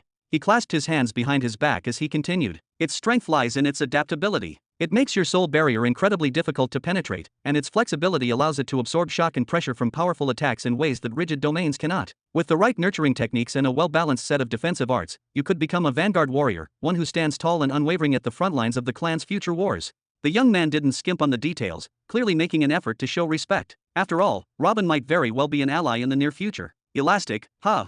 Robin repeated with quiet awe. He tilted his head slightly, brows furrowing in thought. That actually sounds kind of incredible. His eyes widened ever so slightly as memories rushed back, dozens of strange experiences with his soul domain over the years, moments that never made sense at the time but suddenly seemed to click. Could that odd resistance, that recoil from pain, that unnatural resilience, have been this trait all along? Then he pointed toward the second crystal resting beside the first. The bald examiner nodded. You may proceed if you wish. That second crystal will measure the raw number of spirit units within you. If your count is sufficiently high relative to your physical age, you'll be granted immediate admittance to the clan's training halls. Robin blinked a few times, lost in his thoughts again, but soon smiled and raised a hand with calm certainty. No, thank you. That won't be necessary. I don't plan to join any clan right now. What? The bald man's calm demeanor shattered in an instant. He clenched his jaw and stepped forward, eyes sharp. Every other day I have to deal with people who think they can freeload off the clan's resources and leave without consequence. Do you think this is some sort of public testing center? A joke. Robin chuckled softly, unfazed by the growing tension. He stepped forward and reached out to pat the man gently on the shoulder. Whoa, no need for the dramatics. His tone was light and teasing, his grin still firmly in place. Then, without hesitation, he reached into the spatial ring on his own hand, an item rare and expensive in itself, and pulled out another ring. Holding it between two fingers, he offered it to the examiner. Here, I'll pay for the technique. Fair and square. The entire area went silent. The bald examiner's eyes grew impossibly wide. The crowd around them gasped audibly, and someone even dropped a flask, shattering it on the ground. A spatial ring? If genuine, even the smallest ones cost hundreds of pearls. Gulp. The examiner, now visibly sweating, extended his spiritual sense into the ring. His voice came out as a whisper, almost involuntarily. There are 100 pearls inside. Then please, the technique. Robin extended his right hand patiently, his smile never wavering. There was a sincere gleam in his eyes, a hunger for understanding. This wasn't about the money. It was about knowledge, growth, mastery. If someone had offered him this chance back when he was still stuck in the young belt, he would have gladly paid 1,000 times more without hesitation. Ah, yes, of course. The bald youth snapped to attention. He turned, almost stumbling in his haste, and shuffled over to a side shelf. From a secure compartment, he retrieved a small booklet bound in deep blue hide, clean, firm, and glowing faintly with spiritual runes. He returned and presented it with both hands. Here it is. A second-tier nurturing technique, far superior to any green-tier method. It's not specifically designed for the elastic domain, sadly. Our clan doesn't possess any exclusive techniques for that trait at the moment, but this one is well regarded for general use with defensive traits. If you look in section 13, you'll find targeted advice for elastic traits in particular. Robin took the booklet in silence, flipping through a few pages as glowing symbols caught the light. His brows drew together slightly, perhaps in mild disappointment. Not exactly perfect, but I suppose I can make it work. Then he smiled again, lightly clapped the examiner's arm, and added casually, keep the ring. With that, he tucked the blue booklet under his arm and turned to leave, his stride relaxed, confident, and unbothered by the stunned silence behind him. Ah, wait. The bald examiner was left frozen in place, eyes wide, unable to form coherent words. Around him, the crowd buzzed with disbelief. Chapter 1292. What a good day. Robin tossed the blue booklet into the air, watching it spin a few times before catching it smoothly with one hand. A carefree grin spread across his face. In just a handful of hours, I found a clue pointing toward dark energy and dark matter, uncovered my soul trait, and even obtained a cultivation technique for it. Truly, the middle belt is full of surprises. Hey, brother, wait up. Robin glanced over his shoulder, eyebrows rising slightly. When he saw who it was, his smile widened with amusement. Ah, it's you again. The voice belonged to a young man, human, probably in his early 20s, with medium-length, slightly unkempt hair. He wore loose, flowing clothes typical of a traveler, and his strikingly handsome features carried a friendly charm. Clearly, he was the kind of guy who was quite popular among the ladies. It was the same youth Robin had seen earlier during the soul trait evaluations. Ha, why do you walk so fast, man? The young man panted, doubling over slightly as he caught his breath. He grinned and extended his hand. I'm Pisu from the Miizer family, one of the surviving human families in the Middle Belt. What's your name? Pisu Miizer, ha. A quiet laugh escaped Robin's lips, like a bubbling stream, before he took the offered hand. I'm Robin Burton. Robin Burton?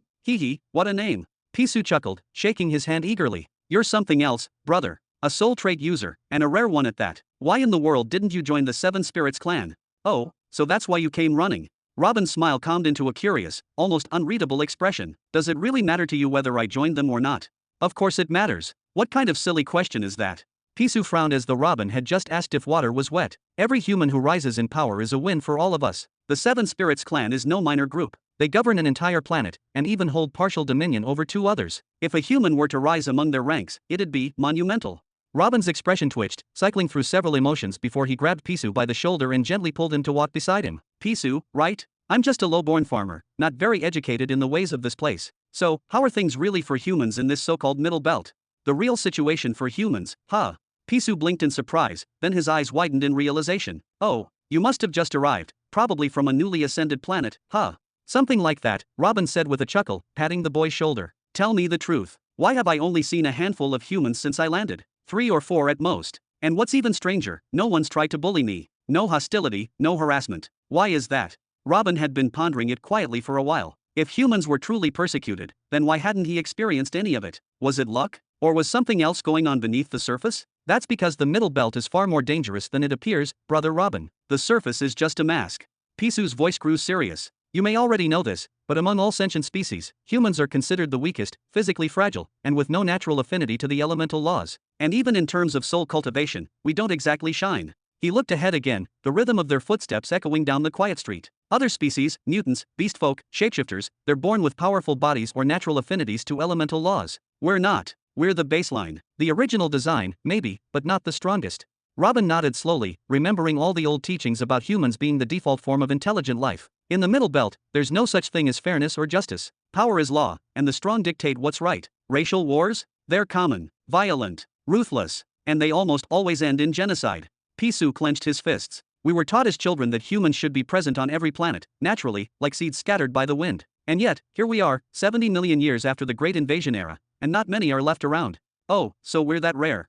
Robin's eyes widened, a mix of awe and amusement dawning across his face. He found no fault in what Pisu had said. Everything made a harsh kind of sense. From what Robin had witnessed during his years roaming and conquering in the Young Belt, every single planet he came across had, at some point, hosted human life. Even the Orphan Blood, a planet now consumed by chaos and brutality, had once been home to humans. But they had gone extinct. Not because of alien invaders or galactic warlords, but by the hands of the planet's own evolved inhabitants. So, if extinction was possible even in the Young Belt, what hope was there in the Middle Belt, where the threat of external conquest was constant, where danger lingered everywhere? Pisu nodded solemnly, reading the unspoken question in Robin's eyes. We're not exactly a dying race, not yet, he said slowly, but we're definitely not flourishing either. Any planet that begins to show signs of a growing human population eventually draws unwanted attention. Massacres happen, sometimes overnight. The moment humans begin to gather in numbers, fear starts to spread among the other races. They know what we're capable of. Robin tilted his head. Capable in what way? Our birth rate? Our adaptability? He asked with a hint of sarcasm, though curiosity burned in his tone. Neither. I'm talking about something more psychological, Pisu replied, his voice low, as if speaking a secret not meant to be overheard. It's our capacity for submission. When we're cornered, when a threat rises that could wipe us from existence, humans have an unmatched ability to unite. We don't squabble or delay. We follow orders. We throw our faith behind a leader, even if we barely know their name. We obey completely, and only start asking questions after the war is over. He raised a finger, emphasizing his point. That instinct, that willingness to yield to structure in times of chaos, it terrifies the other races. Because no other species has it. Some are too proud. Some are always betraying each other when the hard times strike. And some are cowards at their core. while some others, well, they trust no one. But humans. He tapped his chest. We're the only ones who can lose ourselves entirely in the service of a greater cause.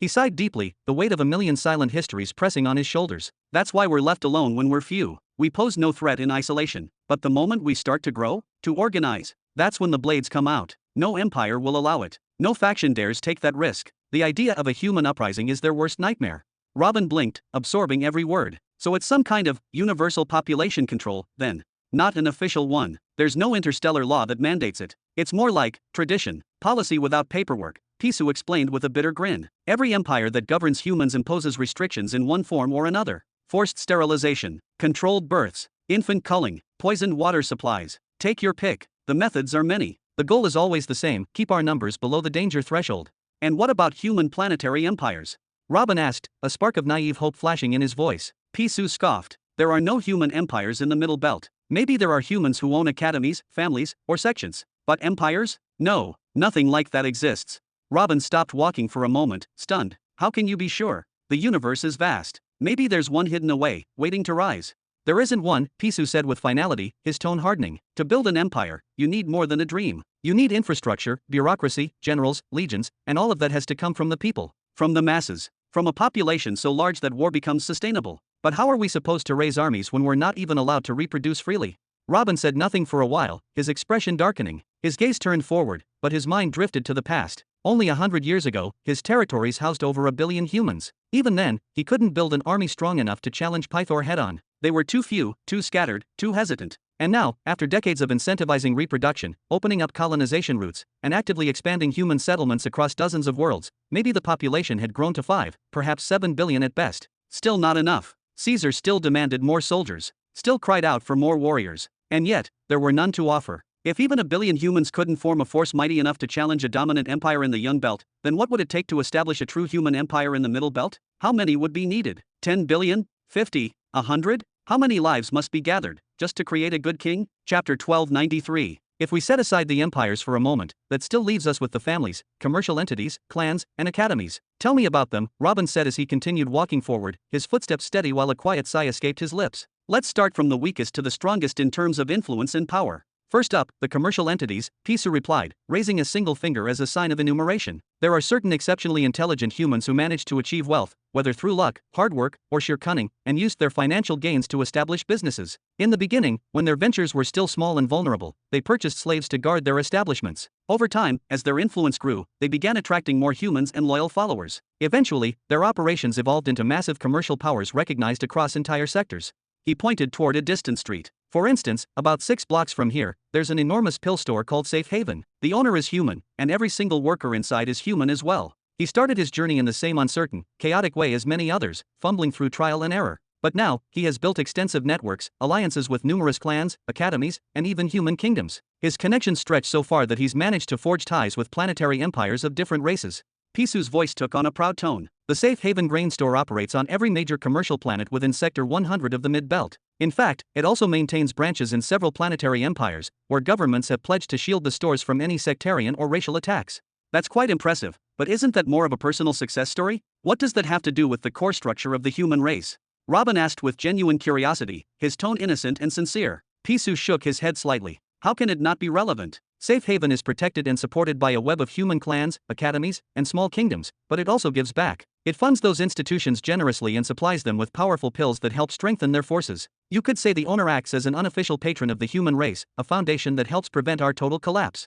He held up another finger. Not only that, but his shops and factories provide countless job opportunities for fellow humans. He trains them in pill refinement, alchemical methods, and rune carving. You'll find this pattern repeated among most of the great human commercial powers. There aren't many of them, true, but each one of them has played a critical role in supporting and uplifting the human race. He paused, then added with emphasis, in return, they receive protection from the human combat forces and are given priority access when it comes to selling their goods. It's a mutually beneficial relationship, built on cooperation and loyalty, though not without risks. Pisu sighed again, his gaze distant. Of course, not all human merchants follow this path. Only the honorable ones do. The rest pretend race doesn't matter. They shy away from supporting their own people and offer no aid whatsoever. And naturally, we treat them like any other neutral party. They receive no special consideration from us either.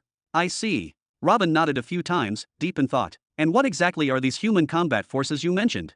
Pisu's expression grew more serious, and he motioned for Robin to take a turn down a different street. Now we're getting to the core of it, the clans, academies, and noble families, he said, his tone steady and composed. Let's begin with the academies. These are powerful institutions formed by groups of friends, former comrades, fallen families, or people who share mutual goals and interests. Over time, they grow by recruiting new members and expanding their knowledge base. Unlike kingdoms or empires, academies are not ruled by a single sovereign. Everyone in an academy works toward their personal interests, but within an organized, structured framework that ensures growth and progress for all involved. He continued, within an academy, you'll find nearly everything a cultivator or warrior might need: rare techniques, specialized instructors for all kinds of cultivation paths, detailed recordings of legendary battles, all varieties of pills, elixirs, weapons, enchanted tools, and more. Of course, the extent of their offerings depends on the academy's level and the kind of environment it operates in. You can't compare a small academy on an outer planet with the powerful stellar academies that span star systems. Pisu then smiled faintly. But no matter how prestigious or modest an academy might be, one thing remains constant: you have to pay for everything. Nothing is free. Even entrance exams come with fees. Pisu gave a slight shrug, his expression thoughtful. That dynamic makes academies a gathering place for individuals united by a single goal: power. But aside from that shared ambition, they're fundamentally divided. Each person fends for themselves, focusing only on how to scrape together the money needed to access what the academy offers, be it techniques, pills, or weaponry. He then raised a finger in emphasis. Still, academies have solutions in place for poorer students. They offer a range of missions, tasks done either for the academy's benefit or for external factions, and these tasks pay generously. It's a system that supports the academy while also giving struggling members a chance to grow. Robin blinked, considering this. It doesn't sound like much of a unified force. If disaster struck, wouldn't they all just run off in different directions? He raised an eyebrow, skepticism clear on his face. Pisu grinned slightly, amused by the question. You're absolutely right. Academies are not cohesive armies. Loyalty isn't their foundation, but that doesn't mean they're powerless. They're home to a vast number of cultivators, warriors, scholars. And when an academy enters conflict, whether it's a war, a territorial dispute, or a political struggle, they simply set rewards for participation. He leaned closer, voice dropping conspiratorially. And trust me, academies are never short on resources. They take a sizable cut from every completed mission, and those funds pile up over the years. Robin raised his eyebrows, nodding thoughtfully. So, they rely on incentives rather than commands. Pisu nodded. Exactly. In an institution like that, wealth is power. Even if the academy doesn't hand out divine treasures, the mere promise of access to advanced techniques, deeper comprehension of natural laws, or secrets that were once forbidden, it's more than enough to move the hearts of most cultivators. He paused briefly, looking down the road before continuing. Now, when it comes to human academies, most of them lie dormant, quiet, hidden, almost forgotten. You rarely hear their names involved in major scandals or interstellar power plays. But make no mistake, they exist. They operate quietly, often on harsh, unclaimed planets where living conditions are poor. And how do they survive? Through steady funding from large commercial entities that have a vested interest in seeing them thrive. Pisu then smiled again, his tone turning enthusiastic. Now, let's talk about clans, or you may call them sections. At first glance, clans resemble academies. They often form in the same way, starting with a small group of aligned individuals, and they also expand by recruiting promising members. They might even share the same locations, residing on barren planets or remote stations. But the key difference lies in how they treat their own. He stopped for a moment, eyes flicking to nearby pedestrians. When he noticed a few suspicious glances, he waited in silence until the strangers passed, then resumed. When you join a clan, you're bound for life. Robin tilted his head, intrigued. Clans don't ask for payment every time you need something. Once you're inside, you're treated as part of the system. The stronger you become, the more access you get to techniques, treasures, weaponry, you name it. No immediate cost. Sounds great, right? He leaned closer. But there's a catch. In truth, you become their servant, their property. Unlike academies, where you can leave freely if you're dissatisfied, leaving a clan is nearly impossible. If you try, they'll calculate everything you ever used or received from them and demand repayment at inflated, merciless prices. And if you refuse or can't pay, they'll send their own members after you. No one escapes for free. Robin's face darkened slightly, and Pisu noticed. I see you understand. He nodded. And that's not all. Because you're using their resources for free, the clan has every right to order you around. They accept commissions too, guarding convoys, exterminating beasts, even assassinations. But all the rewards go to the clan's treasury, while the members are sent out to risk their lives. And when war breaks out, every single member is expected to fight, no questions asked. Robin gave a slow nod. He had established something similar before. The Nihari Union. He knew exactly how these structures worked. A clan was, in essence, an empire without citizens or territory. An elite society where everyone was a soldier, and the ruling system was built on loyalty, power, and fear. Then Pisu stopped walking. He furrowed his brow, his tone turning somber and cautious. He turned toward Robin and asked, and finally, families. He stared directly into Robin's eyes. Tell me, what do you know about the Destra family? Chapter 1294. The Destra family. Robin came to an abrupt halt, his footsteps frozen mid-stride as he turned sharply to face the young man beside him, his eyes wide with disbelief. Of all the possible names he could have heard today, of all the whispers and rumors that could have floated into his ears, that name was the least expected. That name was heavy, ominous. From what he remembered, both Neri and the all-seeing god had mentioned this mysterious human family, the Destras. But were they really considered allies of humanity now? That seemed utterly absurd. A brief silence passed between them, filled with tension and unspoken questions. Then, after a hesitant moment, Robin exhaled and gently tugged on the boy's sleeve, signaling him to keep walking. I know a few basic things about them, he admitted cautiously, his tone guarded. You can go ahead and explain them in whatever way makes the most sense to you. Pisu nodded, his eyes brightening with a spark of approval. At least you've heard of them. That's a relief. I figured if you had managed to make it this far into the Mid-Belt region, then you would have at least come across their name once or twice. That makes explaining the family structure much easier. He let out a long breath, and his pace slowed slightly, as though preparing to delve into something deep and layered. Let me backtrack for a moment, just to connect things. You remember what I said about clans, right? When you join a clan, it's not just a temporary alliance or some guild contract you can walk away from. It's for life. You're bound by blood, by oath, by shared destiny. If you happen to marry and have children, those children are sent to what's known as the outer clan, a kind of preparatory domain where they train and live until they're ready to prove themselves. Only then can they return and officially join the core clan. This process repeats across generations. He paused briefly and looked to the sky as if recalling old stories. All the major clans operate this way. Over time, they grow massive, complex, and within them, many distinct families form under the same banner. He lowered his gaze, and his voice took on a more serious tone. But when you hear someone refer to a powerful family, like the Destras, it's something entirely different. These aren't just groups of related people under a larger structure. No, these families are the structure. The ruling class, the decision-makers, the power, they all descend from one central lineage. They've either stumbled upon some tremendously powerful martial art or possess a natural affinity to one of the higher laws, something potent enough to elevate them above the rest. Pisu's expression darkened slightly. Everyone beneath them are subordinate. Many are little more than glorified slaves.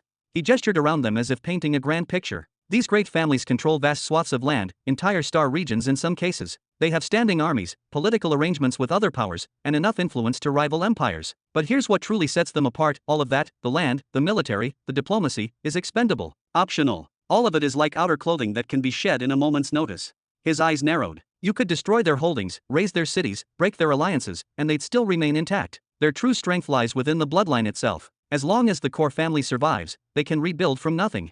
Robin tilted his head slightly, unconvinced. Honestly, I still don't see that big of a difference, he said with a shrug, lips pursed thoughtfully. Pisu chuckled lightly, raising a single finger. Ah, but that's because you're looking at the surface. The real difference lies in the details, the subtle nuances that define their very nature. He lifted his index finger. Let's start with origins. An emperor, or a king, rises from among the people. He begins as one of them, grows stronger, earns their loyalty, and eventually gathers followers who crown him. He stands on the support of his people. Then he raised a second finger. But a family? A family strengthens itself first, quietly, methodically, often in complete secrecy. And only when they are ready do they reveal themselves to the world, laying claim to any land or domain they choose. Their authority isn't acknowledged by the people. It's taken by force.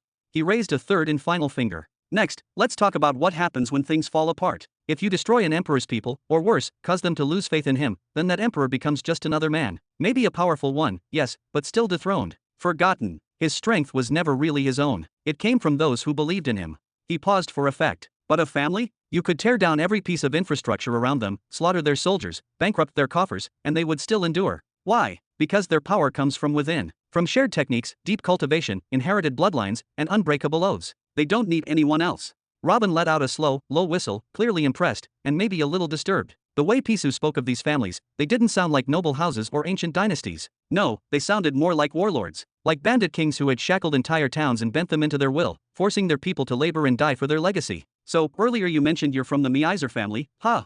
Robin asked, raising an eyebrow with a mocking grin. That's kind of ironic, don't you think? What's so funny about that?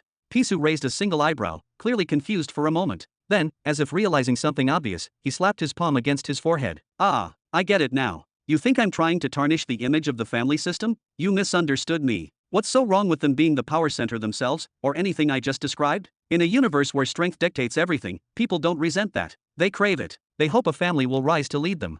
He then pointed at his chest with pride. Take my family, for example, the Miizer family. We're a human bloodline, and we have close to 7,000 brothers who carry the family name. We currently govern a stretch of land on a nearby planet. If we boarded a ship right now, we'd be there within a single day. A portion of a planet. Robin arched a skeptical eyebrow, a hint of surprise in his tone. Exactly. The entire planet is technically under the authority of a non-human empire, a completely different race, Pisu explained, his tone turning a bit more serious. But they allow us to stay there as long as we abide by certain conditions. For instance, they impose reproductive limits, regulations on how many children we can have, and they also require us to fight alongside them if war ever breaks out. He looked aside, scratching the back of his head with mild embarrassment. Not exactly a proud arrangement, but it's what we have to deal with.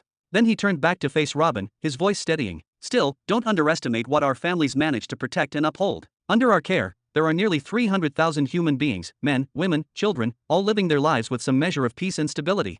You mean 300,000 laborers, craftsmen, soldiers, and farmers? Robin replied with a playful smirk, giving him a wink. Call them what you will, Pisu replied calmly, unbothered. The reality remains the same. No one is being forced to stay. If someone wants to leave, they're free to do so. But almost no one chooses that path, because outside of a family, a clan, an academy, or a commercial entity, there is no future, no growth, no safety, even if it's relative. He held up 2 fingers, narrowing them for emphasis. Only a tiny, tiny fraction of humans live outside those 4 structures. And those who do? Most of them live scattered among other races, constantly facing discrimination, bullying, or worse. Some are enslaved, sold off like merchandise for hard labor, or other, darker purposes.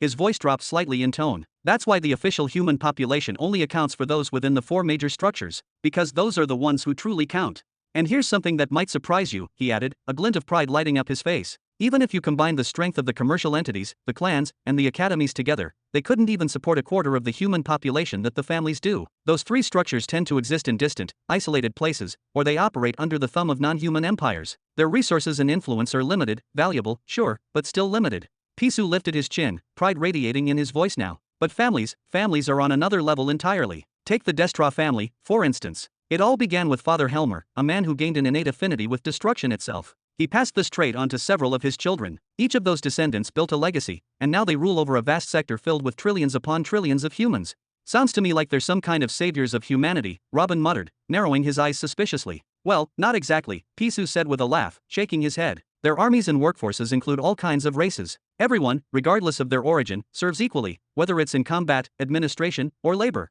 But at the very least, humans aren't subjected to reproduction quotas in their territories. He threw both hands wide open. And the same applies to most of the so-called behemoths. What about them? Robin asked, eyebrow raised again. They all treat humans and non-humans the same.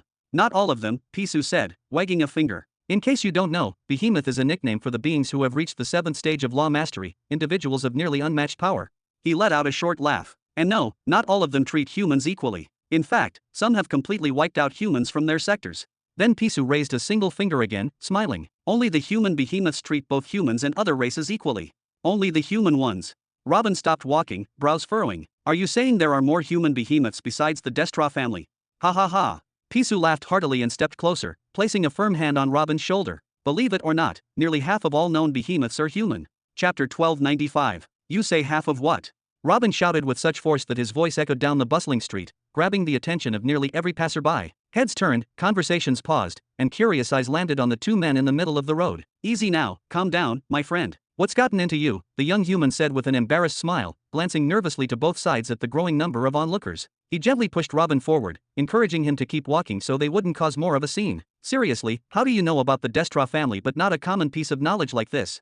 My information sources are, let's just say, very limited and scattered. Maybe if you had mentioned literally any other family, I might not have recognized them either, Robin admitted, rubbing the back of his head awkwardly. Then he turned back to face the young man, locking eyes with him. Anyway, explain what you meant. Are you actually saying that half of the behemoths are human? Could be more than half, actually. The young man shrugged casually. I think the misunderstanding comes from me not properly explaining the whole concept of how powerful families, the great bloodlines, emerge and grow in the first place. He placed a reassuring hand on Robin's shoulder and continued walking at a steady pace. Everything usually starts with just one person, one extraordinary individual, a human who happens to be born with an unusually strong affinity toward a particular heavenly law. Robin furrowed his brow. And then what?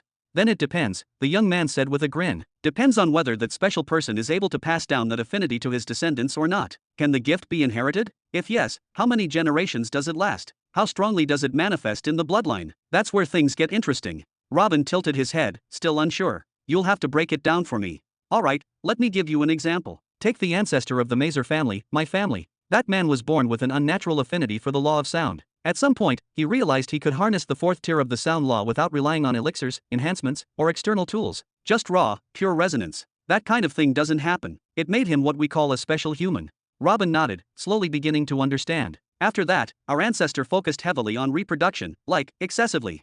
The young man chuckled awkwardly. Over the span of a single century, he fathered hundreds of children with dozens of different human women. But here's the kicker, only 4 of those children inherited his miraculous affinity for sound. 4 out of hundreds. Wow. Right. The boy continued with more enthusiasm. Those 4 children grew up, and they also had a mission to pass on the gift. They too reproduced with purpose, always hoping that among their children, someone would inherit that same deep connection to sound. Fast forward a few centuries, and the Mazer family now numbers in the thousands. Most of us have a slightly stronger than average affinity for sound, sure, but only 13 of us can use the minor sound law naturally.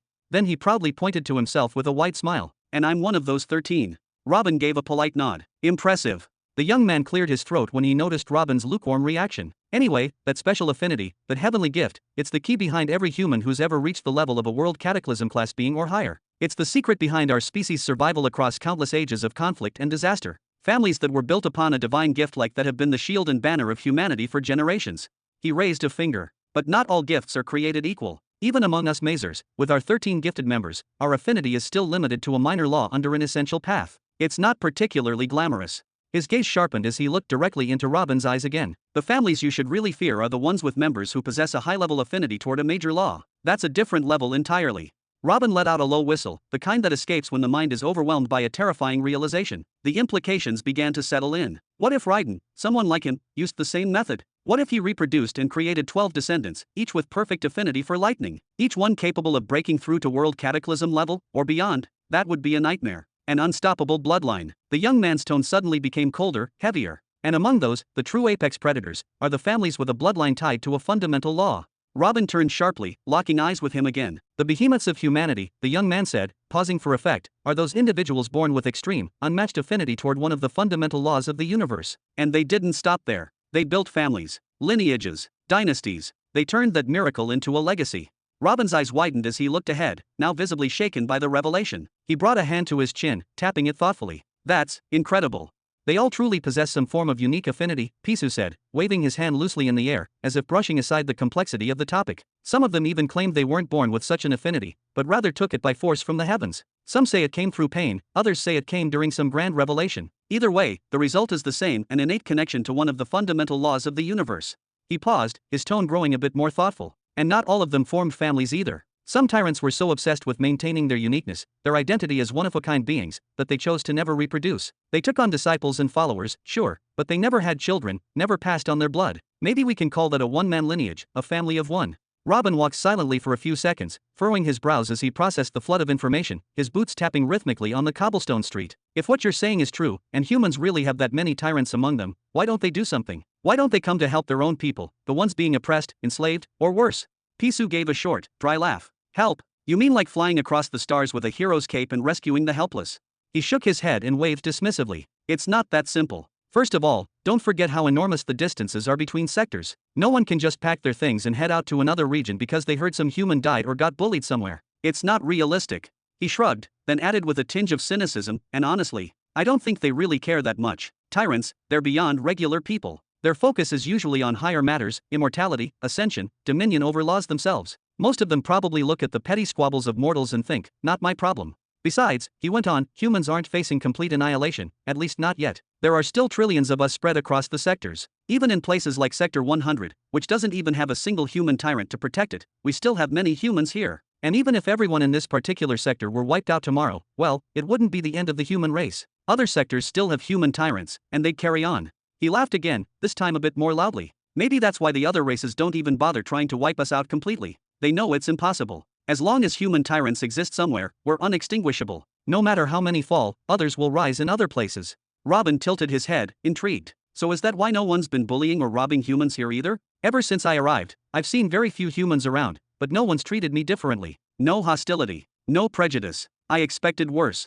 Pisu nodded slowly. That's not because they like us. It's not about equality or justice. It's because of a cultural shift, something deep in our roots as a race. A long time ago, after the mass genocides, when humans were hunted and slaughtered, when our strength was reduced to nothing and we were forced into hiding in the few strongholds that remained, people stopped going out. They stayed hidden. He looked directly at Robin now. During that dark period, only the most powerful among us dared leave the sanctuaries. They were the only ones who could survive in the wider universe. So, over the decades and centuries, people, other races, began to associate any human they saw in public with raw, terrifying power. Because the weak never showed up outside. Pisu smiled, a mixture of irony and pride on his face. So if you saw a human walking freely on a trading planet like this, or in any empire not ruled by humans, you knew he was dangerous. You didn't test him. If you did, you'd mostly regret it.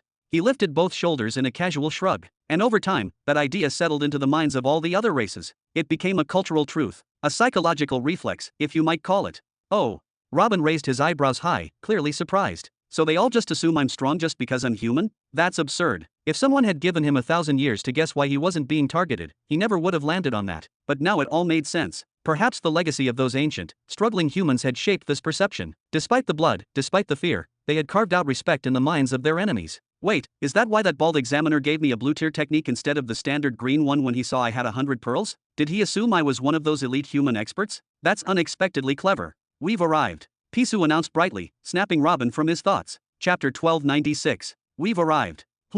Robin's chain of thoughts snapped as if someone had tugged at his consciousness. He blinked and looked up, his gaze quickly scanning the unfamiliar surroundings. Up until this moment, Pisuo had been leading the way through the winding streets of Zurin, and Robin hadn't thought to ask where they were headed. It didn't really matter. He was a stranger in this city, in this world even, and he was content to follow. This place is. Robin's eyes slowly widened as they landed on a large, imposing building towering in front of them. It had 5 broad stories, with an exterior made of polished stone and reinforced glass, elegant yet robust. Strange, flowing characters were engraved across its entrance, letters from a language Robin had never seen before. At first glance, the structure resembled a high-end apartment complex or a government building. But then he noticed the subtle details: the uniformed attendants stationed near the doorway, the steady stream of well-dressed guests moving in and out, the security arrays glowing faintly above the main entrance. A realization struck him. A hotel? He asked slowly. Exactly, Pisuo replied, nodding. I've been staying here ever since I first arrived in Zurin. Night is falling, and around here, nobody likes to be outside once the sun disappears behind the horizon.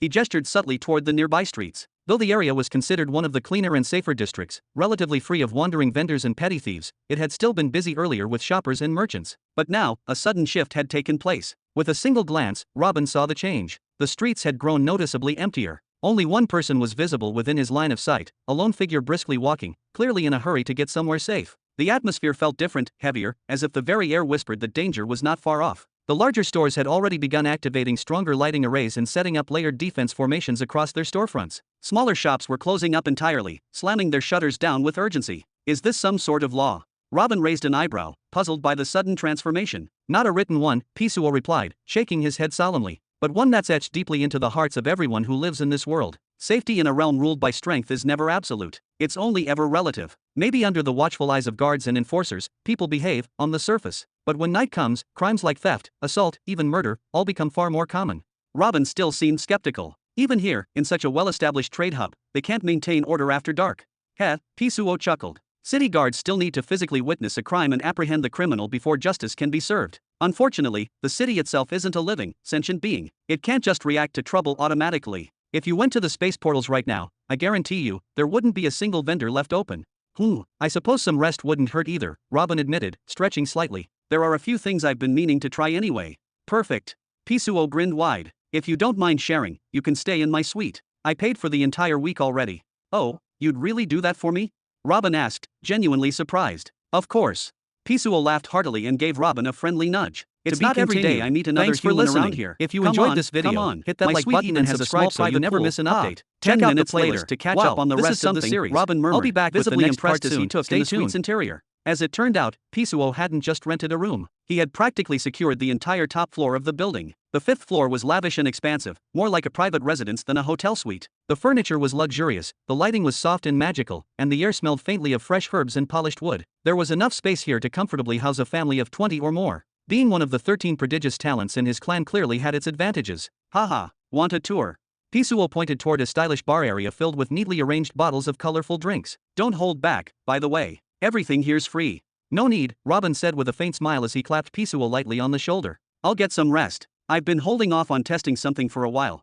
With unhurried steps, he made his way into one of the private rooms. Once inside, he quietly found a bed, sat down on it cross-legged, and allowed his breathing to settle into a calm rhythm. The room was quiet, the walls soundproofed. It was the perfect place to focus. With a slow exhale, Robin retrieved the slim blue booklet from his robes, gently opened it on his lap, and started reading. 2 hours later, within the quiet expanse of Robin's soul domain. Robin's soul domain slowly formed from the glowing ground beneath him, assembling piece by piece until he stood whole, a serene and contented smile etched wide across his face. There was something almost surreal in the calm that radiated from him, a kind of peace he wasn't used to feeling. Well, Neri's voice rang out sharply as she appeared a few steps away, arms crossed over her chest, eyes narrowed in mild annoyance. That was a colossal waste of time. Robin turned slightly, amusement lighting his features. Oh, were you reading the booklet along with me this whole time? He chuckled softly, beginning to walk toward the massive, mist-covered soul slaughter altars, a place in his inner world where power gathered in paths unfolded. It's just a basic cultivation manual, Neri. It's not meant to excite. It's designed for absorbing ambient soul source and refining it steadily. Of course it's going to be dry. It's not the dryness that bothers me, she replied, her tone sharper than before. It's the content itself. The soul absorption techniques you left behind in your empire, those ones? They're leagues better, even though they weren't tailored to a specific soul trait. The difference is night and day. Robin laughed again, rubbing the back of his head as he looked back at her. Yeah, well, what did I expect from a soul technique being sold on a random street corner, right? He turned more fully toward her, a glint of curiosity in his eyes. Wait, so you do know about soul traits?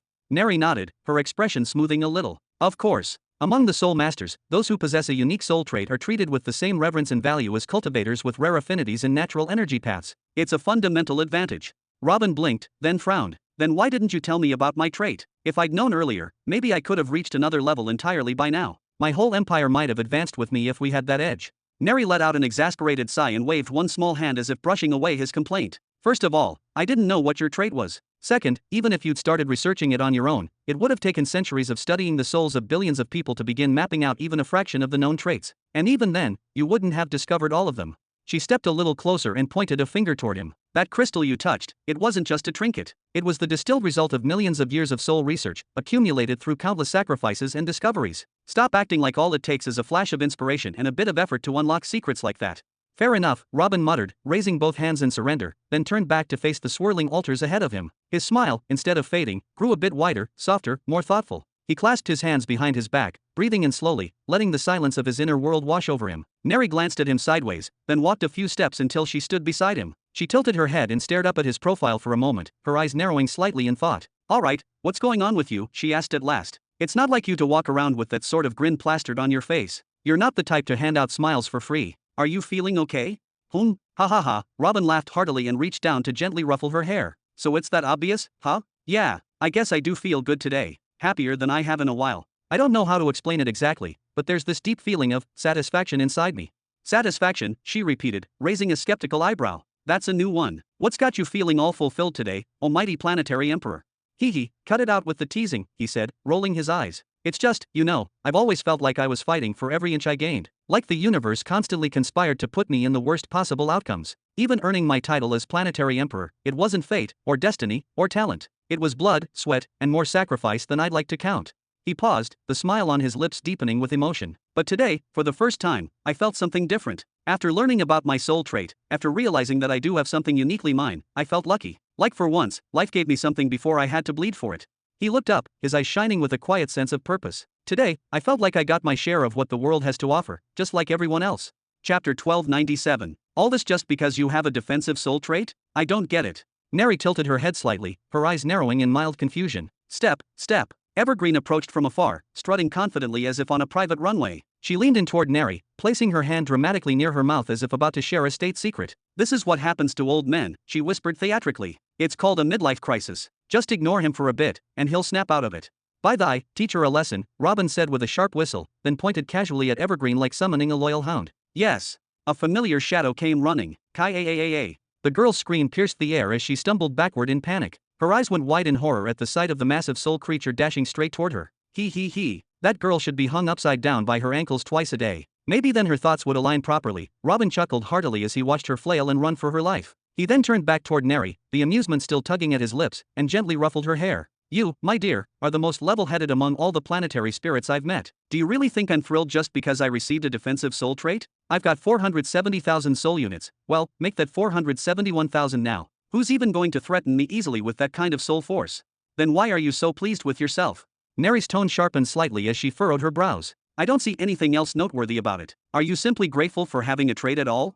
She folded her arms across her chest, then nodded slowly in realization. Actually, it is something worth celebrating. Soul traits are exceptionally rare, Don't let those two who got accepted before you deceive you. They came from distant planets and waited for years, hoping to gain access to the Seven Spirits clan. Even so, the clan barely finds worthwhile applicants. And most of them? Practically useless. Oh, and why's that? Why wouldn't they be useful? Robin raised one eyebrow in genuine curiosity. Because there are too many types of soul traits, hundreds, maybe thousands, Neri replied with a measured tone. Some scholars even say that many of them haven't been properly classified or studied yet. And the people who possess them? Incredibly rare. For example, take a trait like the elastic soul domain. You might find only 100 individuals in the entire universe having it, and maybe just 5 who even realize they have it.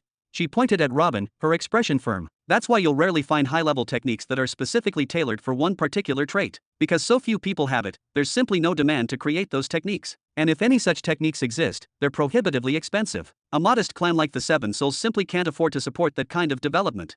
Robin let out a soft whistle and nodded, absorbing her words. So having a soul trait was like possessing an affinity toward a law. Finding 100 people like Raiden, prodigies born with a natural connection to lightning across the whole cosmos, was a near impossible task. But then he rolled his shoulders in a shrug. Still, that's not the reason I'm grateful. Oh.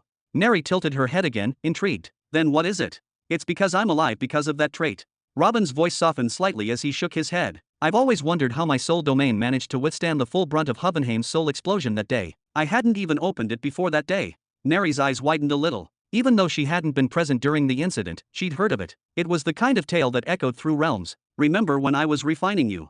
Robin continued, his tone introspective now. Evergreen warned me that it could kill me, that the sudden size doubling, especially after my soul domain had already grown so large, could overload me. She told me that doubling roughly 180,000 soul units could be lethal. But you told me to go through with it anyway, as long as my soul force remained below 500,000 and you could mitigate the damage quickly if needed. He looked into the distance for a second, as if seeing that moment again. But when I finished refining you and turned my attention to my soul domain, everything was fine. The expansion had been violent, yes, aggressive, even, but it didn't come close to threatening my life. Then, with a sharp clap of his hands, more to himself than anyone else, Robin's expression lit up as if struck by sudden clarity. You know, he began, voice low and thoughtful at first, back when I tried to channel 10 Nihiri giant souls to heal Peon's shattered soul domain, I genuinely thought his soul domain was going to collapse. Not once, not twice, several times. I had to go incredibly slow, carefully guiding each fragment of healing energy. It took me hours, long, exhausting hours, just to avoid breaking him entirely. He shook his head, brows furrowing. I kept asking myself, why is it so much easier for me? Is it just raw strength? Just because I have more soul energy than him? He paused, eyes narrowing as old thoughts resurfaced. And then there's this other thing. I've always wondered, why does everyone try to stop me from absorbing initial souls? They act like it's some kind of dangerous taboo, like I'm skating on the edge of death every time I do it. But I've been doing it constantly, with ease. That day, just before my final showdown with the Empire of the Great Serpent, my soul power exploded to 10 times its normal strength. 10 times, Neri. And what did I face? Not soul domain ruptures. No, the real threats were heart specters and the black pits. Not what everyone said would happen. Then suddenly, as if recalling a memory long buried, Robin pointed at Neri several times, each gesture more animated than the last. Do you remember the day I tried to craft a soul shard, by actually tearing off a piece of my own soul domain? You thought that was it. You looked at me like I was committing suicide. But guess what? The domain walls healed themselves almost effortlessly. Sure, the wound remained. Sure, it stung. But I never once felt like my life was in danger. You mean to say that all of this? Neri's voice caught slightly in her throat as her eyes widened. She looked at him with the dawning realization of someone who'd just glimpsed a larger truth. Yes. Robin's answer was calm and resolute. All of it. Every single one of those impossible moments was thanks to the elastic soul domain trait. It might not have helped much as defending a direct attack by another soul master, but in those moments, it literally saved my life. 4 times at least. Maybe more. I'm sure there are others. I just can't remember them all right now. He exhaled, long and deep, then gave a soft laugh, one of recognition rather than amusement. You know, Neri, I used to curse fate. I hated the way I had to claw and scrape for every ounce of progress. Nothing ever came easy to me, not talent, not respect, not strength. I thought the universe had it out for me. He turned to her fully now, voice low but powerful. But all this time, something was looking out for me. A trait I didn't even notice, quietly shielding me from death, drawing an invisible line I never crossed. Without it, I would have fallen long ago. Don't you think that's something to be grateful for? Neri nodded slowly, multiple times, processing the weight of his words. She began to truly see things from his perspective. Feel them. And do you know what's even more amazing, Neri? His tone shifted again, rising with energy and fire. What is it? She asked gently, expecting another tale of survival. Robin spread his arms wide, like someone preparing to embrace the stars. What's amazing is that now I know what I'm capable of. Ah ha ha ha. He laughed, wildly, eyes flashing with a manic glee. Don't you get it? That's the best part. I no longer have to fear the tearing of my soul domain. I don't have to keep wondering if my breakthroughs were luck, or if my survival was fate playing games. It was me. It was this trait, the elastic soul domain. And it's mine forever.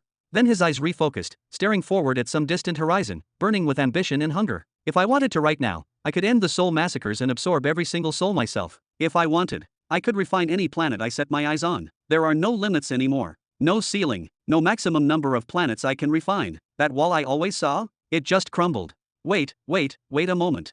Neri raised both hands and waved them urgently, trying to cut through his storm of thoughts. I know you're excited, I get it. This is huge, but you're not thinking straight right now. Please, don't go making grand, world-changing decisions while you're still overwhelmed. You might end up regretting them later. Why not take a step back? Do a deeper study on the elastic soul domain trait. Learn its limits. Then decide what to do. Robin rubbed both sides of his head, his grin not fading but his breath slowing. What's wrong with my decisions? He muttered, more to himself than her. The elastic soul domain, who cares about defense? This is the perfect complement to the soul-filling technique. It's the ultimate counterpart to a planetary emperor like me, one who wants to refine many worlds. Even if I knew about every soul trait in existence, even if someone offered me the strongest one there is, I still wouldn't trade this. Not for anything. Chapter 1298. Let's just slow down for a moment, alright. Neri waved her hands frantically, her expression caught somewhere between panic and frustration. First off, when it comes to the soul altars, even if you somehow decide to cancel them and just absorb the raw initial souls directly, do you honestly believe your only problem is your soul domain stretching too fast? Did you forget about the heart specters?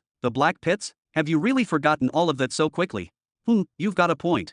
Robin's soul avatar brought a hand to his chin, pondering her words for a few brief seconds. Then, a smirk tugged at the corner of his lips. Still, what's life without a little risk? A bit of extra speed never killed anyone, right? BZZZZZT? With a single motion of his hand, all the soul altars surrounding them flared to life, only this time, they surged with twice the intensity. The number of drills emerging from each of the white orbs instantly multiplied, whirring with terrifying speed as they went to work without hesitation. In the blink of an eye, the amount of soul force being harvested from each orb doubled, at the very least. Maybe hitting 1,000,000 soul units won't take thousands of years like I first estimated, Robin muttered with growing excitement, a fire of ambition beginning to burn in his eyes. Maybe, it'll be sooner. Much sooner. For years, he had thought all the times he narrowly escaped death were just lucky coincidences. Because of that, he'd put up chains on his own growth, self-imposed limits, born from fear. Every time his soul strength grew by even a fraction, Evergreen and Neri had been there to warn him, to caution him. And each time, he had yielded. He had slowed down. But not anymore. Whap! Neri's foot slammed into his shin with a thud. Ow! Robin winced in real pain, even his soul projection reeling from the blow. What the hell was that for? To bring you back to your senses. Neri stomped her foot against the ground, visibly annoyed. Yes, the elastic soul domain trait is incredible. No doubt about that. It explains so many things we never understood before. But you don't even know its proper name, let alone the extent of its capabilities. And we, as planetary spirits, don't have access to specialized knowledge about rare soul traits like that. That's not our domain. You must study it thoroughly before making any major decisions. She jabbed her finger toward him again, emphasizing each word. At the very least, you need to understand its limits. How far can your soul domain really stretch before it snaps? I don't know much about this trait, but even I know, no matter how big or magnificent a balloon is, every balloon has a bursting point. Push too hard, and it will explode. Robin sighed, running a hand through his messy spiritual hair, finally showing a hint of restraint. Alright, maybe I'll wait until I reach 500,000 soul units before refining a new planet. That seems like a safer milestone. Refining a planet was no small feat. Each one refined would double his spiritual strength in an instant. It was, without question, the most efficient and direct path to overwhelming power in the entire universe. Good, Neri nodded approvingly. Before this discovery, I would have argued against it, too dangerous. But now, your trait will almost certainly stabilize your soul domain enough to endure the strain of another planetary refinement. You just need to make sure you pick the right planet. Why should I stress about that? Robin chuckled, his confidence returning. Isn't soul doubling the same gift for every planetary spirit, without exception? I could just close my eyes and choose one at random. He was already making plans again, already thinking 2 steps ahead. Oh really? Neri crossed her arms, unimpressed. So you're okay with being permanently bound to some idiotic planetary spirit or a completely useless planetary gift for the rest of your life? You got lucky with me. I happen to have a deep affinity toward a fundamental law. That's rare. If you want to gain the maximum benefit, you should look for another planet whose soul has an affinity with a fundamental law. Otherwise, you're throwing away potential. Can't I just refine a smaller one, then discard it later? Robin scratched his head. I mean, I feel like I could cut the connection between me and you, or even Evergreen, if I wanted to. So couldn't I just do the same with a new planet after refining it? Neri shook her head slowly, pitying his naivete. Did you really think the lawmaker would allow for such an obvious loophole? What do you mean by that? Robin's head snapped toward her, a nervous smile twitching at the edges of his mouth. The moment a planetary spirit is stolen from you, or even if you choose to sever the connection yourself, you'll instantly lose half of your current soul force, Neri said grimly, pointing directly downward, as though marking his inevitable fall. Half. Robin shouted in shock, eyes wide, almost disbelieving what he had just heard. Wait, do you mean I'd only lose the power given to me by that planet? Like, say, Evergreen doubled my soul strength from 3,000 to 6,000. If I let her go, I'd only lose the extra 3,000, right? That's all, isn't it? To Robin, this was the critical point. Right now, reaching the purple soul domain was his highest priority. It was the key to solving Jabba's predicament. After that, losing a few thousand units wouldn't be the end of the world, or so he thought. Hey, you better not even think about ditching me. Evergreen suddenly snapped from across the field, pausing mid-battle just to yell. But before she could say more, bam! The mighty soul creature Pythor finally caught up to her and sent her flying through the air with a devastating kick. Neri smiled softly at the scene, then turned back to Robin, her tone shifting from playful to deadly serious. No, owner. Not just the extra. I mean exactly what I said, half. If you abandon Evergreen now, your entire soul domain will begin to collapse inward, violently. Half of it will be forcibly and irrevocably ripped from your being. It won't matter how strong your foundation is, this will happen immediately and without mercy. That half won't just fade, it'll be obliterated, leaving behind a fractured, unstable wreck of a soul domain. Yes, on paper, it will seem like you still have 50% of your original power, but in reality, that remnant will be so unstable and fragile that you'll barely function. Robin's entire body stiffened. His mind flew back to that terrifying moment when he had torn out a tiny sliver of his soul domain to forge a spirit shard. Even that small operation had pushed him to the brink of death. His body had trembled. His vision had blacked out. It was like part of his essence had been carved away with fire. And now she was talking about losing half, randomly, destructively. I said you'd be left with a tattered soul domain, not that you would die, Neri continued, her gaze steady, because you, Robin, possess the elastic soul domain trait. That rare gift might save you, might help your soul survive such devastation and slowly recover. But let me be clear, most people don't have your luck. When a refined planet is forcefully taken from someone, the result is almost always fatal. Sometimes they die instantly. Sometimes it takes years. But the outcome is always tragic. Just the thought of it is enough to send shivers down the spine of any soul cultivator. And yet here you are, talking about refining and discarding planets like it's no different than changing clothes. She raised one elegant finger. Let me teach you a little statistic. You remember how we talked about the sectors? Each sector, on average, contains more than 100,000 stable planets that are suitable for refining. Robin nodded slowly. He did remember. That conversation had stuck with him. Now consider this, Neri said, her voice sharp. The time planets spend in a young sector is nothing compared to the millions of years they spend in a middle sector. Some say the middle sector stretches out over 100 million years of evolution. So let's be generous. Let's assume there are 1 million stable, unrefined planets currently drifting in middle sector number 100. That's where real wars erupt, where emperors, clans, and academies clash for dominance. So tell me, Robin, do you think all of those planets are currently refined? Robin almost blurted out, of course. It made perfect sense. Every soul emperor had loyal followers, trusted vassals eager to grow stronger. If an emperor controlled 100 planets, surely he'd refine some and distribute the rest among his most trusted allies. It was only natural. But then he stopped. A memory surged back. Renara's words echoed in his mind. She'd said that out of the 91 planets she'd tracked, 86 had changed hands multiple times. They had been conquered, traded, taken, and lost between empires over centuries. If those planets had already been refined by powerful soul cultivators, then each change in ownership would have meant someone's death. And if those planets weren't refined, it meant something far more chilling, that soul cultivators feared refining them. Looks like you finally understand, Neri said with quiet satisfaction, nodding slowly. Even though the dream of immortality burns in everyone's hearts, very few actually dare to refine a planet. Because once they do, they paint a target on their own back. That planet becomes the easiest way to kill them, or, at the very least, to maim their soul permanently. She raised another finger for emphasis. Only the extremely powerful, the supremely confident, or the absolutely insane dare to refine a planet, knowing it might drag them straight to their grave. You already have two glaring vulnerabilities, me and Evergreen, Neri said with a frown. And now you want to go out and refine just any random third planet you happen to see? Please, owner, show a little more respect for your own life. Robin let out a long sigh, then pressed his fingers hard between his brows, as if trying to physically push the thoughts out of his head. As always, you never let me celebrate anything, do you? He groaned. You just had to dump more things into my head, more consequences, more calculations. Suddenly, he froze. His hand stopped mid-motion. His eyes shot open. Something's happening to my physical body outside. Chapter 1299. Wait a second. Something's happening to my physical body outside, Robin said slowly, his facial expression shifting from calm contemplation to a sharp focus filled with wariness and curiosity. Neri's eyebrows arched slightly in surprise. What could possibly be happening out there? If anyone had approached even slightly, both of us would have sensed it instantly.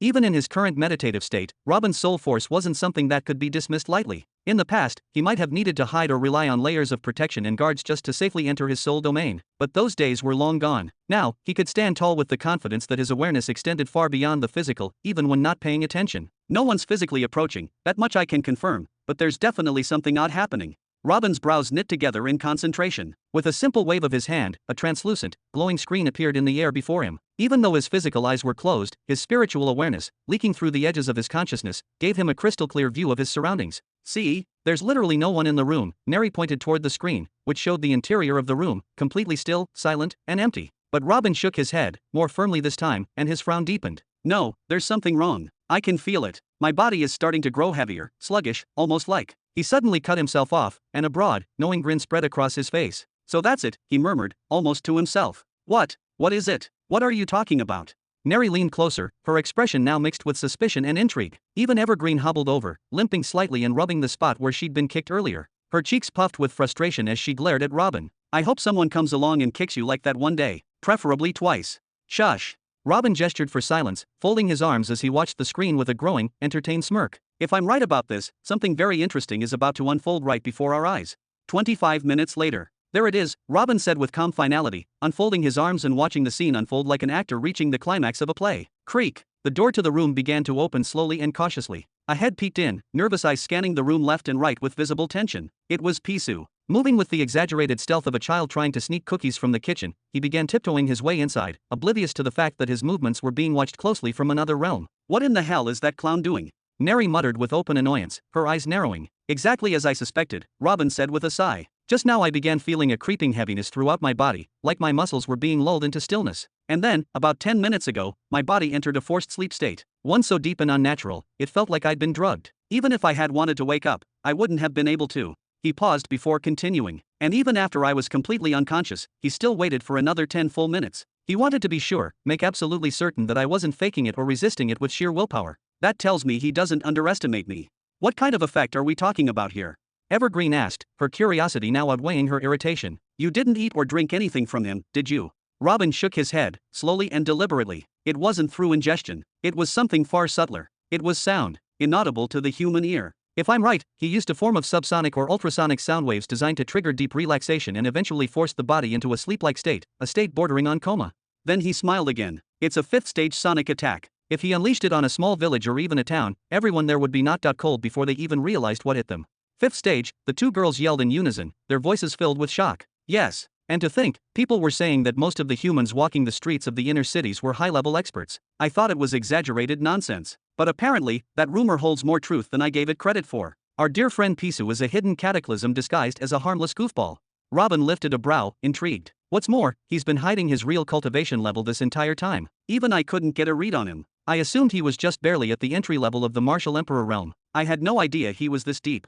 His eyes gleamed. He must be using an artifact, or maybe a high-tier concealment technique, to be able to mask his presence so completely. Now that is impressive. Inside the room, Pisu cautiously slipped his head through the doorframe first, scanning the room like a thief tiptoeing through sacred grounds. His eyes darted left and right, searching for any sign of movement. When he was finally convinced that Robin lay still and unresponsive, like a stone statue in slumber, he let out a long, quiet breath of relief and crept forward with deliberate care, placing each step as though the floor itself might betray him. Phew, he sighed, wiping an imaginary bead of sweat from his brow. Sorry, buddy, but honestly, this is your fault. A little too much showboating, don't you think? Even if you've got money to burn, it's plain reckless to flaunt it so carelessly in front of others. Some of us just don't have the self-control, he chuckled softly, eyes gleaming with mischief. He made his way toward the side of the bed, his eyes never leaving Robin's unmoving form. Slowly, cautiously, he reached out toward the shimmering storage ring on Robin's finger, hands trembling slightly with anticipation. Tisk. I was being overly cautious at first, worried you might be wearing a belt too. But it seems I was just being paranoid for nothing, he muttered. Anyway, when you wake up,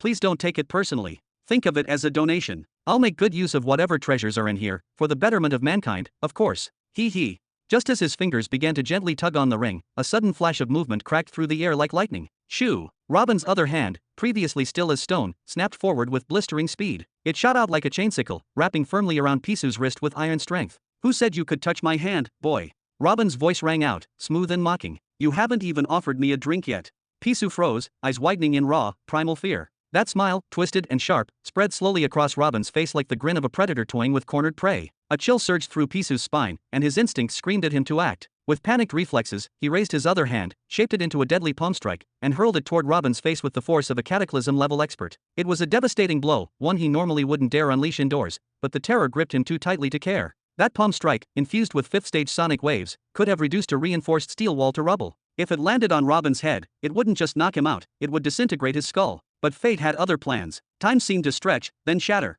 In a split second, barely even a fraction of a moment, Pisu saw golden runes flare across Robin's arm like living lightning. His arm surged upward, glowing with ancient light, and impossibly, it reached Pisu's forehead before his own attack could land. Robin's voice rang out, firm and absolute. Stop. The moment Robin's palm made contact and the command was spoken, an invisible force snapped into place. Pisu's body froze mid-attack. His muscles locked. His limbs turned to stone. Even his breath caught in his throat. But though the blow didn't land, the shockwave from his powerful strike still exploded outward. Bam! Robin was hurled backward by the residual force like a leaf in a storm, his body slamming hard against the wall with a thunderous crash. Paintings, lamps, and every piece of decor in the luxurious fifth-floor suite were rattled or knocked to the floor. Thankfully, the wall didn't collapse. It creaked but held. Tisk, tisk. Robin muttered, shaking the dust from his robe. Your tab just got a lot bigger. The brilliant golden runes etched along his forearm, symbols from the fourth stage rune of the Law of Light, flickered, then slowly began to fade, their radiant energy dispersing. Pisu stood there, utterly immobilized, unable even to gasp. A tremendous pressure, unseen but undeniable, bound him in place like a statue carved from fear itself. For the first time in his life, the so-called cataclysm-level expert couldn't even move his lips. Robin let out a small chuckle at the sheer horror in the young man's eyes. He approached slowly, calmly, and patted Pisu's neck a few times. I've wrapped your entire body in a soul-binding shell, he said casually. About 400,000 soul units worth. Even a mid-tier world cataclysm expert would need a couple of days to break out of it, assuming they don't burn themselves out trying. As for you, don't even bother. Pisu wanted to scream. 400,000 units? The number echoed in his mind like a death sentence. Tears almost welled up in his eyes. Why would someone with 400,000 soul units participate in a soul trait test? Was this all a trap? Was I the prey from the beginning? Robin, meanwhile, ignored the turmoil unraveling in Pisu's mind. He nonchalantly slipped off his slightly torn shirt, draped it mockingly over Pisu's frozen arm, and removed his shoes with exaggerated calm. One after another, he carefully placed them on top of Pisu's head like a pair of mocking trophies. Then, with a sigh of exaggerated comfort, he climbed back into bed, stretched out luxuriously, and yawned. Sleep tight, roommate, he said with a smirk. We've got a long night ahead. Chapter 1300. The next day. Robin slowly sat up from the bed, stretching his limbs with a long, exaggerated yawn. Then he extended his arms forcefully to both sides. Pa! The moment he felt his hand collide with something solid, he blinked in confusion and turned his head to the left. To his amusement, he found his clenched fist pressing awkwardly against Pisu's nose. Oh, I nearly forgot you were still here, hee. With a calm chuckle, Robin gently pulled his fist back and patted the young man's neck a few times, almost affectionately. Did you have a pleasant night too? Slept well, I hope. Oh, what's the matter? Why the silence? Are you feeling sad, perhaps? Robin tilted his head in mock curiosity, studying the unresponsive face beside him. Then he gave a light shrug and stood up with relaxed indifference. Well, I suppose I can't force you to speak. Everyone needs their space sometimes. I'll leave you alone for now. Take all the time you need to process, whatever this is. Still humming a cheerful tune, Robin began changing out of his clothes. His movements were unhurried, almost leisurely. He selected another set of garments, this time, a sleek robe dominated by shades of black. The fabric shimmered subtly in the light, its material unlike anything commonly seen on this planet. But fashion norms didn't matter here. The streets were full of people from different realms and cultures, each dressed according to their own traditions. Uniformity was long gone, eccentricity had become the norm. Once dressed, Robin retrieved his shoes, currently resting on Pisu's head, much to the young man's silent dismay. In their place, he tossed the pair of pants he had worn earlier, which were slightly torn and scuffed. They now draped loosely over Pisu's head, obscuring most of his face. Robin sat beside him again and calmly began fastening his shoes. Don't worry, I won't be gone long. I'll make it back in time, just like always. Try to find a way to entertain yourself while I'm out, alright. After tightening the last strap and spritzing himself with a light, fragrant mist of cologne, Robin leaned forward and looked down at Pisu with a familiar grin. Do you want me to bring you anything from outside? Maybe a hot meal? Some kind of treat? There was no answer, of course. Robin chuckled softly, giving Pisu a reassuring pat on the shoulder. Alright, I get it. I'll take that as a no. You keep enjoying your silence, and we'll resume our little conversation once I'm back. Until then, stay safe and don't miss me too much. If Pisu had even the slightest control over his body, he would have screamed until his throat tore. He would have thrown something, anything, just to express his frustration. That damn bastard was doing it on purpose. Mocking him, taunting him, challenging him again and again to say just a single word. What kind of twisted humiliation was this? But he couldn't do anything. Not a word. Not even a twitch of the eyelid. Total paralysis. All he could do was lie there in helpless silence, listening to the sound of the door closing behind Robin, and the fading footsteps as the man walked away. In the streets, Robin continued walking through the sprawling cityscape, humming a casual melody as if he hadn't a care in the world. Hours passed, more than 2, in fact, and still he moved forward without any destination in mind. Behind him, shimmering space portals closed silently, one after the other, vanishing like ripples in a pond. He didn't look back. Hey! Came a voice from deep within his spiritual domain. It was Neri, her tone curious, as always. What exactly do you plan to do on this planet? You've been wandering around aimlessly for a while now. With a smile lingering on his lips, Robin paused in front of a grand store. Its window was lined with glowing pills of various colors, each with a floating, glowing description in midair beside it. He scanned them slowly, admiring their radiance. Absorb everything I possibly can about the current state of the mid-belt, he replied cheerfully, his gaze stopping on a particularly eye-catching red pill. Ah, look at this one, it enhances fire law affinity for 3 full months. That's incredible. The best I've ever managed was just a few days under intense combat pressure. This is a real game changer. He leaned closer to read the price, his smile faltering slightly. 330 gems, huh? That's steep. Very steep, actually. No wonder everyone says that the third path is financially draining. If this is considered normal pricing, then yes, only the wealthy could ever hope to walk it comfortably. And after you absorb everything you're here to absorb? Neri asked again, her tone soft but serious. Do you have a real plan? Some goal you're working toward? Or are you just drifting? Robin's eyes stayed on the display, unmoving, as his smile returned slowly, wider this time, yet more thoughtful. His answer, however, did not come right away. We'll find out as we move forward, Robin said with a casual grin, stepping away from the shop and continuing his walk through the chaotic and colorful streets of the city. Robin Burton. Neri's voice echoed in his mind, full of disbelief and frustration. She stomped her spectral foot within his soul domain. You seriously came to the mid-belt without a single concrete plan? Are you out of your mind? Robin chuckled lightly, not the least bit fazed. Hee hee, now, it's not like my head's completely empty, Neri. I do have a goal in mind, you know. I'm not just here for a vacation. He stretched his arms behind his back as he walked. My objective is simple, either I forge alliances with one or more great powers in this belt, or I recruit a solid force of elite cultivators before the deadline comes. When that day comes, only one of these two options will give me the strength to protect you, and to safeguard the true beginning empire. He paused, then let out a deeper laugh, almost mocking his own situation. But even so, I can't kick off any grand plan just yet. Why not? Neri's voice dropped just a little in intensity, especially after hearing him mention her safety. Robin's tone grew more serious, though still light. Because I haven't made up my mind on which mid-belt sector I want to ascend in. He waved a hand casually. Right now, we're in sector 100 of the mid-belt, but planet Nihiri lies in sector 99 of the young belt. That means, naturally, it's destined to rise into sector 99 of the mid-belt eventually. He raised two fingers in front of him like he was giving a lecture. So I have two main options. One, I establish a foothold here in sector 100, then transfer you into the Youth Rings sector 100 before I begin gathering the nearby planets to form your destined galaxy. Or two, I completely abandon this sector and set up my foundation directly in sector 99 of the mid-belt, where Nihiri is going to ascend naturally. He sighed and lifted his shoulders in a shrug. Honestly, I came here mostly because I don't have the coordinates of any suitable planets in sector 99 yet. That's the first reason. The second, at least I know someone in this place. Ren-Era. She might be useful, maybe even a powerful ally, if I offer her the right incentives. She owes me a bit, and she knows I'm not someone to underestimate. Robin's expression darkened a little as he added, but then there's Helen. She's also here. That complicates everything. Her presence makes the potential benefits and the possible disasters pretty much equal in weight. No, if I take her background into account seriously, then I'd honestly prefer to flee this sector entirely. The sooner the better. Then what are you waiting for? Neri said sharply, her spiritual form crossing its arms in frustration. Let's leave this place already and head straight for sector 99. You'll definitely find coordinates for a viable planet if you just look hard enough. Robin shook his head slightly, still walking. Not yet. There's still more to learn here. I need to gather more information, understand the full picture. It's not like this vast slice of the universe contains only Helen and Ren-Era, right? He snapped his fingers thoughtfully. Also, I don't want to rush into Sector 99 only to find it ruled by some overwhelming tyrant, someone who's already monopolized all the resources and power. I need to know who's there, what forces are at play, and what opportunities or threats I'm walking into. And where exactly are you going to start? Neri asked skeptically. You can't just wander aimlessly across the whole sector forever. That's not a strategy, Robin. That's just stalling. Robin laughed softly, his eyes beginning to gleam. Actually, I think we're a lot closer than you think. He suddenly stopped and pointed ahead, excitement flickering in his gaze. There. Ha! Neri blinked, opening a small viewing window into the outside world. As she glanced in the direction Robin was pointing, her breath caught in her throat. Is that what I think it is? In front of them stood a towering silver structure, easily one of the tallest towers on the entire planet. Its surface shimmered with a soft metallic glow under the light of Zarin's twin suns. The base of the tower was a massive circular foundation that seemed to take up an entire city block, but as it climbed into the sky, the structure narrowed, eventually ending in a sharp, elegant spire that pierced through the clouds. Robin folded his arms, his voice low and confident. I wasn't just wandering, Neri. My ears were tuned to every whisper, and my senses have been sweeping the city nonstop. His eyes glinted as he looked up toward the tower's peak. If I'm not mistaken, that building right there is the headquarters of the Soul Society on planet Zarin.